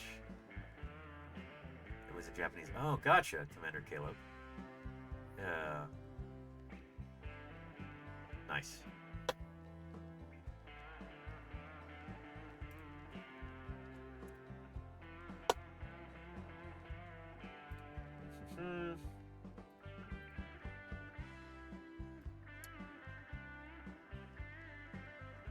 And our coyotes Dimetrodon, says the Raven. No. But Dimetrodon is on the direct line to... Well, maybe not the direct line, but it's on the line to mammals. It's often what we call or it is what we often call, excuse me, a stem mammal. So this critter here, Dimetrodon, is on the mammal branch of the Tree of Life. This actually gets into another Blue Sky post. I thought this was nifty recently. XKCD had another dinosaur comic that is worth discussing. Here it is. Dinosaurs and non-dinosaurs. Yeah. A bunch of you probably saw this already, but it's relevant to what we're talking about. So, here's the way to read this. It's like a Punnett square kind of thing. Seems like dinosaurs are dinosaurs, don't seem like dinosaurs are not dinosaurs. So you line them up. It's like a grid system. So these guys both seem like dinosaurs, and they are dinosaurs. Your dromaeosaurs, sauropods, tyrannosaurs, ceratopsids, stegosaurs. All of these guys maybe don't seem like dinosaurs, but they are dinosaurs. That's our modern birds today. We have things that don't seem like dinosaurs and are not dinosaurs. Bicycles, people, staplers, pineapples. And then you have things that seem like dinosaurs, at least to the general public, but are not dinosaurs. That's your marine reptiles like mosasaurs, plesiosaurs, your pterosaurs, and of course, pelycosaur synapsids like Dimetrodon here. Not a dinosaur. So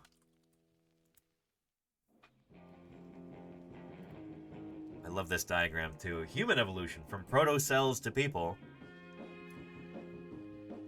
It doesn't have Dimetrodon per se, but there are synapsids here. Non-mammalian synapsids. I guess this is a Gorgonopsian here. I guess they left out the sailback guys. But critters like Dimetrodon. There's a nice Dimetrodon there. Very much not dinosaurs. Not only because they're older than the very oldest dinosaurs, but they're on the wrong side of the family tree. They're synapsids instead of sauropsids. So looking at this poster here, Dimetrodon is right there. Dinosaurs start up here. I'll show you up close. Yeah. Dimetrodon right here. It is on the line going up to mammals right there. And dinosaurs, of course, start here. They evolved from kind of crocodile-y type ancestors. Archosaurs, you've got dinosaurs here, and birds, of course, are the only group of living dinosaurs. The only ones that made it through the KPG extinction. Yeah. Anywho. MS Coggin says, I love this chart. Sorry, I'm not looking at chat often enough. This one or this one? They're both great. Yeah. There even says, thank you. You bet. Yeah, of course. Good stuff. And you're back already, sweetie pie? My goodness. Come on up. There we go. Yeah. Yeah, rent is due. I guess so, Commander Caleb. You looking for some treats? Is that what you're after? You're just looking for some attention. What's your game, sweetie pie? What are you looking for?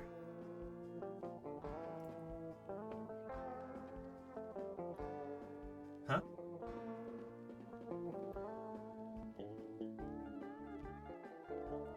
I think she's mostly looking for attention. Huh. Yeah. Yeah. Good stuff.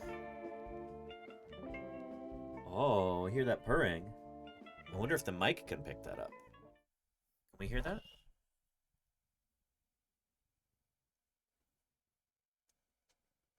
No, I think my noise gate is a little too aggressive. We're not going to be able to hear that purring.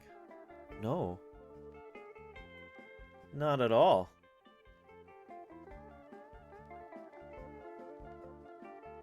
Oh, but we can do some face squishes.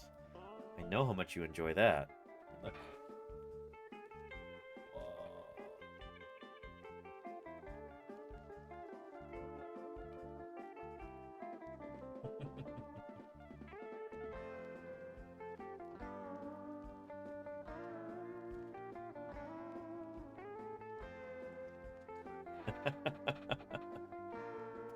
Yeah.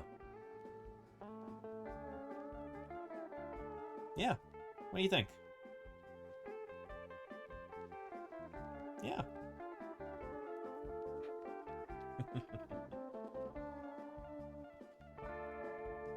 Anyway, good stuff. Maybe that's my sign. I should go ahead and wrap up today's stream. Pay some attention to these cats, huh? With Ios and Lordy both gone, you're starved for attention. Yeah. Alright. We're gonna go ahead and do that. I'm gonna wrap up today's stream.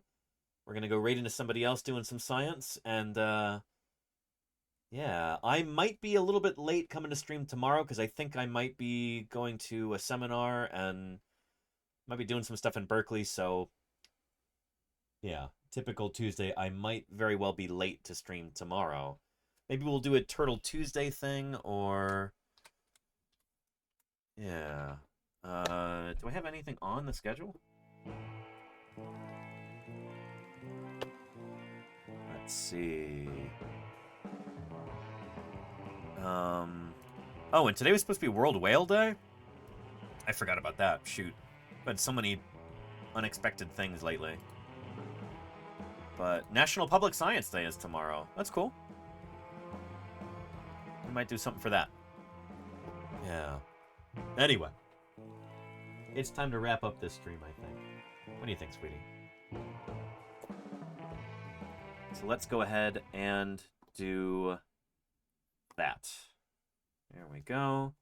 And we'll put the Berlin specimen of Archaeopteryx under our credits for today.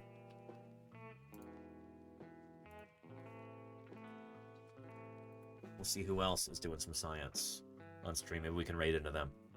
Oh, that's Sweetie Pie. Yeah. Alright, let's see who else is on.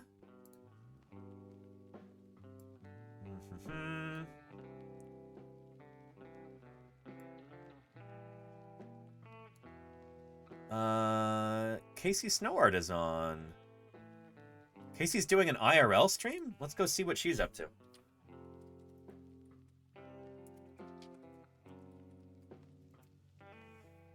Excellent. Thank you to everybody showing up in our credits right now. From new followers and raiders to those financial supporters, the subscribers and the gifters and the cheerers, the people who make these streams possible through their financial contributions. I couldn't do this without you. And likewise to the moderators who keep this a safe and welcoming community for everybody. I appreciate you more than you know, mods. And I hope to see you all tomorrow for some more paleontologizing. Thank you also to Delta Rain for appearing as a guest on our stream today. That was a lot of fun. And, well, time to go tend to these cats, huh? Oh, Sweetie Pie. Well, everybody, we're going to go check out Casey Snowart, who is one of our resident animal artists here on Twitch. Casey is awesome. Did a stream with her IRL at Dinosaur Ridge in Colorado last Tuesday, almost a week ago now. Time flies. So we're going to go say hello to Casey. Again, I hope to see you all tomorrow if you'd like to show up again and do some more paleontologizing. But for right now, Casey's doing a studio setup stream, so let's go join her. All right, take care, everybody. Bye-bye.